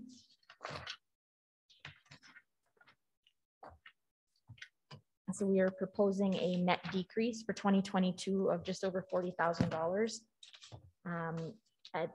At this point, we are functioning with this department in a deficit. We're looking at a level of service changes, some operational changes, to reduce some of our operational costs, just looking at different ideas, which we'll bring forward to council when we have some more clear plans for that. We had been overstating revenues kind of year over year, so we've adjusted those. And then as well, we've had some salary adjustments and some contracted service adjustments, which saw about $115,000 decrease. And the increase to program supplies of the $15,600, that's for our household hazardous waste program that we run in the springtime. If you have any questions, I'll be happy to answer that. Councillor Lonsdale. Thank you, Sue. You sure? Sir? Not Sue. I almost said I've been called worse, but I don't know that I have. Maybe not here. Through the chair to Kathy or Sue. How's it all working out now with having just the one truck going and adding the Monday? Is it working out really well? Like, I haven't noticed any change otherwise, but. Through the chair to Councillor Lonsdale, I believe that spreading our collection services over 5 days hasn't seen a change in operations. The truck is running 5 days a week now. We do have the spare truck in the event that it's down, or on stat holidays when we're doing double collection days, we have that opportunity to do that. So it's working out pretty well right now. Good. And how many employees do we have trained for the trucks? I actually know this one. They're all cross-trained except for the summer student. Oh, okay, perfect. Thank you.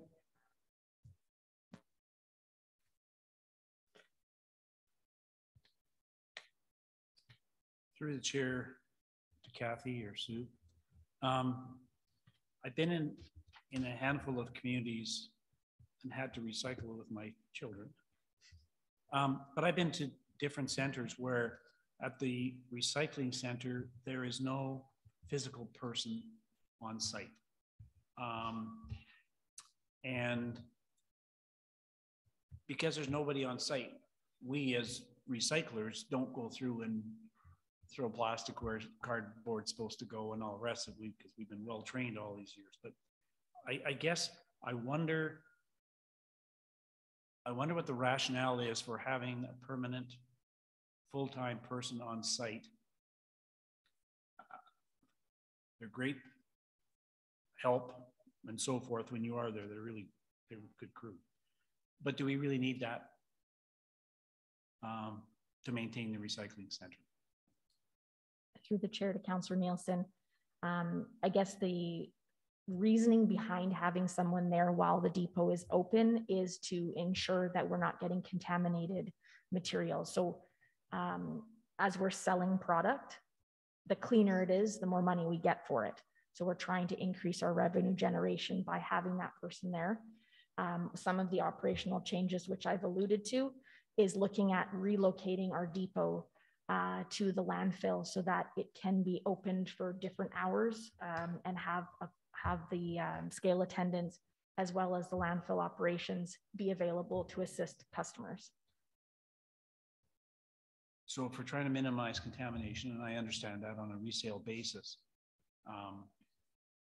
what percentage of what percentage of contamination would we currently be getting in terms of our various bins? Do you know? I don't know that right now. I'll have to check with our waste management supervisor. Because as much as they're awesome to work with, I know they're running the compactor, so they're not watching what I'm dumping in the bins. So again, I guess that's why I wonder the total effectiveness of having them there. So, and it's just, I see it as potential savings. That's all. Councillor Billingsley. Thank you.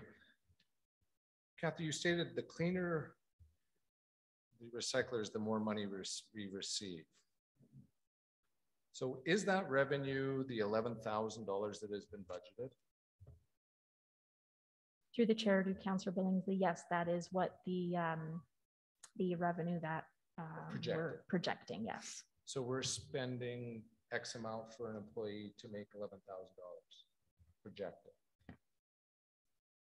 Yes, I suppose so. Okay. On the expense side, you also stated that we have a full-time employee there, but I don't see under the expenses of the recycling center, unless I'm missing it, an employee being cost-centered to the recycling center. Through the chair to Councillor Billingsley, you're absolutely correct. All of the employees are coded under waste collection at this time. So following that, if we just had a big ban of all the recycling and shipped it off, we would not receive the $11,000 in revenue. We would still see revenue. We just probably wouldn't see as much as we're getting currently because we do ship it to Edmonton in specific materials. And so we send them to different recyclers and we can get different rates for them depending on who's got the best rate. Because other communities, I know you just get a bin at your home or and you just throw in recycling, not garbage, but recyclables into bins. Okay, thank you. Councillor Elliott. Thank you, Mr. Chair, through to Kathy, and a comment to Councillor Billingsley. But when they throw them in those bins, they also at the center have a crew working there to separate all of those. In Edmonton, they do. They have a crew. When this started, when the recycling center started, it was being subsidized. And that was to keep our community clean and to encourage people to recycle. But also we were at one point very close to being somewhere around 60% diversion from our landfill through recycling, which means our landfill is going to last a lot longer, which means we're actually saving money by recycling. Because if we have to close down our landfill and then move to another one, that's going to cost us a whole bunch of money.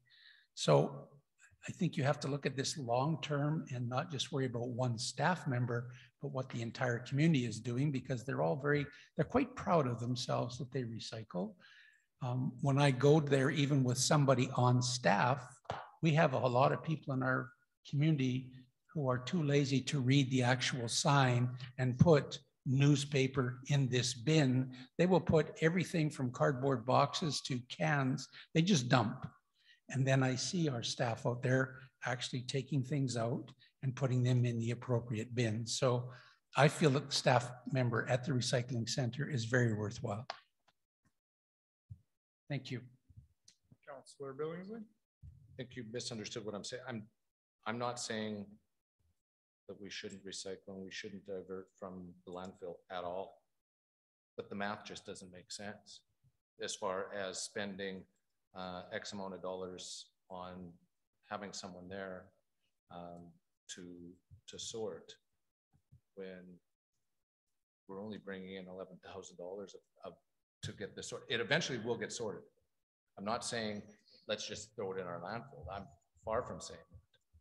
But we're spending a lot of money to bring in $11,000 in revenue.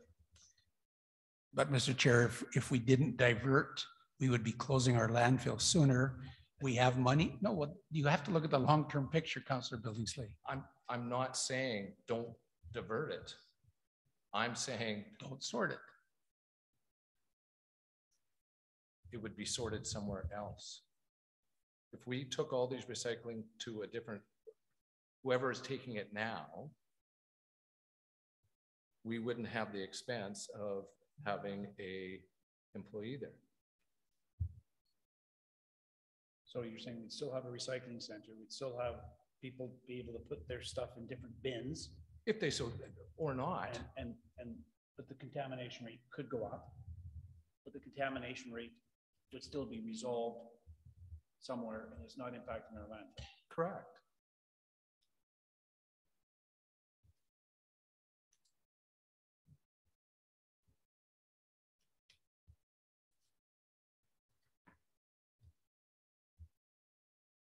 Anything further?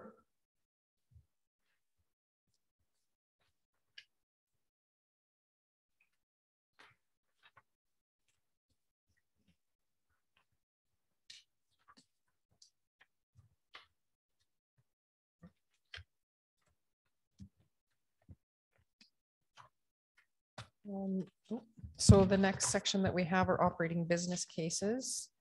In tab 3, we have put them in order of priority based on administration's review of the business cases.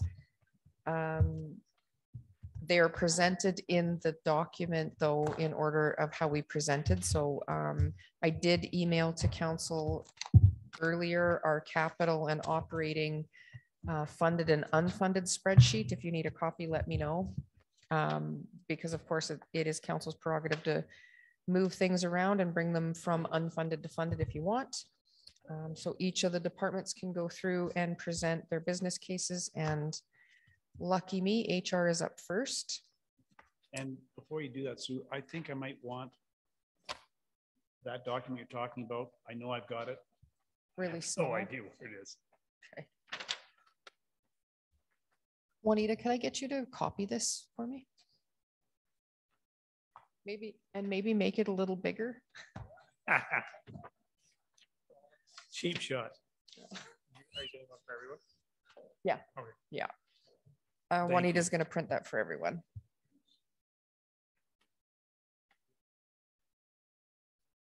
Oh, you could. Yep. It is. It's called prioritization. There's an Excel spreadsheet, but then there's a PDF that I sent to council. The PDF might be cleaner. And now Dean is, oh.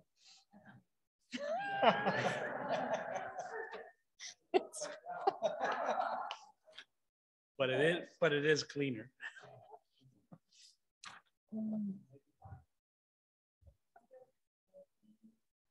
That's okay. We'll have printed copies as well.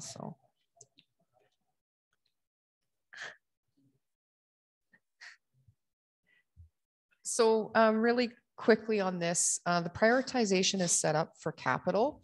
And because we don't have council's strategic plan finalized yet or the corporate business plan, it was really a stretch for us to use this scoring criteria for the business cases as well. But I had sent the backup information so that you had an idea of what we went through when we started prioritizing and scoring these.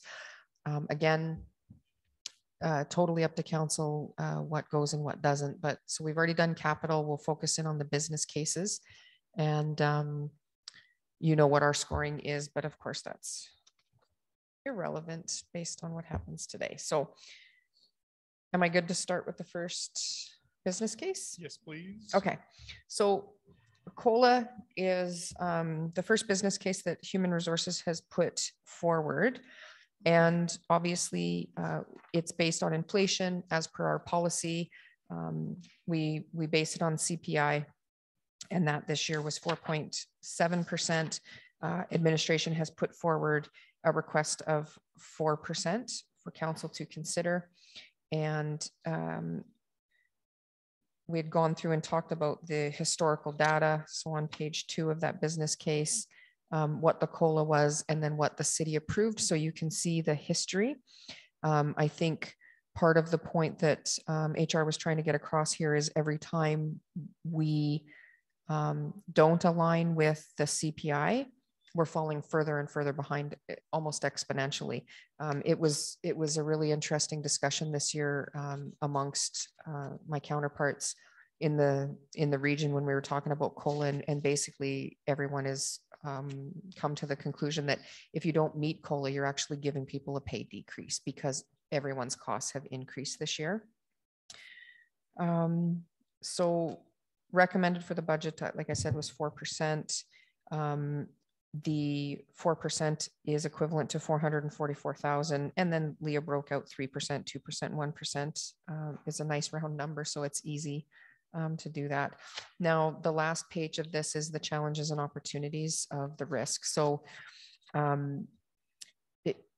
allowing COLA to be approved allows us to keep pace and maintain stability with employee pay.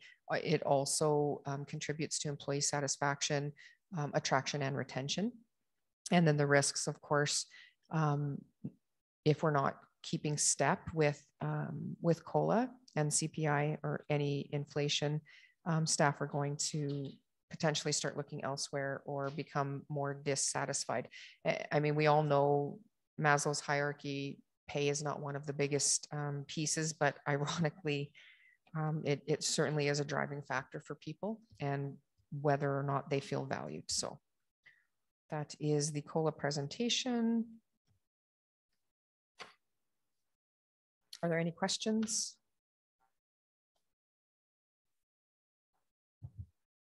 Obviously, if they're of personnel, we should go in camera for that.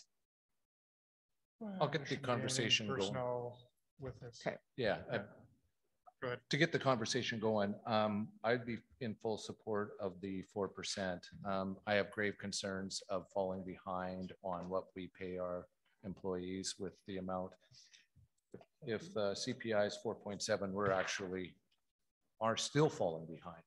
And we have not kept up with inflation very well over the last 4 years. And I guess I can take some blame on that. But at some point, thank you very much. I think it's time to take a look at this, that if we don't keep up with it, as our CEO had said, we are going to be in a world of hurt over the next couple of years. So I will be in full support of the 4%.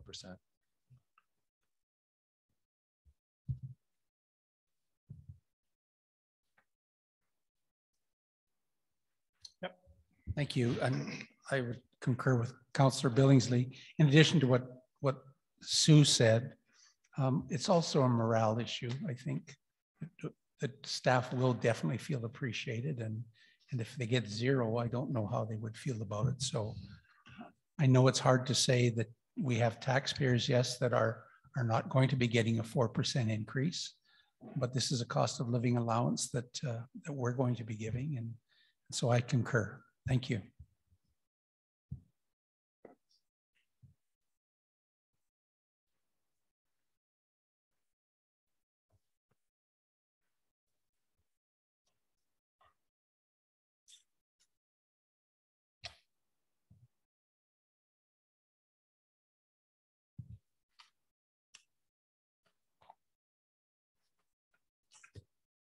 Anything further? We're going back to pie plates.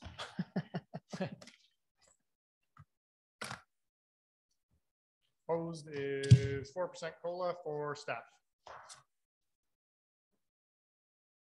Passed.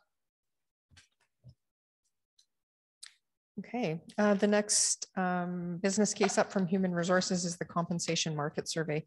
So as per policy, admin directive, it used to be policy.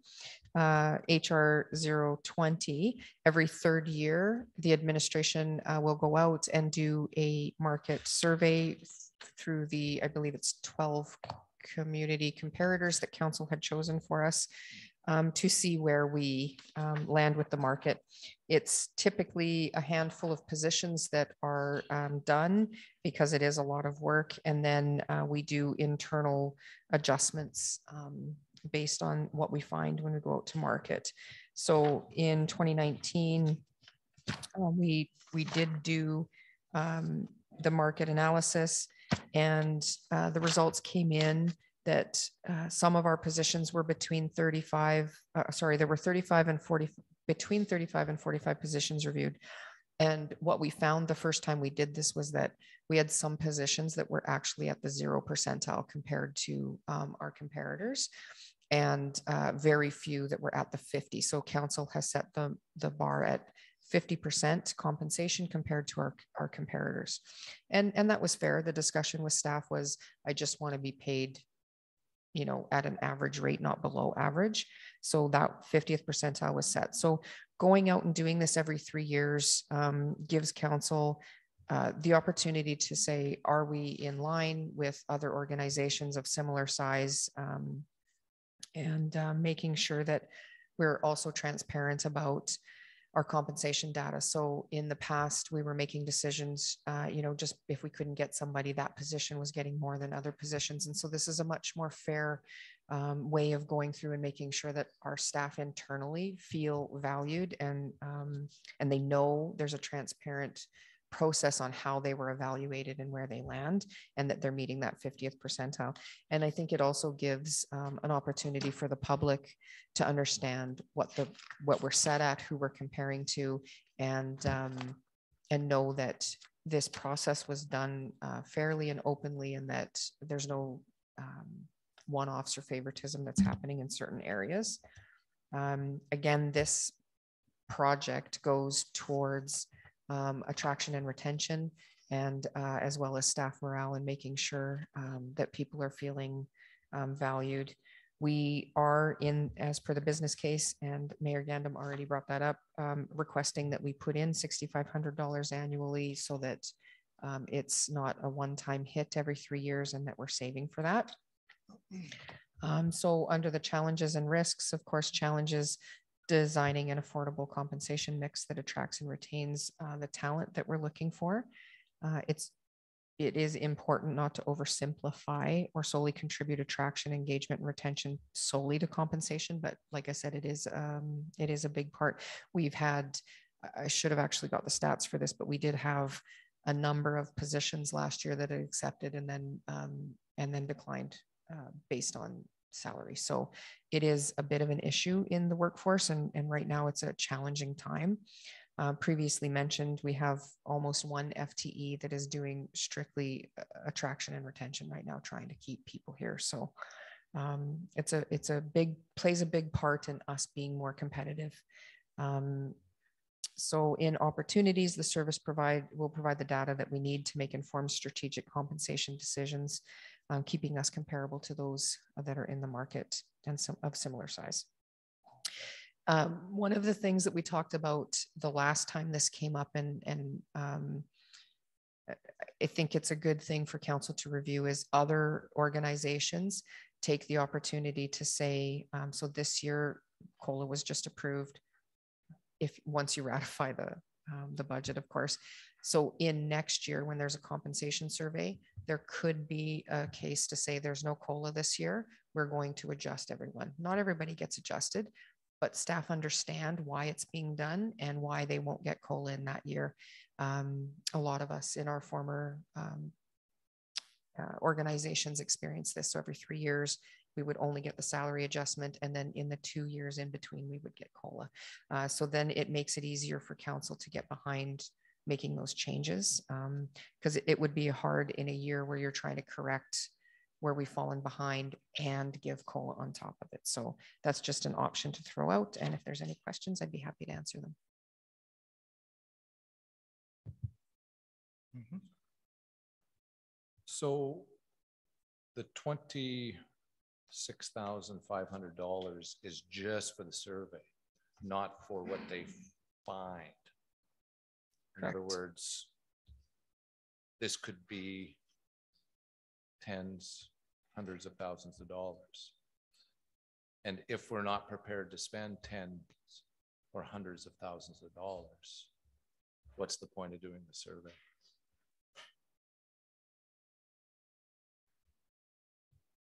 To your argument, you just said that if we're falling behind and we want to keep staff, we just approved hundreds of thousands of dollars. Yep. So where would like, why wouldn't we be doing it if that's the goal of the organization? So then where in the budget is for the survey? The results of the survey? Well, we wouldn't get that until next year anyway. So that would be a 2023 discussion or a 2024 discussion. Yeah, it would be a business case we would put forward in 2023 as part of the results from this, and we would share the results with council as they came in.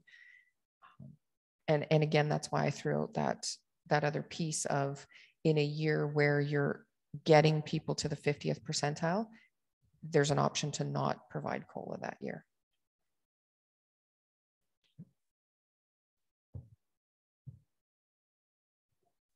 Mr. Mayor? Yes, sir. Are you aware of if Alberta municipalities does any comparatives of Yep. They do so? Yep. And we have access to Not that? sorry, I thought you meant within its own organization. I don't know if they do municipal comparators. Okay. I sit on the HR committee too, and we were just looking through internal, like Alberta municipality staff, not Comparing them to other staffs? Correct. Other organizations, Yes. not municipalities. Okay, thank you. And I have to agree with what Councillor Aberney said this morning, that it might be advantageous to staff to wait until 2022 has settled out, for the simple fact that people are just coming back. We're just first day without masks kind of an idea, that maybe once jobs settle out and people settle down, come back to work or not working from home, there actually might be to their advantage salary-wise, because salaries may go up. Just one thought that I had related to that. Thank you.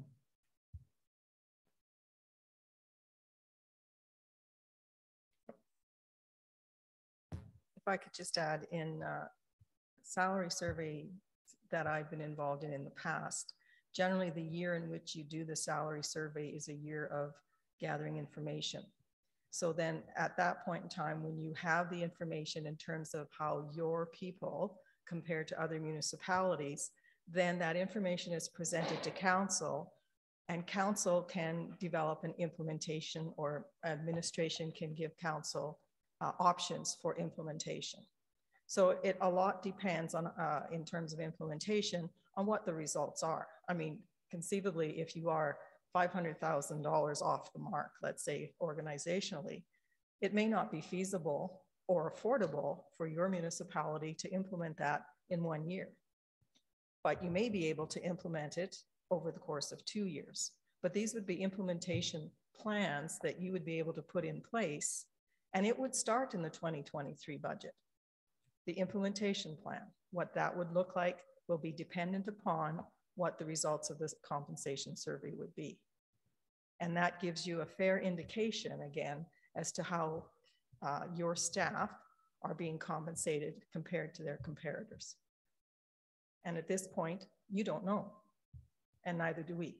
So unless you do the survey, in some ways you're operating in the dark, because you don't know what it is. And also council will always have the opportunity to implement that, the results of that study over a period of time if need be. And that's just what I've seen done in municipalities in the past.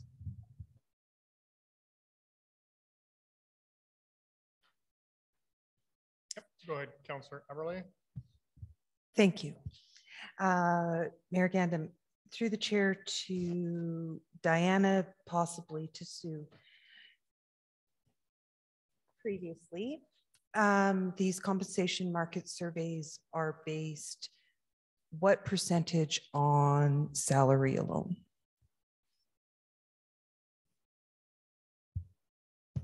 If I'm to chair to councillor, if I'm understanding your question correctly, when you do a compensation review, it's total compensation.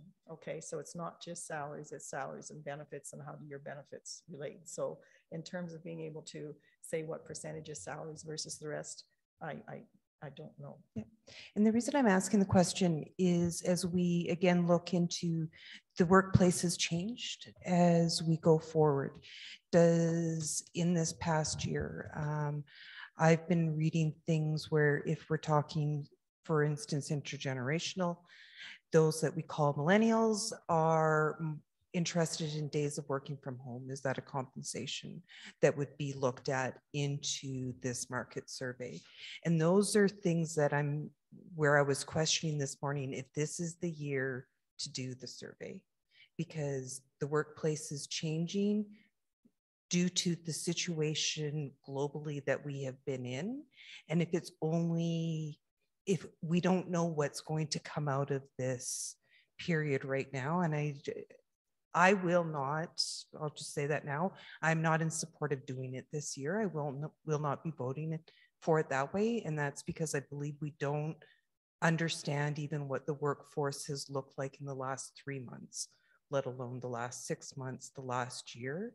And I don't want that information coming to me and me basing something then next year on how we may compensate. Thank you.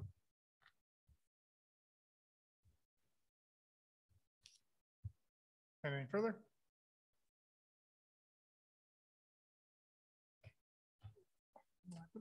So far much.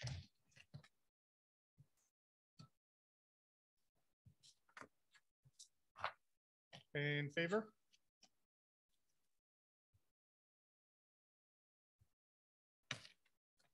Follow up then, do you want there to be a line item for this to be looked at, like if they've split it up so that it's looked at in 2 or 3 years? And if so, what would your proposal be?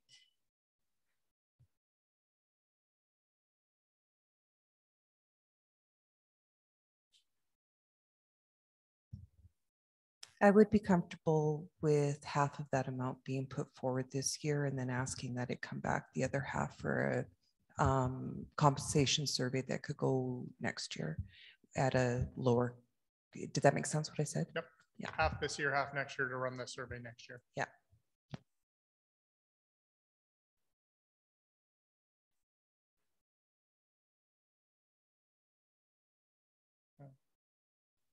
I don't think it needs to be. I think it just needs to be what the, so if it's being proposed this way, it's just changing the proposal.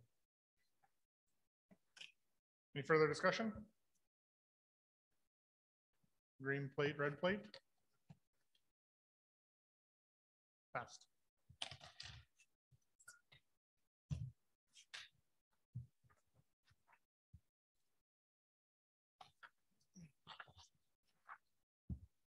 New municipal website. Good afternoon, Council. I'm assuming you've reviewed this business case and I understand the position Council is in with having to make some tough financial decisions, so please allow me to be direct. I brought forward this business case because I told Council that I would when presenting last year's customer service survey results. Will we eventually need a new website? Yes. Is it imperative we do so this year? No. With the addition of an internally focused comms assistant, we now have additional capacity to address many of the website related complaints brought forward by community members. So that's my presentation. If you have any questions, let me know. Councilor Billingsley. Ran through the mayor. Will this help the search? Like, my biggest beef with the current website is the searchability, trying to find documents. Is that what what are you trying to address, I guess, with a new website? Basically all of the complaints that we received. I mean, navigability can be somewhat addressed with the current website, but the search function is extremely limited and we've had numerous complaints on that. And as we all know, younger generations, that's all you use is the search function. So it's kind of crippling that way. I can liaise with Civic Plus and see if there's any updates or anything that they can provide. Last I checked, there wasn't.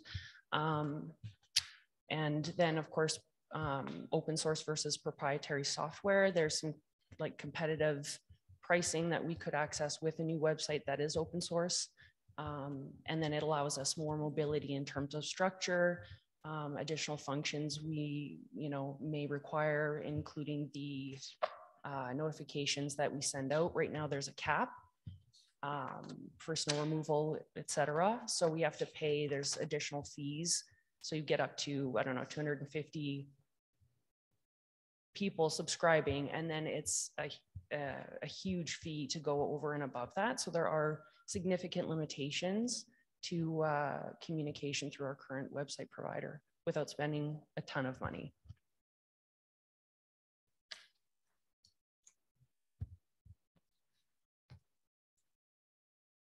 So this moves us more into open source or away from open source? Oh, in terms of the new municipal website? Yes. Well, it would be getting an open source website, yeah. Okay, thank you.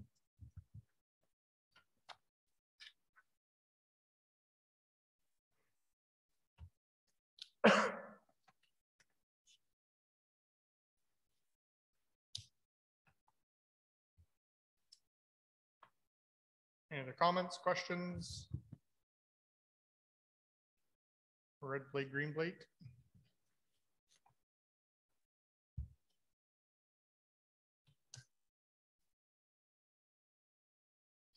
Thank you.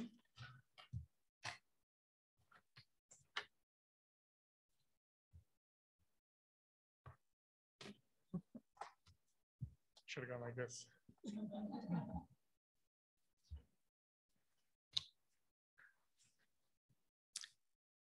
Okay, so the next one is the finance tax strategy. Of course, this is one that was presented last year, and council had asked us to bring it back. Not sure if it's a priority to council right now. Administration would contract this work out and look at someone bringing in a long-term tax strategy that that looks at everything from tax incentives to different structures, different abilities for council to tax at different rates throughout the community. Yeah, if you have any questions, I can answer them. Councilor Billingsley. Thank you. Through the mayor to Sue, is something that, as you know, I'm a big fan of spending $50,000 on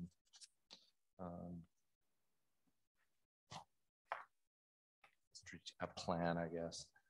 And I'm wondering, is this something that we could do in-house with council and administration? In my opinion, no. If we wanted to take it on, I'm sure we could find the expertise between finance, ECDev, and our GM level, but something would need to drop off of our plates. It's easy for a consultant to do because that's what they do all day. It would take a lot of time for us to do this internally. I like that she deliberately left council out of the equation of who could put this together. See, and then, so therefore I really have a problem with this. You said that it's easy for consultant, but at $50,000, that seems like it's probably 3 or 4 months of full-time work for one person, if not more. So that's a lot of money for easy work. Well, they have a ton of resources they can pull from. Oh, I know. Thank you. As long as council's not involved, it's easy work.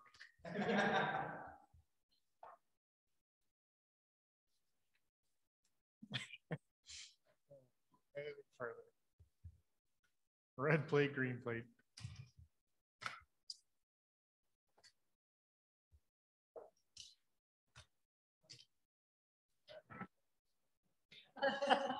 Good, because it's fun for me.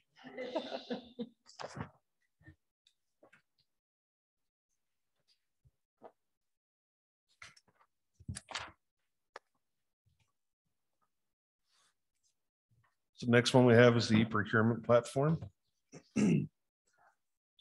So this is basically new software for procurement. Incorporating the e-procurement platform increases efficiency, reduces labor costs, ensures compliance, which is a big one for me, and places the city in a position to reach more potential bidders using available technology. Currently, the competitive procurement process is conducted through email with bids and tenders submitted in hard copies.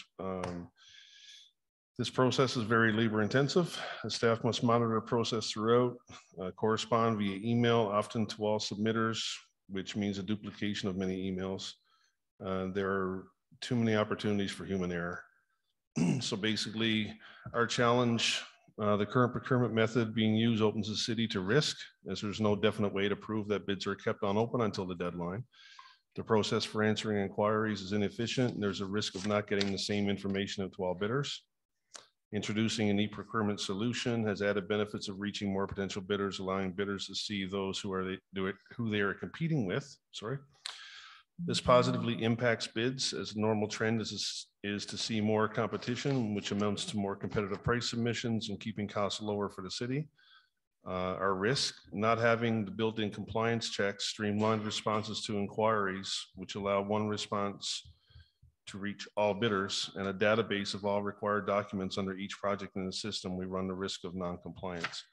So for this sort of package, we're looking at $2,750 annually.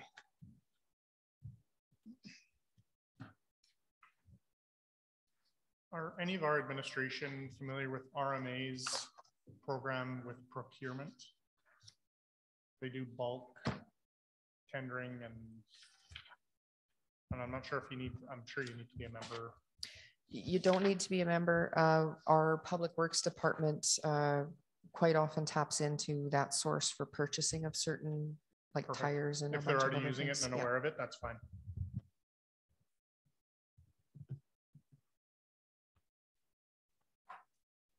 Comments, questions? Red plate, green plate.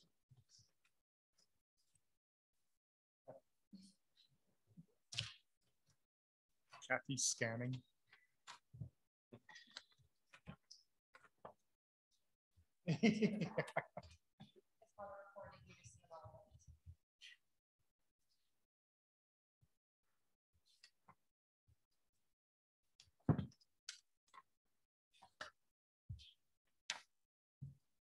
Administrative assistant help desk position.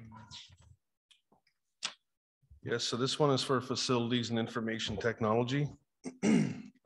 Currently, calls for facility service requests are made directly to our team lead of facilities. And IT service requests go directly to IT staff by email, phone, and service ticket. In all cases, skilled workers are interrupted to relay and collect information that can be better communicated in a timelier manner from a central point of contact by one more cost-effective position. This is especially true during an emergency event. Both departments would benefit if their service requests were better triaged, logged, summarized, and relayed directly to the point of a resolution in a consolidated digest. Efficiencies will also be realized through help with general administration duties such as sending, receiving, data collection, data entry, data sanitization, and organization, both physical and digital. With the help of a shared administrative support position, the facilities team lead will only receive emergency calls. The admin could efficiently communicate known issues and quickly assist with troubleshooting of common issues. This position would simultaneously increase the efficiency of both departments while elevating both customer service and the overall customer experience for all city employees. Approval of this new position would result in increased efficiencies in both departments and allow better time management of both the facilities team lead and the whole IT department. This will allow the team lead to concentrate on preventative maintenance and asset management planning as per the guidelines from our strategic plan. It will also save our technical support from having to take time to assist with common IT issues and various administrative tasks that can be completed by a help desk administrative assistant more efficiently by being a unified source of current issues, workarounds, and simplified troubleshooting steps. A single point of contact for corporate support help desk allows us to provide an increased level of service to all staff. A one call does it all approach to service requests, which makes it easier for staff to know where to call when they require assistance. So it'll also decrease response time and improve the efficiency of other departments. Time management is an area where we will see savings based on improved efficiencies. With this position, we will allow our facilities and IT staff to focus on the complex tasks they are trained to perform and not get bogged down with calls and administrative tasks that take them away from resolving issues. Without this position, we'll continue to have the facilities lead taking calls for lower priority items that can wait.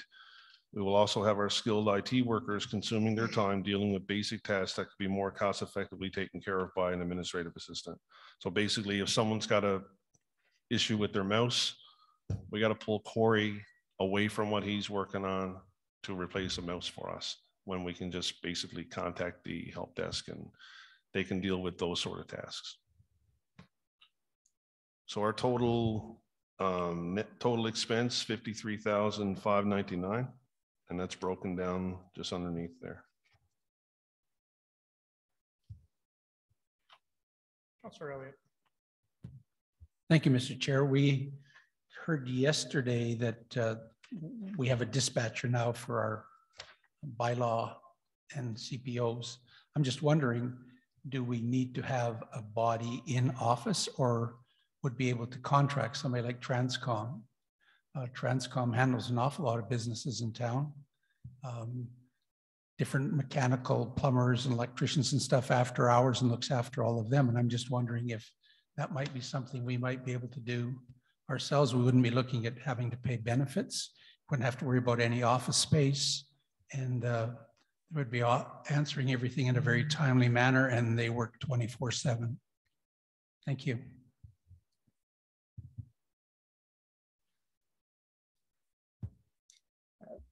Through the chair to Councillor Elliott, I think for some of the on-call stuff that might work, but unless they're prepared to come here and fix my mouse, then we would run into shortfalls with that on-call system.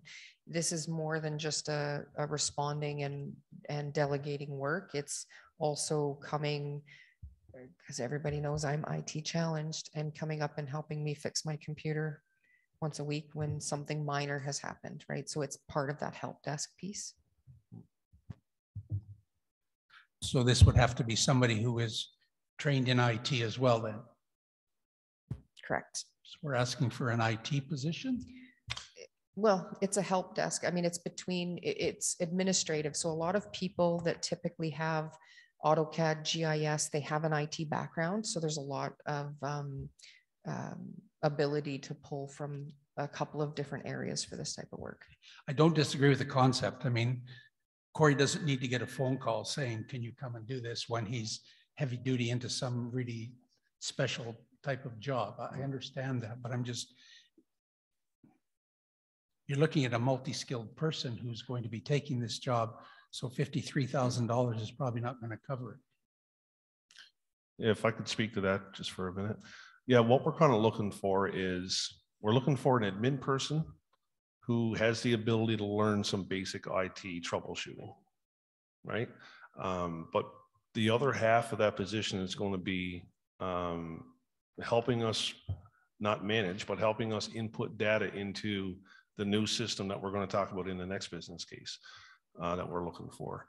So basically, yeah, this person, what we're looking for is someone who's an admin assistant, but is able to be trained in some basic troubleshooting for IT, for users like Sue, who needs help sometimes. No, I do understand. I'm just saying that if you're going to hire me and I have that skill set, I think I'm going to want more than $53,000 a year. I'm just wondering if it's under budget. That's all. Thank you. There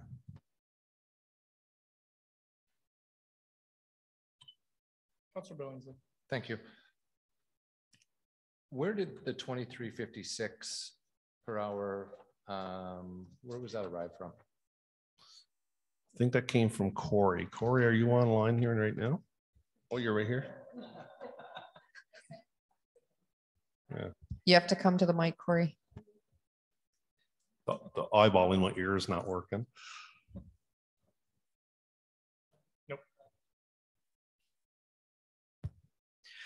Actually, I think that number was, I think Alan came up with that one, not me.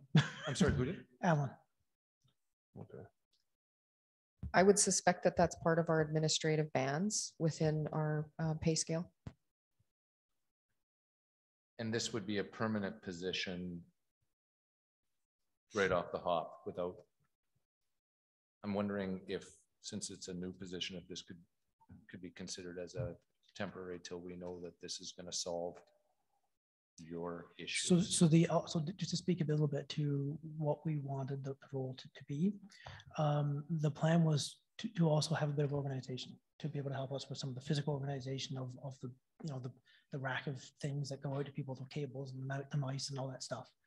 So there's a bit of that, and also gathering information. Like, for example, we need to replace photocopiers. We need to gather all the information from all the departments and find out what exactly their needs are. Someone has to do that, right? Should it be, where in the organization should that happen, right? So that's kind of what we're wanting it to do, other than just the answering the calls. That's triaging is number one. And then in the little bit of downtime, we'll be doing these other tasks that are going to help us out. There's enough work then for a full-time position to help you? Yeah, for sure. Especially considering that we're asking for it to answer the facilities calls as well. And as far as the IT side, the plan is not to have them be IT skilled. The plan is for us to provide a basic kind of flow chart for simple things that we know come up on a regular basis. And if it can be resolved that way, great. If not, they go in the queue and they get to one of us to resolve the more complex problem. I'd just like to add a little bit to that too. So I think more so on the facility side, I've even considered changing everyone's phone number in the city, because the community and staff all have everybody, and they just phone people directly. And it has caused some issues, as you know, even with the library. We have an agreement that they go through Paul to, but they have the direct number to the person. And if they don't get the service they expect, then we have issues. So having everything coming through one area is going to make us more efficient, more accountable, and make sure that the right people are responding to everything. It allows us to track things, which we can't do right now. Not sufficiently, at least. No.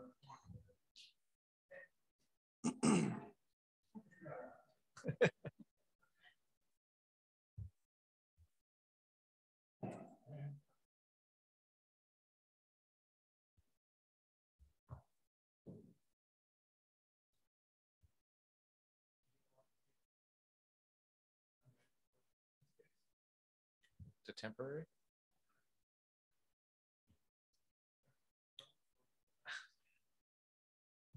No, because for too long we identified as IT as having great issues, that they're overwhelmed. And if they believe that this is going to solve, hopefully solve, a lot of your issues, it's going to help. it's not going to hinder you. No. You don't seem a whole lot of hesitation there. That's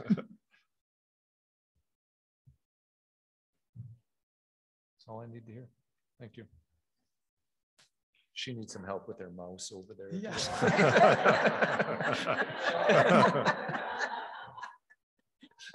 Karen, are you looking for a job? He isn't that great with the benefit. True.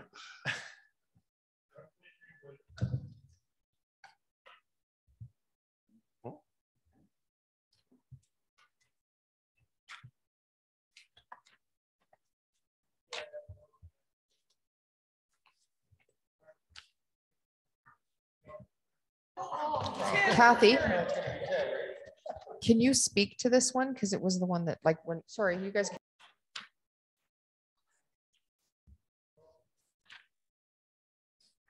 Sorry, just before this gets going, I wanted to note that the business case wasn't completely updated because the staffing costs that are in there are no longer in our priority sheet. So we were going to do that in-house. So when you're looking at the costs of on page 18, the personnel is not required, and any help we did need was going to come through a grant. So I just wanted to point that out first. So you're saying that the request is 107,000? Correct. So if you look at the prioritization sheet, we have the GIS at 100,100. So the business case just wasn't updated.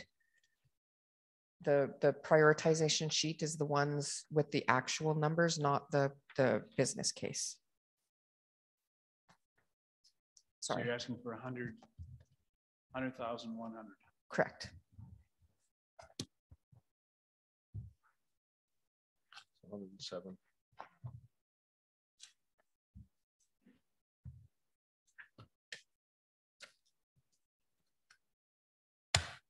you want to speak to the business case first and then show the video, or? Yeah, we can go through the business case first, I think.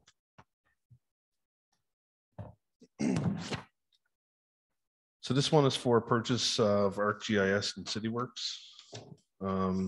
Esri's ArcGIS is the backbone of this platform, which runs in the background and allows the GIS coordinator to create, analyze, manage, and share geographic information so decision makers can make intelligent, informed decisions. Completely integrated with Esri, ArcGIS, CityWorks helps you fully leverage your authoritative GIS data and provides a solution to improve your agency's operational effectiveness. We are in the trenches with you, helping you build safe, resilient, smarter communities. That's from cityworks.com. Moving to ArcGIS and CityWorks would enable unity between all departments to plan work efficiently, track response times, set up and track preventative maintenance on all of our assets, and ensure we meet regulatory requirements and provide the best service possible. So currently we're using a program called Munisite, which is used by some departments, but it's not a full corporate system that gives us preventative maintenance and tracking of all of our assets currently. Implementation of a corporate asset management platform falls in line with Council's 2018-22 strategic plan using technology for asset management. Esri provides a suite of products that could be used by all city departments. Mapping, industry standard GIS mapping software with extensive analysis capability and information sharing, internal and public facing dashboards, etc. Work order tracking and preventative maintenance. Currently, several departments have standalone work order tracking systems. These could all be brought into the Esri suite to streamline each department's processes and provide collaboration opportunities. Asset management and inventory will allow tracking of assets and inventory across all departments. Reporting. Esri products can be linked to other programs the city already uses to report, analyze costs, resources, etc. Esri allows for integration and automation between our existing software, such as Dynamics GP, AutoCAD, SQL Server, etc. Citizen engagement, public-facing tools that allow for clear communication to the public, interactive forms, assessment information, online permit applications, etc. So what's the value? In facilities, currently there's no process for inventory control or work orders. Tracking is via paper and Microsoft Excel, which provides no interdepartmental collaboration, minimal analytical tools, time intensive to set up and modify, and no GIS connectivity. IT, currently no process for inventory control and no preventative maintenance tracking. Work order requests are tracked using basic ad hoc supported software, which had an end of life of August 2021. At this time, the software is no longer supported.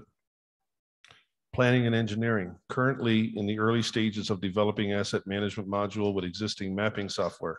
Esri CityWorks, on the other hand, is a fully functional pre-built platform that has been in use since 1986 and is used by many municipalities worldwide, including Beaumont, Edmonton, and Calgary, just to name a few. In order to ensure a smooth transition with no interruption of service, we will continue using a portion of our current software for the first year, $27,100, during the implementation of the new software. Once implementation is complete and we no longer require the existing software, we will see a total savings of $52,100 per year, which can be used to help fund this upgrade.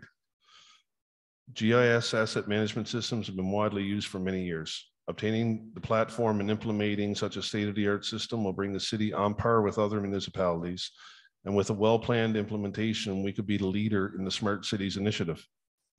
GIS coordinator position, which we did take out of there, right, Sue? So we're at 107,540 for the software. And we do have a short video here just to further explain in layman's terms what CityWorks actually does. Your work can feel much smoother. Your work can feel much smoother. Leads to better decision making. It helps communities identify opportunities, prepare for emergencies, and improves quality of life. Data often sits in siloed databases or clumsy spreadsheets. Creating reports and turning them into actionable insights can sometimes feel impossible. That's why we created CityWorks. CityWorks is the original GIS-centric asset management solution designed to fully leverage your organization's investment in Esri's ArcGIS database. It's more than just inspections, work orders, and managing permits. CityWorks integrates your data, teams, community, and systems together to help improve community management from top to bottom. Our open platform uses GIS intelligence to help you manage, visualize, and understand your complex data.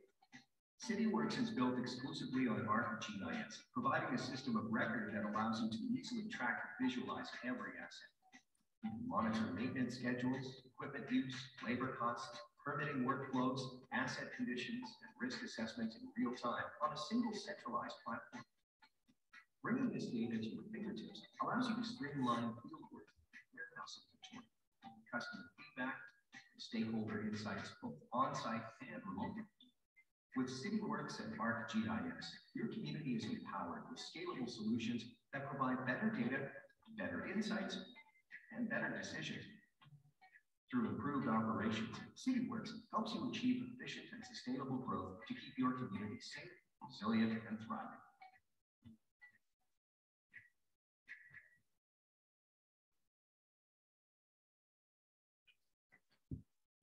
I had an issue with them shutting the water off on the hydrant, tightening the cap. That's likely not going to happen.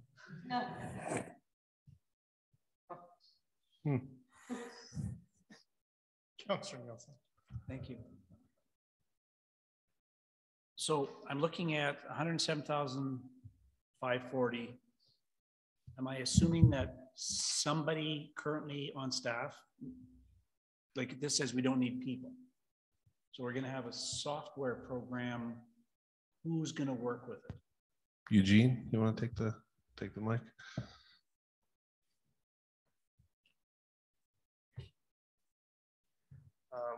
Sorry, I don't know who you are.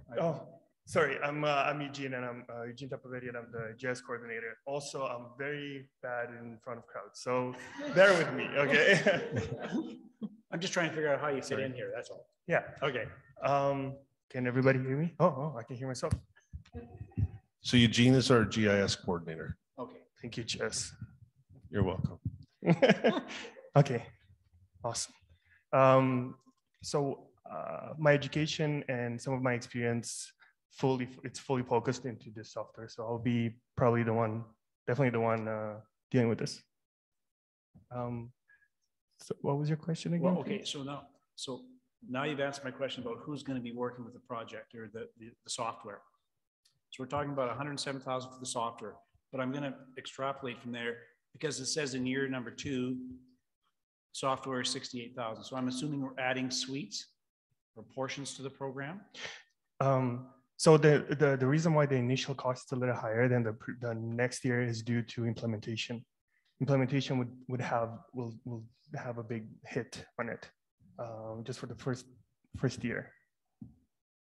Okay, and then it's talking about personnel 83,900. So are we adding staff to that?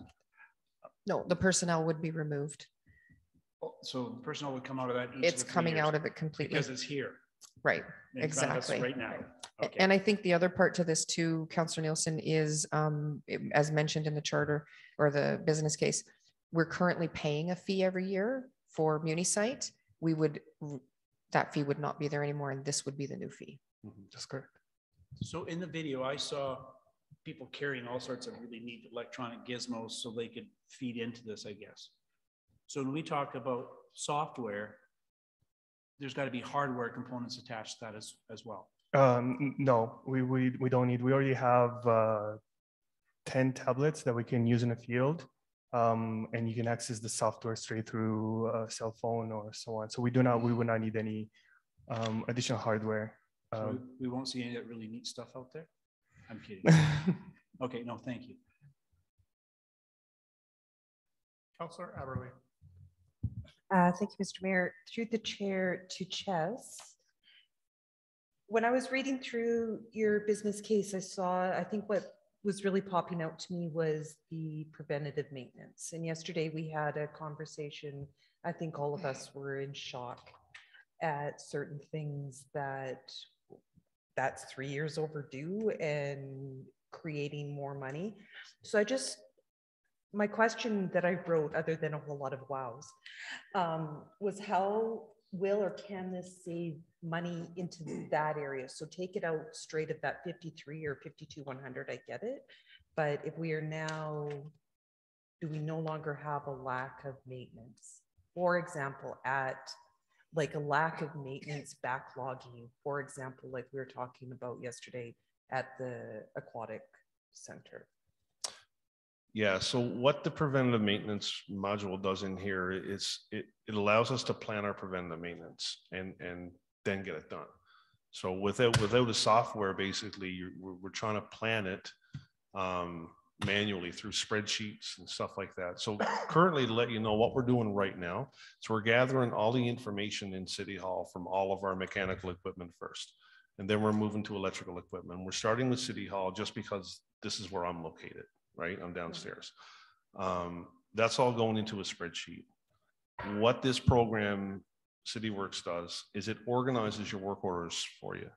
So we would have unscheduled maintenance repairs where, you know, if Sue's got a leak in her office, we've had an emergency repair, we come up and do it. That gets filed into the system saying we had a leak, we need to check a roof, we need all these things need to happen. Preventative maintenance is where we schedule it so that every month we do a roof inspection, right? Or let's take a rooftop unit, right? Every month we've got certain things to do to it. Every 6 months we do this, every year we do this. All that information of what we need to do gets stored into the system. And then the system generates those work orders every month or every 6 months or whenever they're due. So our staff can get those work orders and then respond to them and close them out. Yeah. So that's what this system will do for us. And as a follow-up, so this gets in, and in February 2023, I think that's next year, you win the lottery, you take off to Sicily and you take your entire department with you, and everybody that would understand when preventative maintenance is. Sicily's just where I wish I was right now, which is why I used it. We no longer would have come back to us as council say, we missed that because of staff overchanges or staff oversight, because it's built into now a system. Yeah, it'll be built into a system. We'll have historical data where if down, 5, 6, 7, 8, 9, 10 years down the road, when I'm talking to you then. In Sicily. In Sicily, yeah. We'll be coming in with a business case saying we need some money to replace these units. And here's the historical on these units and all the issues that we've had with them. Okay. In my time back in my healthcare days back in Newfoundland, we had issue with a specimen fridge. That was a $30,000 purchase. And our VP would not approve the $30,000 fridge because there was no evidence. So the lab director came to me and said, "Hey, Chess, can you give me some backup to this?" I printed off a report that we spent $25,000 in the previous year on repairs to that fridge. So she brought that up to him and he signed it because it made sense to buy a new one based on the system that we had that information that I could pull out for her. Yeah. Thank you. I think further to that too, Kathy and I were talking about the equipment pool. So the equipment pool, the vehicles, all that sort of stuff would go into this system. And that's the program that's going to tell us, okay, we've put this much money in. There's a red flag coming saying you need to get rid of this unit because it's no longer cost benefit to the organization. And that's going to give council the ability to, we're not coming because the policy says 5 years. We're coming because Esri told us that this unit is now costing us more than it's worth. Thank you. Councillor Elliott. Thank you, Mr. Chair. Through to Eugene or Ches, would the implementation include training for staff? Like if we purchase this, do they provide trainers? I don't believe that Esri will provide trainers, but I feel comfortable that I should be able to train anybody. I will be writing a lot of the software myself, so I can shape it to whatever we need to make it simpler or as advanced that we want it to make it. So probably would be one of our staff training. I think they do cover, but I have to look into what they can offer. Kathy had her hand up. Through the chair to the rest of council. So I have actually implemented this software before when I was with the city of Beaumont. I just want you to all be aware that if you purchase the software tomorrow, It's not a snap your finger, everything's done. This is, you know, at best guess, a 10-year process getting everything input. However, to go along with everything that's been said so far, with all of the assets that the city does own, whether it be facilities, fleet, utilities, anything like that, we input data in the back end. I'll use fleet as an example because it's one of the most simple ones. You have a snowplow. In the, when you put it into the system, you have the year, the model, all that kind of thing. Then you also have preset. So anytime like we do a daily check on the vehicle, that would all be input into the system in the back end. So when someone had their cell phone or a tablet or even on their computer, they could do that, check, all's good. If there was an issue, they could easily submit it right away and a work order is created. So our mechanics have a chance to look at it. So all of these things happen with all of our assets, but it is a long process. Esri does provide the training. They have a team of people that will come in and help us do the back end spreadsheets and things like that. It's all CSV files. So it's collected, put in the back end. And then when we see, and as you saw in that video, there's that platform that was at that person's computer. So it's dashboards and everything like it. We can spit out reports and things, and it's yeah, it's super helpful. Citizen requests are all tracked, whether it's a council request, similar to our formal information request, we could track that all through CityWorks, tag it with the GIS location so that we know exactly where it happened. So I just wanted to give you a little more information. And just further to that, these 68,000 that we're spending each year, that would include updates then? That would be the software, I guess, subscription, I guess, for it. And then of course, Esri has their support people pretty much 24/7 that would be available if we ever had issues. But I was just meaning if they have some changes, they would be part of the next year's or whenever they do happen? Absolutely. Okay, thank you. Thanks very much. Thank you, Mr. Chair. Thank you. Councilor Billingsley. Thank you. Are we buying software or are we leasing it? And just wondering, so if we quit paying the $70,000 per year, are we cut off from the system?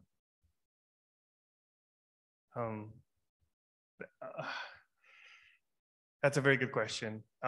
If we stop paying it, we still own the data. The data would always still be ours. So we're leasing the software. Like, so this is a license, not, we're not actually not purchasing the software as per se. Is that fair?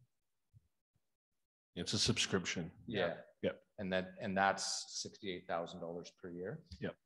Fair enough. My biggest concern is software is only as good as the data that is entered, right? I mean, if the guys in the field don't do all those things that you talk about, and so is there a plan in place, or do they help with that to make sure, so that the employees do hit their tablets and do all the things? Is there a way of making sure that that is done? When you're creating a form in the software itself, you can prevent it for finishing your work. So you have those fields that you have to fill in. So it would force, the system itself would force them to make sure that they fill all the information. I'm not sure if this is answering the question. So you would know, or whoever would know, that person X is not inputting information. Correct. Awesome. It's said in here that it would be a total savings of $52,000 a year. So we are paying $30,000 now to use software that's end of life. Is that fair to say? Like the current software that we're using, is that where that number came from, the $52,000? I think it was spread over two areas. So there was the one ticketing software with IT, and then there's MuniSite that's through Andrew's group right now. So there's a couple of different places where we're using ad hoc programs, and collectively that would be the savings, putting it all together.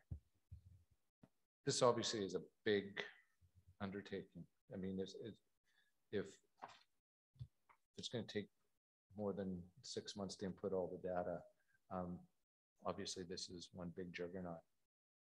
On the surface, it sure looks good.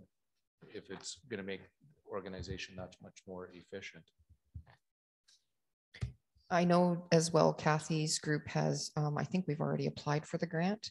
FCM, I believe, one of the government grants would give us staffing as well to help with this. So we're looking at hiring some contract staff through that grant money to help implement all this.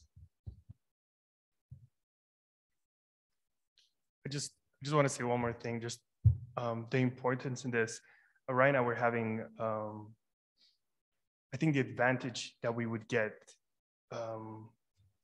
instead of just keep asking back and forth with Municide, we could definitely just build it all internally and make sure that it's all stable internally, make sure that everything talks to each other internally. So I think that's a key aspect to look at, that everything will just, we're trying to make sure that everything just talks to each other as much as we can. Diana? I pushed it the other way. I keep pushing it off and sit on. One of the benefits, I know that council has expressed concerns over the infrastructure. So this system will help you not only with work management, but also with asset management. Okay, not only the preventative maintenance, but it'll identify the asset. It will identify the description of that asset, you know, whether if it's a vehicle, the VIN number, et cetera, et cetera. And in addition to that, it will help you to do your long-term capital planning. Okay, so that at the end of the day, this will be a foundation for you to be able to make sound financial decisions as well. Can I follow up on that? I got Councillor Elliott first. Okay. Wonderful. So how does that implementation happen? So in other words, you talked about whether it's capital and all of that. So who mines that data and how is it requested? Does that make sense? Like, in other words, I want to know long-term as far as maintenance on, so would that be up to each of the departments then to do that? Through the chair to Councillor Billingsley. So I'll use another example. So for road infrastructure, you would basically, you would cut the road, so to speak, through GIS and have from intersection to intersection. So your road segment, then what you would do is input that, say, let's say we constructed a road in 2021. We would say that. Then as whoever the subject matter expert would be in that area, you would go and say, well, typically in central Alberta here, we would see a road lasting approximately 50 years. But with that, it's every 15 years, you would be doing an asphalt overlay to preserve that. And then at year 50, typically you're doing a reconstruction of the base and things like that. So we would be inputting that in the back end for life cycle planning, risk assessments, and all of that. The Esri team that does this has implemented it in many cities across Canada, the US, all over the world, and they have kind of templates that we would be using, and we would tweak it to be Wetaskiwin specific. So any of our assets, we would be able to say, you know, yeah, maybe not, maybe our road only lasts 10 years because of whatever reason, and we need to implement some different life cycle planning. But we work off templates and then tweak it for Wetaskiwin specific current information we have. Right. So following up on that, and I heard your question a little bit different, but so who mines the data field? So somebody, I'm working in Public Works and I want to know something. Can I go in and mine, or do I call a department and say, can you provide this data to me? Through the chair to Councillor Nielsen, what usually happens through implementation is that everybody gets like a user ID, so that they would have specific information. So like Sue would have access to anything and everything because she's a city manager, whereas someone in transportation likely wouldn't have access to things and facilities because they don't need it. So yes, indeed, at that point, they would put a request into facilities to say, hey, just wondering about this. But for the most part, if you are working in that area, you would have access to those things. You can't change the back end information, but you can certainly pull the data. Okay, thank you. And I would discourage you from giving Sue that right because she doesn't know how to work her, she doesn't know how to work her mouse. So thank you. Anything else? You present just fine. I don't know what you're talking about. Oh, thank you. I think you guys are being too nice. Yeah. Corey, do you want to say something? Because I know you have a few things on your mind. Now that I feel so comfortable with the microphone, I can say it for you now. That's all I needed. I realized that now. Yeah. Do you want to say something? I know you do. Okay, red plate, green plate. Red plate, green plate.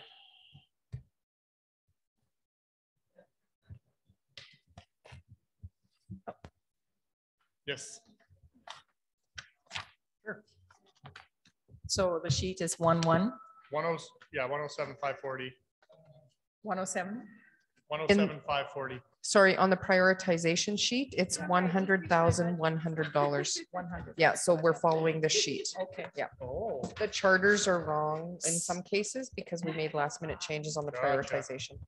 Sorry, correction. The number in the business case is the correct number that was changed. So it is the $107,540 is correct number. 540? 107, 540. This is the only one because we changed all the other ones on the.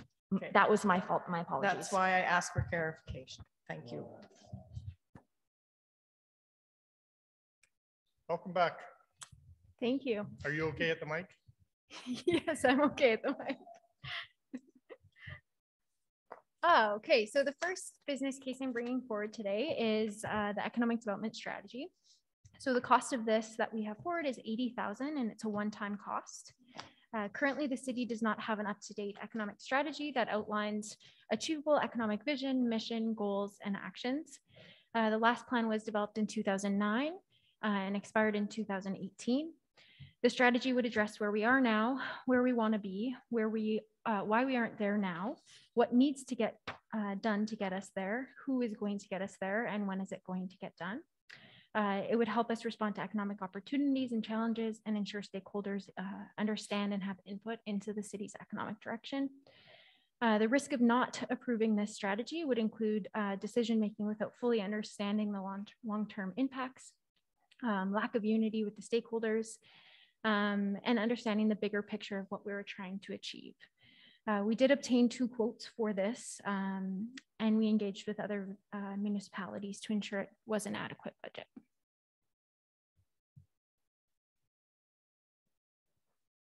Oh, sorry, I said we did obtain 2 quotes, and then we engaged with other municipalities to ensure that we had adequate budget within this business case. And that's municipalities that had recently done an economic development strategy.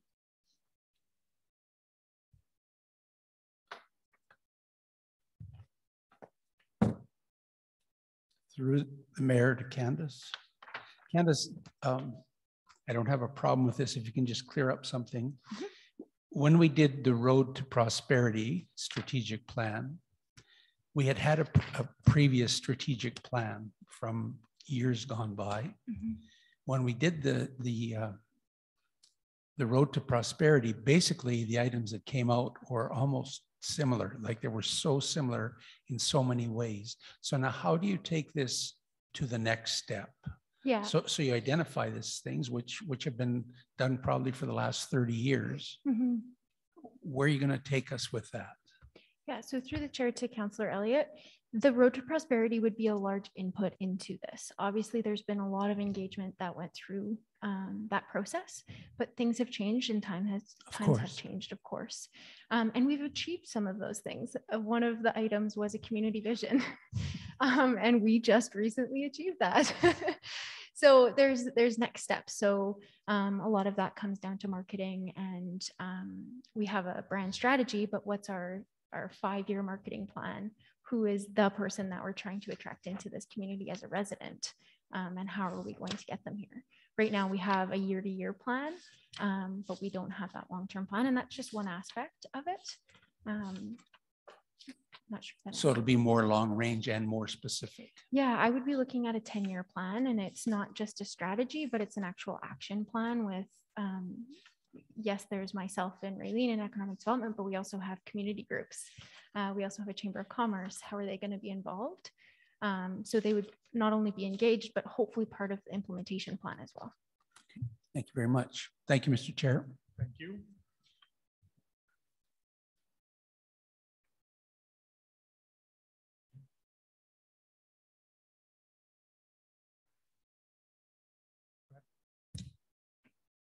Favorite subject consultants. How long, for $80,000, how long would they be working on this for? Yes, so through the chair to Councillor Billingsley, it will depend.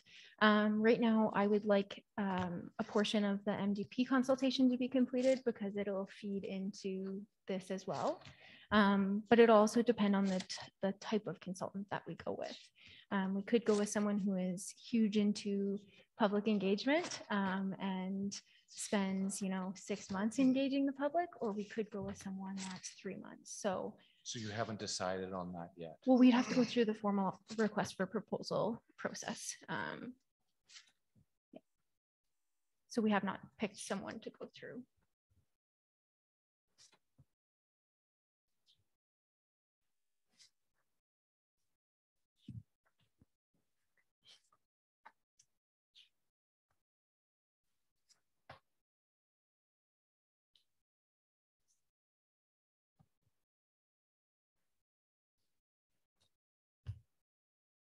I don't struggle with the project. I struggle with spending money.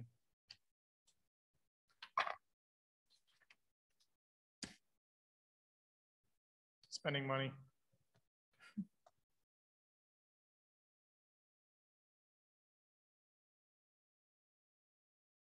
Councillor Aberley. I'll try to help you spend some money.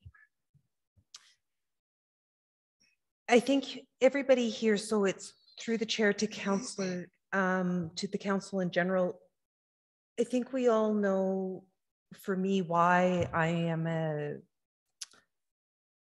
champion behind strategic planning in general. And as I look into this one in specific, is that economic development. It has been several years since we looked where our community was.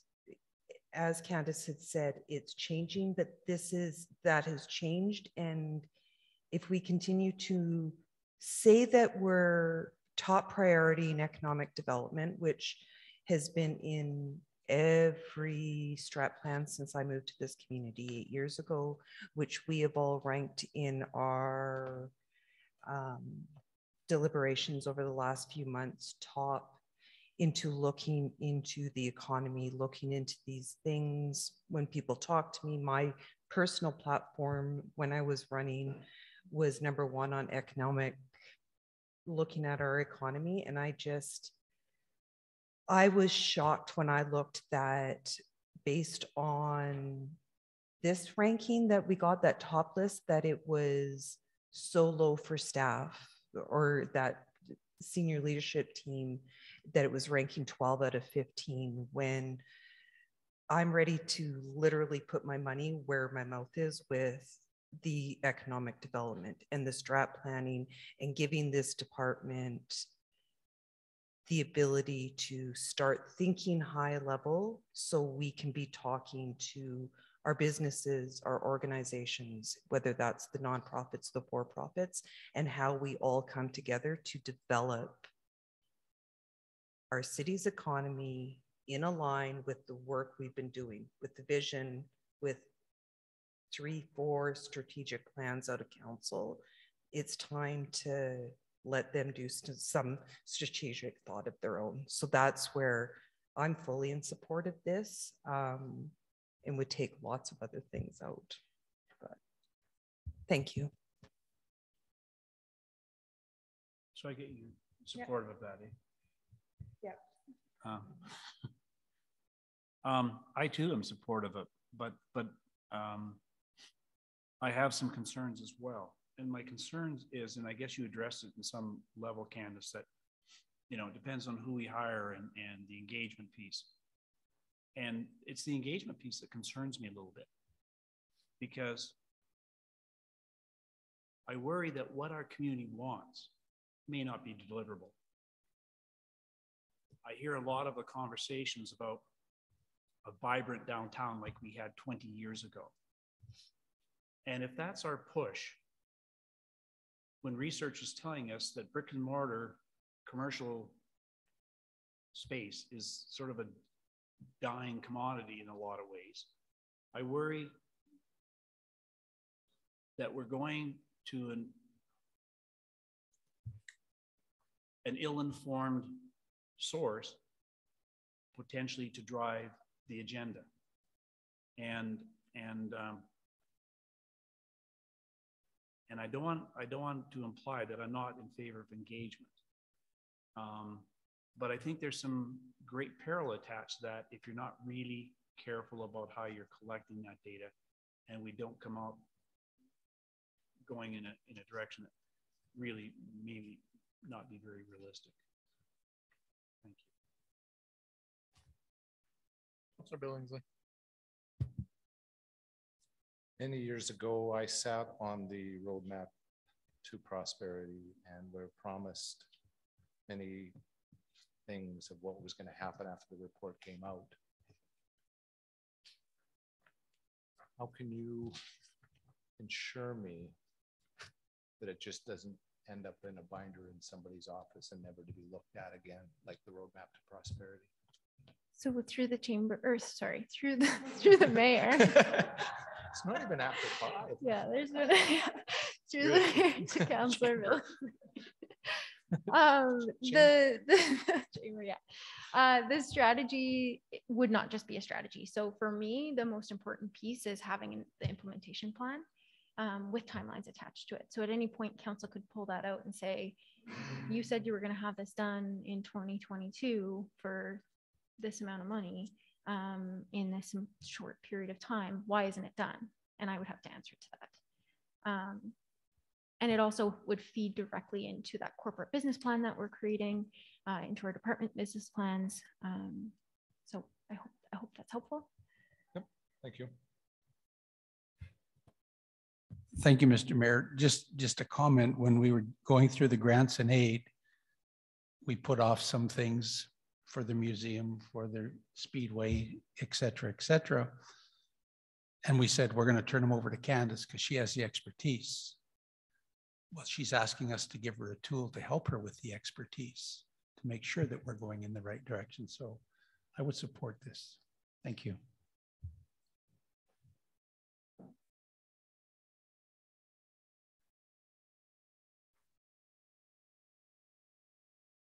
Anything further?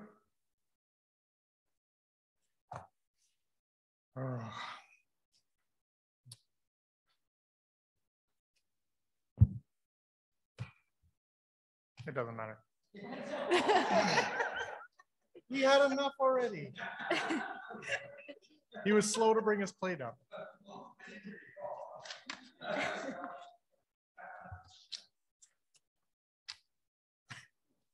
I am hungry.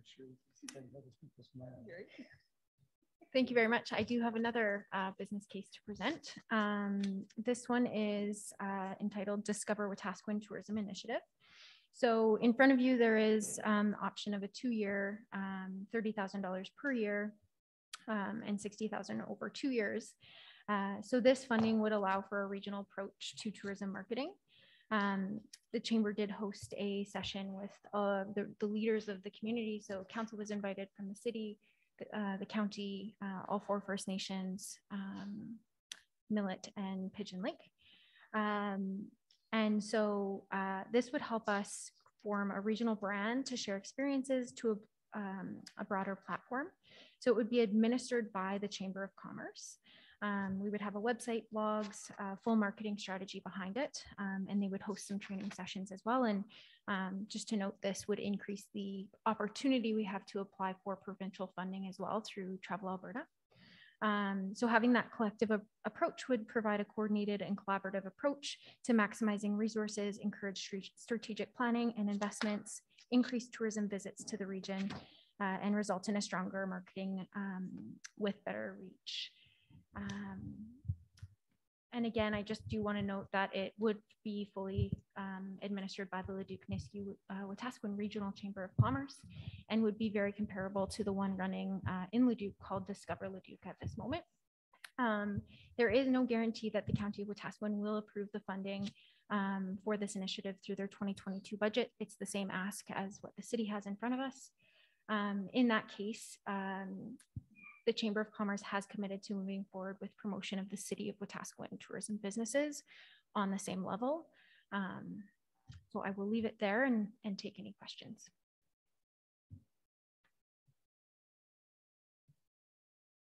I think the Chamber is doing great work, and I love the regional approach that we've been doing over the last couple of years, especially with Leduc.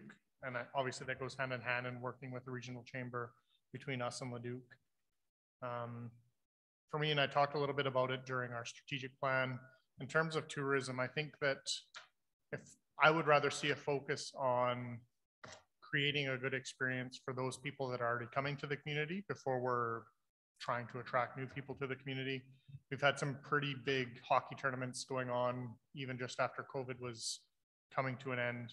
And you go through the parking lot and it's really tough to get through.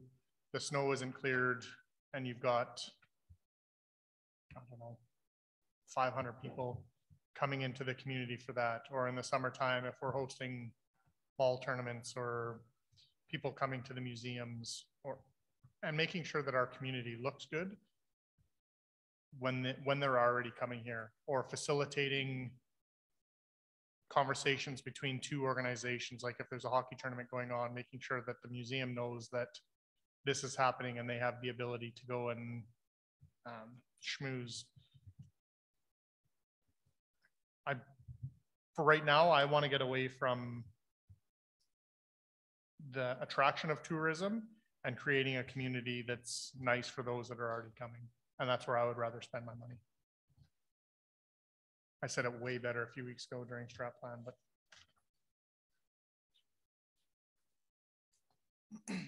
Yep. Thank you. I am in agreement. It's not that I'm anti-tourism at all or that I'm anti-chamber, but going back to my previous comment, I don't think we have the strat plan yet and we don't know where we're going. And until that roadmap or that plan is in front of us, putting money into tourism is not something that I would support this year. Anything else? Red plate, green plate. All right, thank you, Council. Sort of.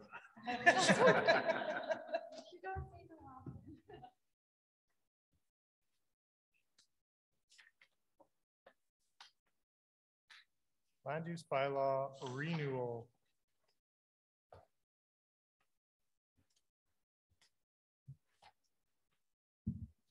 Hello, Mayor and Council. Welcome, Andrew. Sorry to be asking for more consultants, but I have to say, I think planning consultants are the best of the consultants. So these ones I think are okay. So this is our land use bylaw renewal, which is really just sorely needed. The current land use bylaw we're working with is, I mean, the bylaw number is from 2013, but that was really just an administrative amendment from 2009. So the current bylaw really doesn't reflect the types of developments that are the trend these days. And this has been reflected in the day-to-day as we're looking at, as we're approving permits. The current bylaw, we spend more effort than we need to reviewing permits day to day. And then ultimately the development pattern that that we're looking for the whole city isn't reflected in the current regulations. So yeah, full review would improve efficiency of the department and of development, helping out the industry. It would provide a more consistent and holistic approach to the city's patterns of development. The current bylaw has been built up over several ad hoc amendments throughout the last 10 years, I should say 12 years now. And so it's really, it's not a cohesive document. And so redoing it would provide certainty for developers and landowners. It would make development rules more accessible to residents and business owners who want to improve their properties. I just want to highlight some of the main issues here that would be addressed. So yeah, currently many aspects of the current bylaw are outdated, or they're no longer relevant, or they're entirely missing. Often this leads we as the development authority with no choice but to refuse permits for technical reasons, which is really annoying when it's a use that you know would be beneficial for the community. And we don't have extremely broad variance powers. That's the reason that there's a bylaw overseeing these things. So some of the examples of critical topics that are not currently properly addressed in the land use bylaw, and I know council has asked for a lot of these things more than once. Parking requirements is a big one. Mixed use developments aren't addressed right now. Modern construction techniques like prefabricated buildings aren't addressed. Buffer requirements between uses. The definitions of uses that are currently in the bylaw don't really reflect the best concepts of what development can be. So those buffers and the definitions of land development conflicts are not accurate. Yeah, complex definitions, signs, zoning alignment with high level development plans. We're redoing the MDP right now. And so ultimately the land use bylaw is the tool that makes the vision of the MDP happen. And so if we don't have the MDP updated following the MDP that we're doing right now, ultimately, you know, the MDP really is just a plan that's on the shelf. If we don't have the land use bylaw to make it happen, then the final development pattern won't reflect that. So what we're asking for is for $40,000, and this is just reflective of the project plan right now. So $40,000 should cover. We're planning to begin this in Q4 this year. So that 40,000 will cover now, and then in year 2, the 80,000 will cover the rest. And this would probably be a year-long process. It is pretty technical, and there's a lot of information and some deep dive analyses that we would like to see in order to have a really effective land use bylaw. So total ask is for 120,000 to do this. It would be mostly consultants doing all the work with support from internal staff. We certainly don't have the resources in-house to do a redo like this. So that's our ask, and I'm happy to answer any questions you may have. Sorry, I'd just like to add to this too, that there would be extensive public consultation related to this, obviously, because it is land use bylaw and that's required, but we would go above and beyond because there's massive changes that are needed. With land use bylaws and permits having to be refused, are they given the information on how they can appeal that, so that, like, that's not the coming to the development department and saying, no, we can't do this as per our policy? They're given the alternative or another means to address that, right?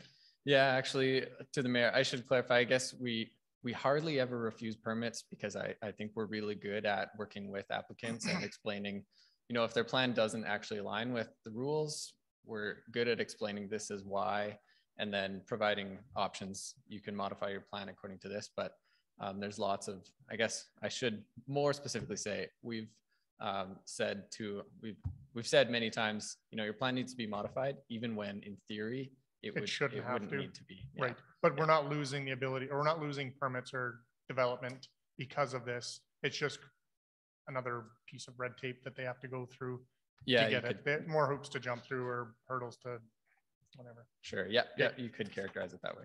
Okay. Can I follow up on that? Sure, and then Councillor Elliott. So for those people you're suggesting modifications, are you directing them back to the land use, what's it called? Subdivision Appeal Board that I used to sit on? Do they get referred to the Subdivision Appeal Board rather than just going out and changing their plans? Procedurally, that's not quite how it works procedurally. We would be working with them. So how it typically would work is someone would come to us with their development plans, and we would sit down with them and do a pre-application meeting even before they apply, and identify all of the things that that might not align, and then we do give them the option, and we're very clear about, you can change this about your design to make it approvable, or you can take your chances and we'll be forced to refuse the permit, but then you can appeal it to the SDAB. So it's some procedural. But they are aware of the SDAB. Oh yeah, okay, for sure. Councillor Elliott. Thank you, Mr. Mayor. Through to Andrew.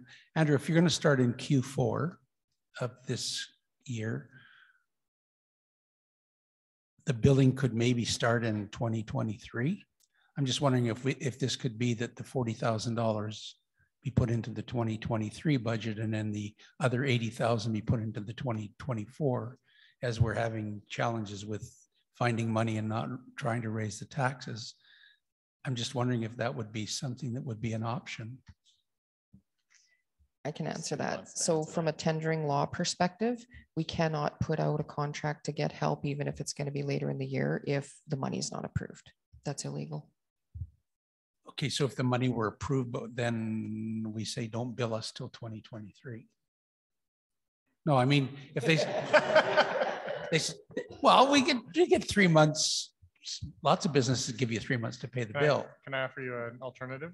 As this isn't an ongoing cost for it to go into tax, I can appreciate that. But if we pulled it from reserves and it wasn't coming until Q4, then it's being billed out in Q4, and then in 2023, when the other $80,000 is required, using earmarking reserves for that as opposed to a tax increase. And that was part of our funding strategy too. So some of these are tax-based and some are reserves, and Diana will walk you through that once all the decisions are made. Right now, this is identified as tax. So I was just going to say that my motion going forward would have been to switch it to a reserve. Sorry, I think that was inadvertently. That's a mistake on my part. Yeah. I'm sorry. It's checked off as tax here, but I think in the actual budget it is slated for stabilization. Reserves. Yeah.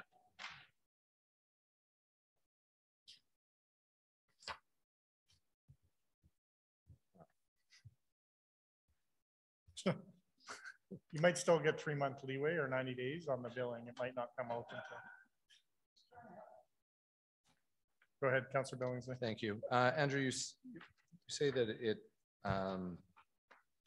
is an issue, that what we have is outdated, but because it's outdated, and how many times a month do you deal with issues because it is outdated or antiquated? Like if it only happens twice a year, it's a lot of money. Yeah, that's a good question. I guess through the mayor, I don't have a stat that I can give you. I will say that we have been working with at least 2 developers that have plans to be building soon, and a lot of their conversation is, can we do mixed use? What does that look like? And so we've been, trying to figure out how we can make that work, because of course that is a development type that is common these days and should be allowed. And so that's something I would like to wrap into the new land use bylaws to provide that certainty. But then from there, it would just come back to council and us to make that decision. Is that correct? Well, if it was a direct control, yes. I think the question is that the best process? Or in my opinion, it would be better if that was an allowable use that didn't have to come to council. Thank you. Councillor Nielsen. Along the same lines, if you're currently working with some developers that are going into mixed use and you're not starting a revision until Q4, which means we won't see it until Q1 or Q2 of next year.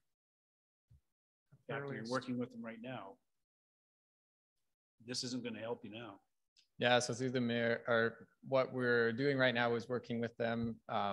And so currently those things that don't comply with the land use bylaw would be direct control. And so when they come to the development stage, those would come to council for those decisions on a site-by-site basis.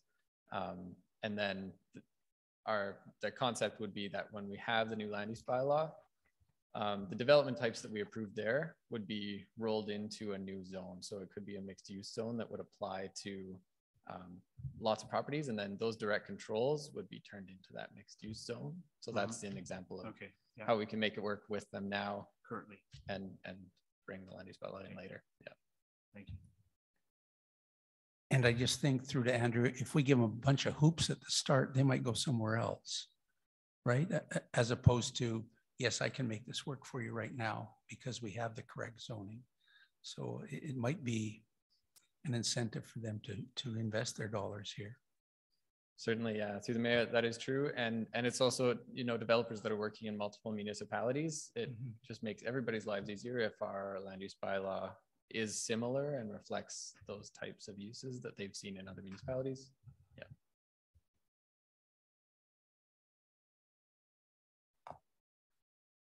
Anything else? Red plate, green plate.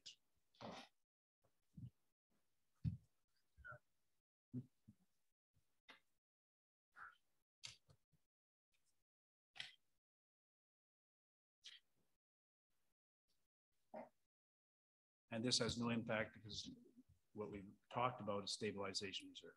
Potentially. Okay. Diana doesn't agree with all of my previous suggestions, so we will let the expert give you those recommendations. Is that why we got this new sheet?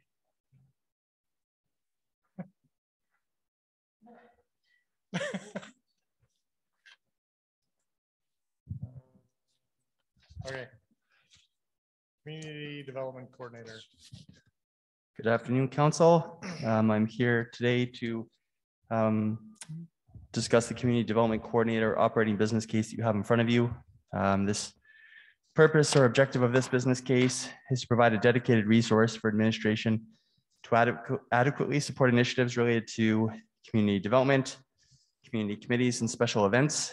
The history on this business case is this was in front of you, or a version of this was in front of Council last budget cycle. And it is in front of Council again since November of 2021. The government, through the government of Alberta, a grant through the government of Alberta, administration has been able to staff this position until the end of March 31, 2022. This position has been incremental to help our office and CPS lead a number of initiatives, which include the Diversity and Inclusion Task Force, Community Safety and Wellbeing Committee, Winter Shelter Advisory Board, Winter Emergency Shelter, or the Wetaskiwin Homeless Encampment Work. This position essentially is a natural facilitator and community builder that is working with groups of community members through either committees or public engagement to find points of mutual interest in the community and to develop a strategic, connect with strategic problems and to develop a roadmap to get through those as a community. And so work that we would anticipate that this position would do if approved would be to support council committees. So currently the council committees I've mentioned are in place. In the future though, we might look at, we can anticipate other cultural, arts, social issues that arise could be overseen by this position. It would help lead the development of a community safety and well-being strategy as per approved council motion that was approved in fall of 2020 and has some dollars attached to that project. It would help coordinate engagement and community outreach to ensure that all stakeholders in the community are proactively engaged in regards to community challenges. It would foster strong and authentic relationships with community and regional agencies and partners through intentional open dialogue and establishing trust. It would respond to community and media inquiries as required and regularly attend national and regional meetings related to existing partnerships and our memberships as required. Since when this position was not approved in 2021, administration did try to take on the work identified above. So those Diversity Inclusion Task Force, Community Safety and Wellbeing Committee, Winter Shelter Advisory Board, Winter Emergency Shelter, and Wetaskiwin Homeless Encampment, essentially was side of the desk for our staff in the CPS division. And I am here to tell you that it did not work. I think a lot of those efforts were absolutely under-resourced. And so I can tell you with certainty that we do not have adequate staffing to continue to support this work identified above. So we are requesting a dedicated resource to help regularly oversee initiatives to support community members in taking collective action to help generate solutions to community challenges. In addition to that piece of work, this position would also oversee major community events and the precision of grants to eligible community organizations, as we saw natural alignment and fit with this position. And currently special events and grants to organizations are buried in other functions in the organization. We believe it would fit best here. So as the program grows, currently, the focus is going to be around the Diversity Inclusion Task Force, Community Safety Wellbeing Committee, the pieces, those bullet points I keep talking about. But as the program grows, we could see that this would provide our administration to create capacity to start addressing areas that the community has expressed a need, but does not have capacity for in the past, such as Partners in the Parks or Walkable Wetaskiwin. There was about a month ago at council, I think there was a Healing Gardens project that would be supported by this. We've talked in the past while I've been here with council about talking about a homelessness strategy or a domestic and family violence strategy or an arts and heritage strategy or cultural programming or inclusivity programming. We're looking at how we can make our community more accessible to those with mobility challenges. We're looking at how we might engage volunteers in the community or issues pertaining to housing, social wellness, or community pride and appearance. So without this resource, administration is unable, without this position being approved, to continue engaging in any of this work. The opportunity is that with a position, we will be able to develop and maintain the governance systems and processes designed to ensure the long-term focus on these community-driven strategies designed to address these challenges in the community. This position would also be responsible for ensuring that grassroots initiatives that pop up within the community are given the support required for long-term success. In that, what we've noted is a lot of the Diversity and Inclusion Task Force, or even the Winter Shelter Advisory Board, or the work that Rachel does weekly with the Winter Emergency Shelter, without support from city administration or support from an organization, these efforts generally fail and will fall apart. The budget ask for this is $110,000 with the total budget for the position that includes salary as well as benefits. I should note that council did have a motion to do some research on what available grant funding is out there to support this type of staffing. The answer to that is nothing. However, I have engaged the government of Alberta about a potential grant extension to the existing grant we have for that position. We have some existing dollars that have not been spent, and I'm hopeful perhaps that the government of Alberta will allow us to continue that funding, but that funding would run out by the end of August of 2022. So would not be able to support this position long-term by any means. And as I've noted before, we have had someone in this position since November 2021 that has allowed us to do this work. I can note that person is definitely a full-time position at this point. And again, without this position, we cannot continue to do side of desk activity. We cannot continue past March unless we have a grant extended by the government. And I think just where I'll leave it off, and for another way of council to think about this, is less about the ask and more about, does council believe that administration should be providing these types of services to the community? That's probably really the way to go about asking whether or not this gets funded. And so with that, I will open it up to any questions that you folks might have. Through the chair to Paul. So the budget request is 110. Is that the complete staffing costs, or are there operational supplies, materials, all that kind of stuff? Do they need a budget to operate? So what portion of this is total salary compensation, and what portion of this is operational costs? Through the mayor to Councillor Nelson. So this budget of 110,000 in the first year and 105,000 thereafter is total salary. So it's salary plus benefits. I would anticipate that this position and all of the operational needs would be able to be supported out of the general manager's operating budget that we discussed earlier this evening in regards to things like stationery. We do have some money set aside for some committee work like the CEC committee and some training dollars set aside. So I don't think that we need a separate cost center for this. For some of the projects or committees that are currently active, such as Diversity Inclusion Task Force, the Community Safety and Wellbeing Committee, those already have project funds are already approved for those pieces.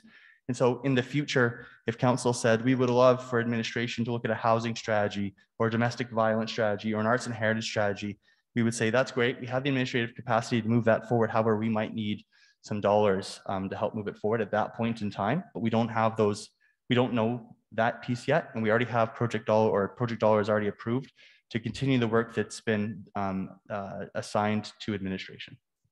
Okay, thank you. And with that salary range, what kind of qualifications, background, skill set would this position require? Through the Mayor to Councillor Nelson, I would expect that this is somebody that has done similar work with other communities, somebody that is a natural facilitator and has facilitation expertise, somebody that can lead and manage community projects. And so I, you know, as far as the actual like kind of an undergrad degree, that to me isn't as important as the experience in doing this.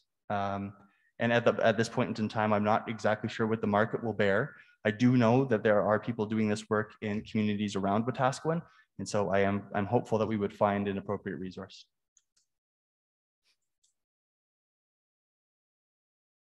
So a skill set ahead of educational qualifications.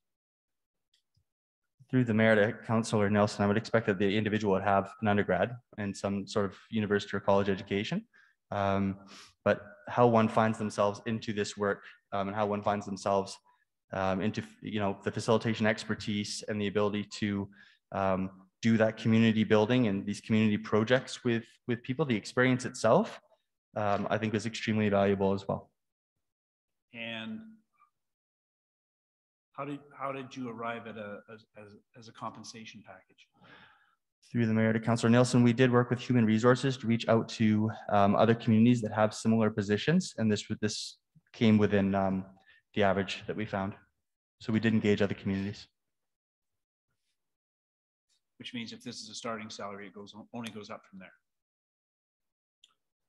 there. Through the Mayor to Councillor Nelson, so this would have the salary they're asking for. I don't know exactly which band it would fall in, but it would be able to accommodate a band and a pay range. And so this year one expense isn't necessarily where we would start an individual. It's just the total salary I need to be able to go out and hire somebody and place them on a city band. Thank you very much. Sue? I am very familiar with the bands, and this is the top of one of those bands. So the top of that band is the 50th percentile as per our last review. And that gives Paul the ability to negotiate. So typically when we put our job postings out, they're at step 3 or 4, and this would be step 8. Councilor Billingsley. Thank you. Through the chair to Paul, you said that we have funding till August of this year. Is that correct? Through the Mayor to Councillor Billingsley. Oh man, I don't know what it is. There's something in the water. You did it earlier.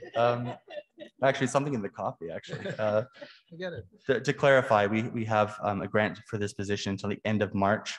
I have March 31st, 2022. I have engaged the government of Alberta on a potential grant extension. There is nothing committed at this point in time. So it's just till March. Mm-hmm. But year one is for a full year. Through the Mayor to Councillor Billingsley, almost did it again. That's correct. I would have to work with finance on when exactly this salary would come into effect. Diana, do you know if it's April that this would come into effect, or is it right away? We can prorate We can Right. prorate the ask for when we would anticipate hiring the position. If you already have someone currently in the position and the potential is there to extend a contract, then obviously we would look at the end of March, so April 1st, yes.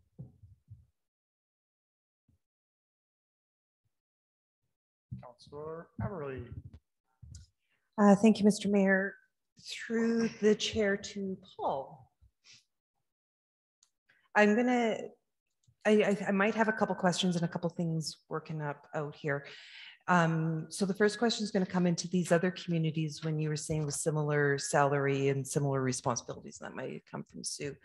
I'm going to say, because I did my own ranking, I'm going to say that I ranked this 2 after the economic development one. So I believe very much in the position and I believe very much in supporting it. My worries are that we're asking too much of the position. So in that sense, where if I look at it and I look onto the second page, and so you might be able to help me with that, with the responsibilities in general, is that I would see where you wrote as the program grows, the administration could utilize this position to create capacity to start addressing other areas. I would say that's a need now. And I'm concerned about how it's written in this way, and that's not into there, but I think I just need you to sort of settle my nerves in that way, is that it's, are we voting for, or are we looking to a position that is going to not address other needs in community development beyond the current council directed task forces? Through the mayor to Councillor Aberley, and I will ask our city manager to chime in on this just after I provide my comment. Yeah, thank you. I think our capacity to do community-based work in this organization is very limited based off of what I see as existing capacity for our staff to both deliver services that we're expected to by council and the community, as well as to take some of these things on, which is right now, you know, for us to take on a Partners in Parks or Walkable Wetaskiwin is side of desk activity for somebody, just like the Diversity Inclusion Task Force, Community Safety and Wellbeing Committee, and the other pieces I've mentioned have been side of desk for me since January, well, since I got here until November when Rachel came, in which case I was able to delegate all of that work, and I've been removed from it. I've been in the appropriate position overseeing and providing insight and direction as required. And so I wouldn't go so far as to say if we don't get this position, the administration can't engage in that community development type work, because I do think, and as I mentioned to council last budget cycle, that's an important piece of all bureaucrats in municipal government, but it really comes down to available organizational capacity. At this point in time, I'm unaware of, within my division specifically, how we could continue to do the projects that have been approved or this work that we have already started without a position. Because what happens is when I side of desk do this work, my recreation department, the fire department, and the bylaw services, as well as the RCMP, don't get the level of oversight and work that I need to be providing, and they desperately need it. Yeah, and I 100%, Paul, I respect that. And I'm wondering if just things are being, and that's why I wanted to see when you were looking at what are jobs that are other relatable jobs into it, because again, not the expert, but I see into that there could be an ask really soon for additional things that we might right now as council be thinking is going into this position. Through the chair to Councillor Eberly, I think part of it too in the discussion that we've had is some of these committees and task force are going to end, and as they do, we have plans to pick up other pieces. So we know that there's bigger, longer term solution things that need to happen in our community. The ones that we're looking at right now came up as urgent, and I would argue that because we've had them side of desk and we don't have a lot of community involvement, we haven't really made the progress that we want in some of those. So this then becomes a discussion with council about, this was where we thought we were going to be, here's where we are we still doing this? And so having those discussions with council about priorities. The position, as you know, I'm trying to get the organization down to a manageable workload, and the position will take on only as much as is reasonable. And we'll have that discussion with council to say, what are your priorities? Here's the bucket of things that we could or should be doing. What do you want them to do right now? We're not looking to make it perfect and grow it to what it could potentially be right away. We need to just get started. Thank you. And I very much support the position. Very much. And I did when it was proposed last year too. Again, it comes down to dollars and cents. I would look at possibly trading 1% out of COLA to support the position. And then we're not continually adding to our tax increase. As we go through these business cases here, it's all of the things that are in here, most of the things that are in here, I support wholeheartedly. I'm struggling really badly with what it's going to look like dollars and cents wise once we get to the end of this. Again, it goes back to needs versus wants. Go ahead. Is this where I put my 10% reduction motion on the table Yeah. again? No, and I really appreciate the comments, Mr. Mayor, because there hasn't been anything that hasn't been presented today that hasn't been compelling. And as we've debated positions and how many we have in every respective department and all the rest of it, and we have debated that we have to trust our administration to put the best package together to meet our community. And because these are all compelling, I mean, I came in with intentions to vote no to everything because of my very first motion, but I didn't. But I think the person or persons most able to make determination about moving our community forward with a finite number of dollars is our administration. I'm struggling here. Do I throw this out so I can maybe save something else down the page, or do we trade off 2% of COLA so we can buy part of this for 1 year, but this bill's coming back to us next year, so we trade off COLA again to make it happen? Or do you bite the bullet now and make the hard decisions?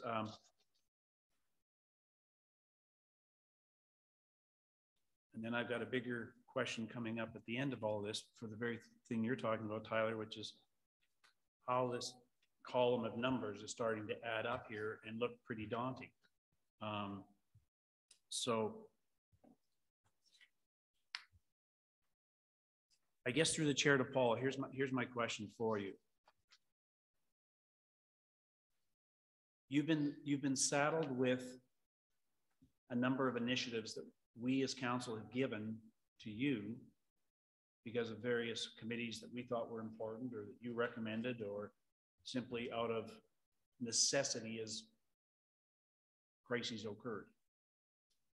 And I understand you saying we cannot continue to manage those without more help. But that's making an assumption that those are still initiatives that you think we think are important.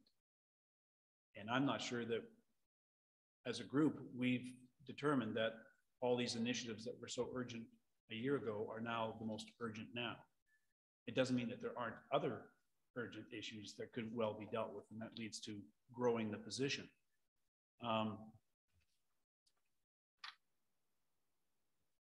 am fully in support of this position. Maybe not the salary range, but the position for sure.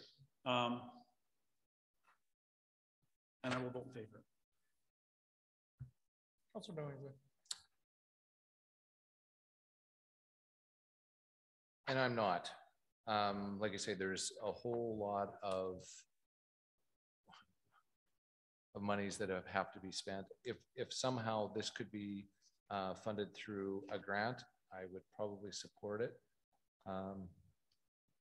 But at this point, as much as we're looking at it as an increase, at some point we got to take a look at what we're not going to be spending our money on. Can I comment to that? Sure.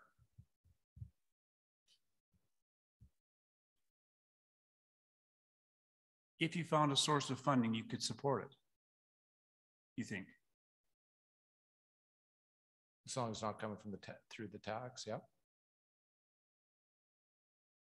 Or reserve. That's where you were thinking. No, I guess what I was leading to is at the end of the day, conceptually, do we support it? At the end of the day, as Tyler had mentioned, I have concerns about how the dollars are adding up.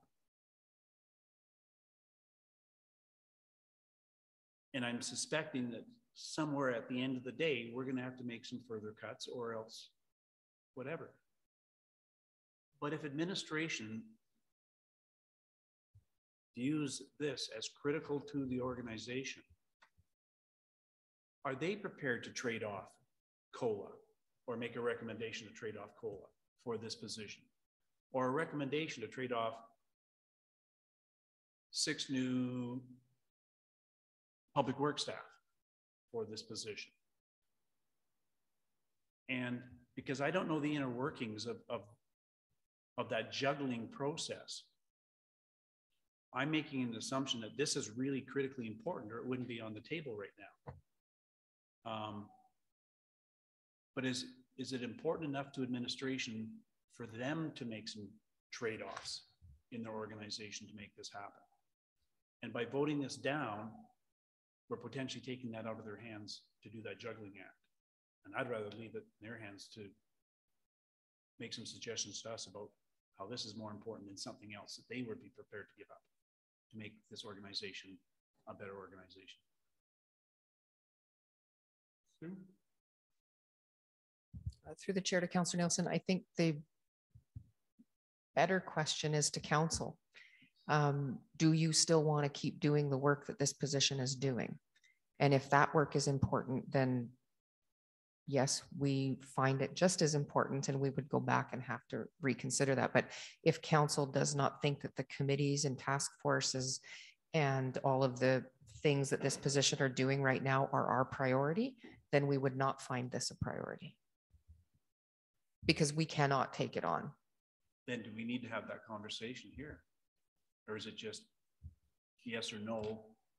And that tells us whether we think what's going on is invaluable or not valuable. Well, and that goes back to what Paul said, rather than looking at the position, look at what the position does and is that a priority of council? Because we only brought this forward because of all the motions that were made by council, and it was going off Paul's desk, and I was like, we can't keep doing this.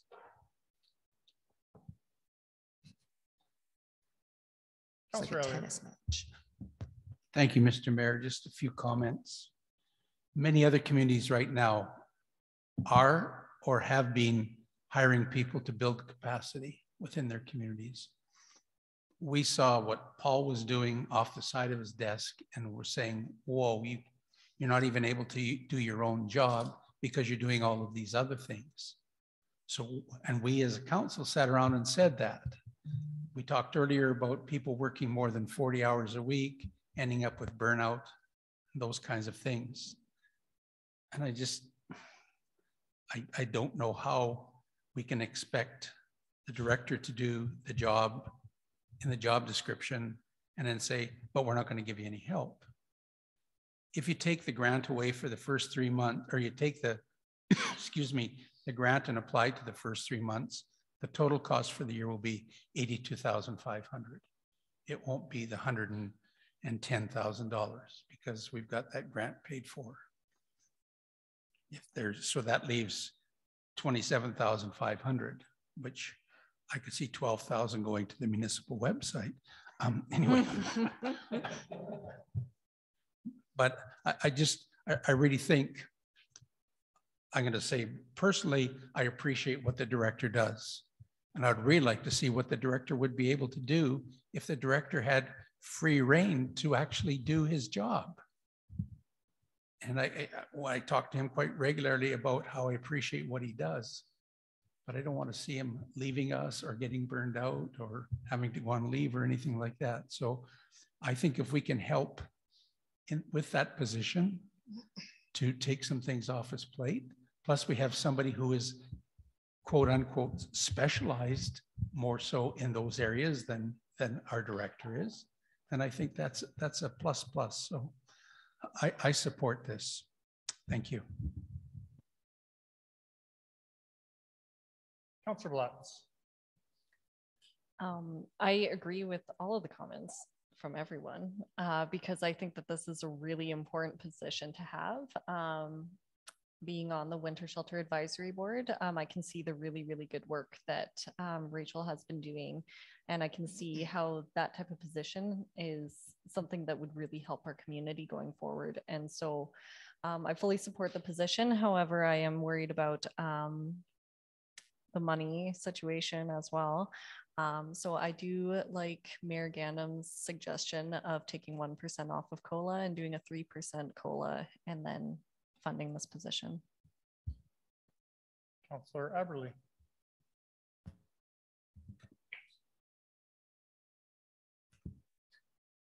Thank you, Mr. Mayor. And through the chair to council, I was going to reiterate the 1% out of COLA towards this, but also a understanding, making sure that I understand that as we look at, we are directing the priorities of this position. So if we were to come tomorrow, we as council, if we were to come tomorrow and decide, and I know it's not going to happen tomorrow, but we're going to come tomorrow and decide that we're not, God, I'm not saying that this is what we're going to do, but we are no longer having these 5 task forces. We're now having the task forces of apples, bananas, and pears. That position is like, okay, council, that is what you want. Is that making sense? So this is, I want to make sure I understand the position is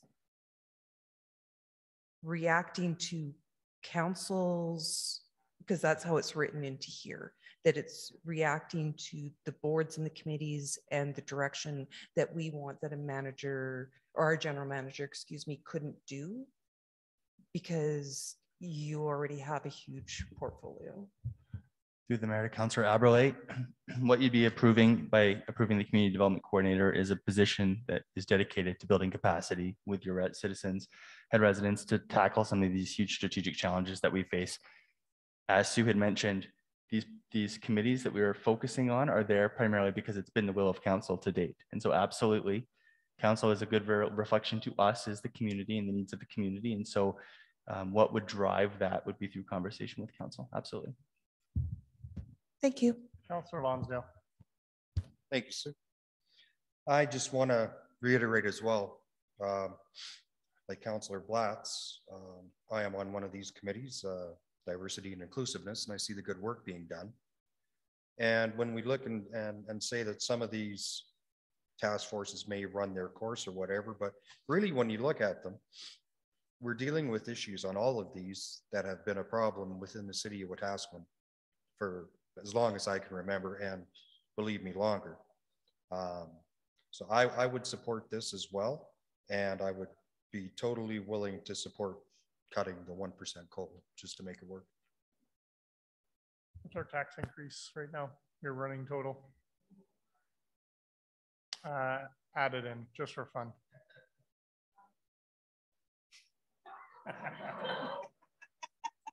I've got the calculator, right? I'm just wondering if, and again, one of the things that I would just like to comment on is that this is not a one-time, okay? And so this is a cost that's going to continue in your budget into perpetuity if that is council's wish that those are the community development that they choose to have. So my recommendation would be that you look for a funding source that is continuous. For example, and it's quite ironic that if you introduce a 1% franchise fee on your electricity, effective July 1, you would have $85,000 additional revenue in 2022. And in 2023, it would be sufficient to cover the continuation of this position. Again, looking at a revenue source that's going to be continuous, pulling from a reserve is for one time, recommended for more for one-time things. But if you're looking at a continuum, you might want to look at a continuum source of revenue. And that's the only suggestion that I would have. And then when we add this. But this is scheduled to come out of, this is a tax, right? Correct. Yeah. Right. But if you have, it can be taxed, but there's nothing stopping it from being franchise tax. Right. Absolutely. Yeah. So this is 80. You got the bird's eye view, don't you? 82,500. So at this point in time, when we add the 82,500 without a funding source, we're looking at a 9.21% tax increase. 9.21, and that's including the COLA still at the 4%. So that doesn't include some of the ones that we're going to suggest a reserve fund. Correct. For the one times. This okay. is where your tax requirement is at this point. It does include the stabilization reserve for the land use bylaw. Okay. So that's been taken care of. So that's been netted out. And also I've made the notation that, and again, I was going to ask council for confirmation of this, that if you're going to do the land use bylaw update with 40,000 in 2022, then that would imply the commitment of 80,000 from that same reserve for 2023 so that you can complete the land use bylaw update. And that would, so what we would do is we would basically earmark 80,000 out of the stabilization reserve for into 2023. So that project will be completed. So if you take that COLA down to 333, 000, that's 1%, right? Of the 4. Then we are looking at 8.52%. Okay. Let us figure out when day 3 of budget is going to be. Did you call the question as to leaving? No, we didn't. For this position? Not yet, no. Okay, sorry. I just wanted the tax increase as we sit right now with what's been approved to percolate while we figure out day 3 of budget, because we're not getting through the rest of this and we still have parking lot items to get through.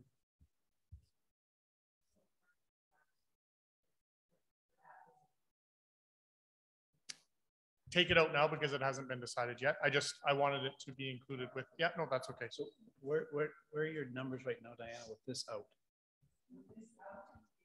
Mike?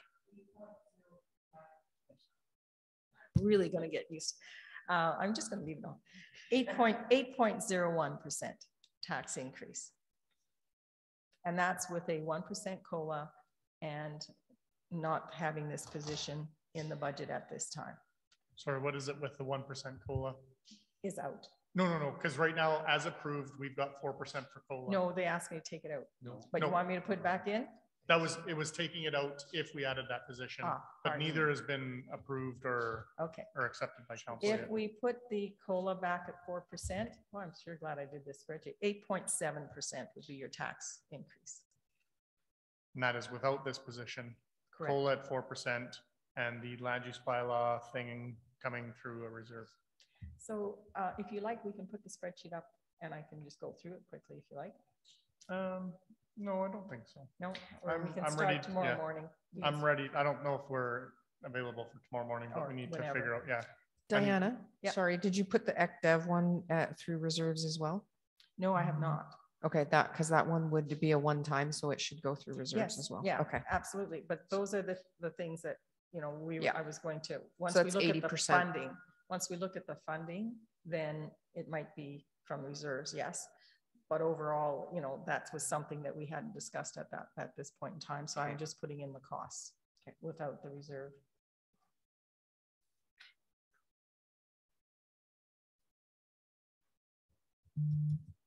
What's people's schedule like? Yeah.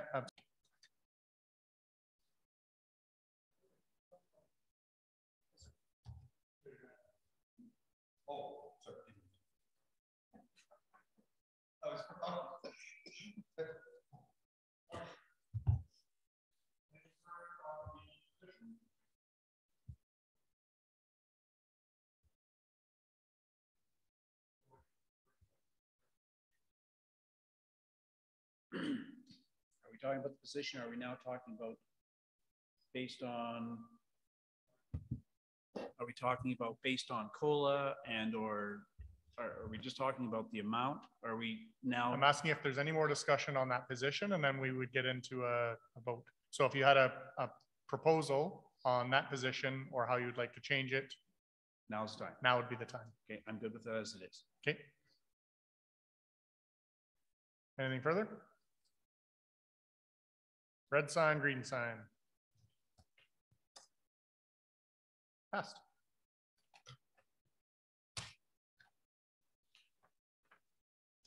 And that now brings our number, Diana, to what? 14.19%. Yeah. One moment, please.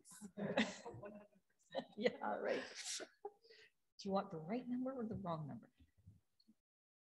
And that was, so what we were doing is we were prorating that from April 1st to December 31st at a 82,500. And we are looking at 9.21% increase.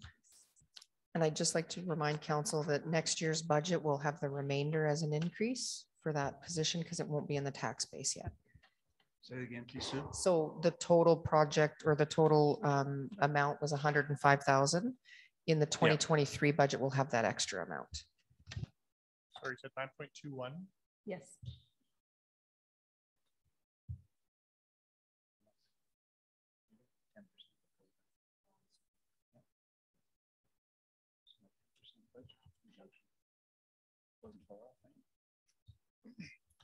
We're not done yet, Councillor Nielsen. What's that? We're not done yet, Councillor Nielsen. Oh, I know. Okay, anything further? Perfect. See you on the 13th for budget.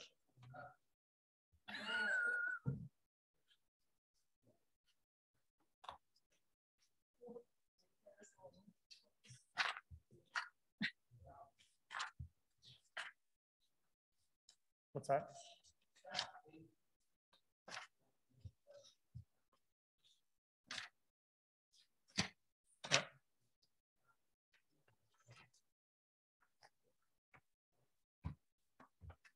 Sure.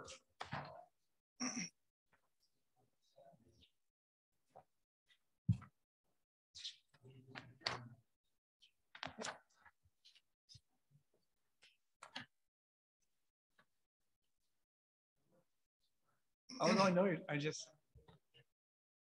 I did not hear the question. I'm gonna do it again. Councillor Billingsley. I make a motion to adjourn. Moved by Councillor Billingsley. Those in favor?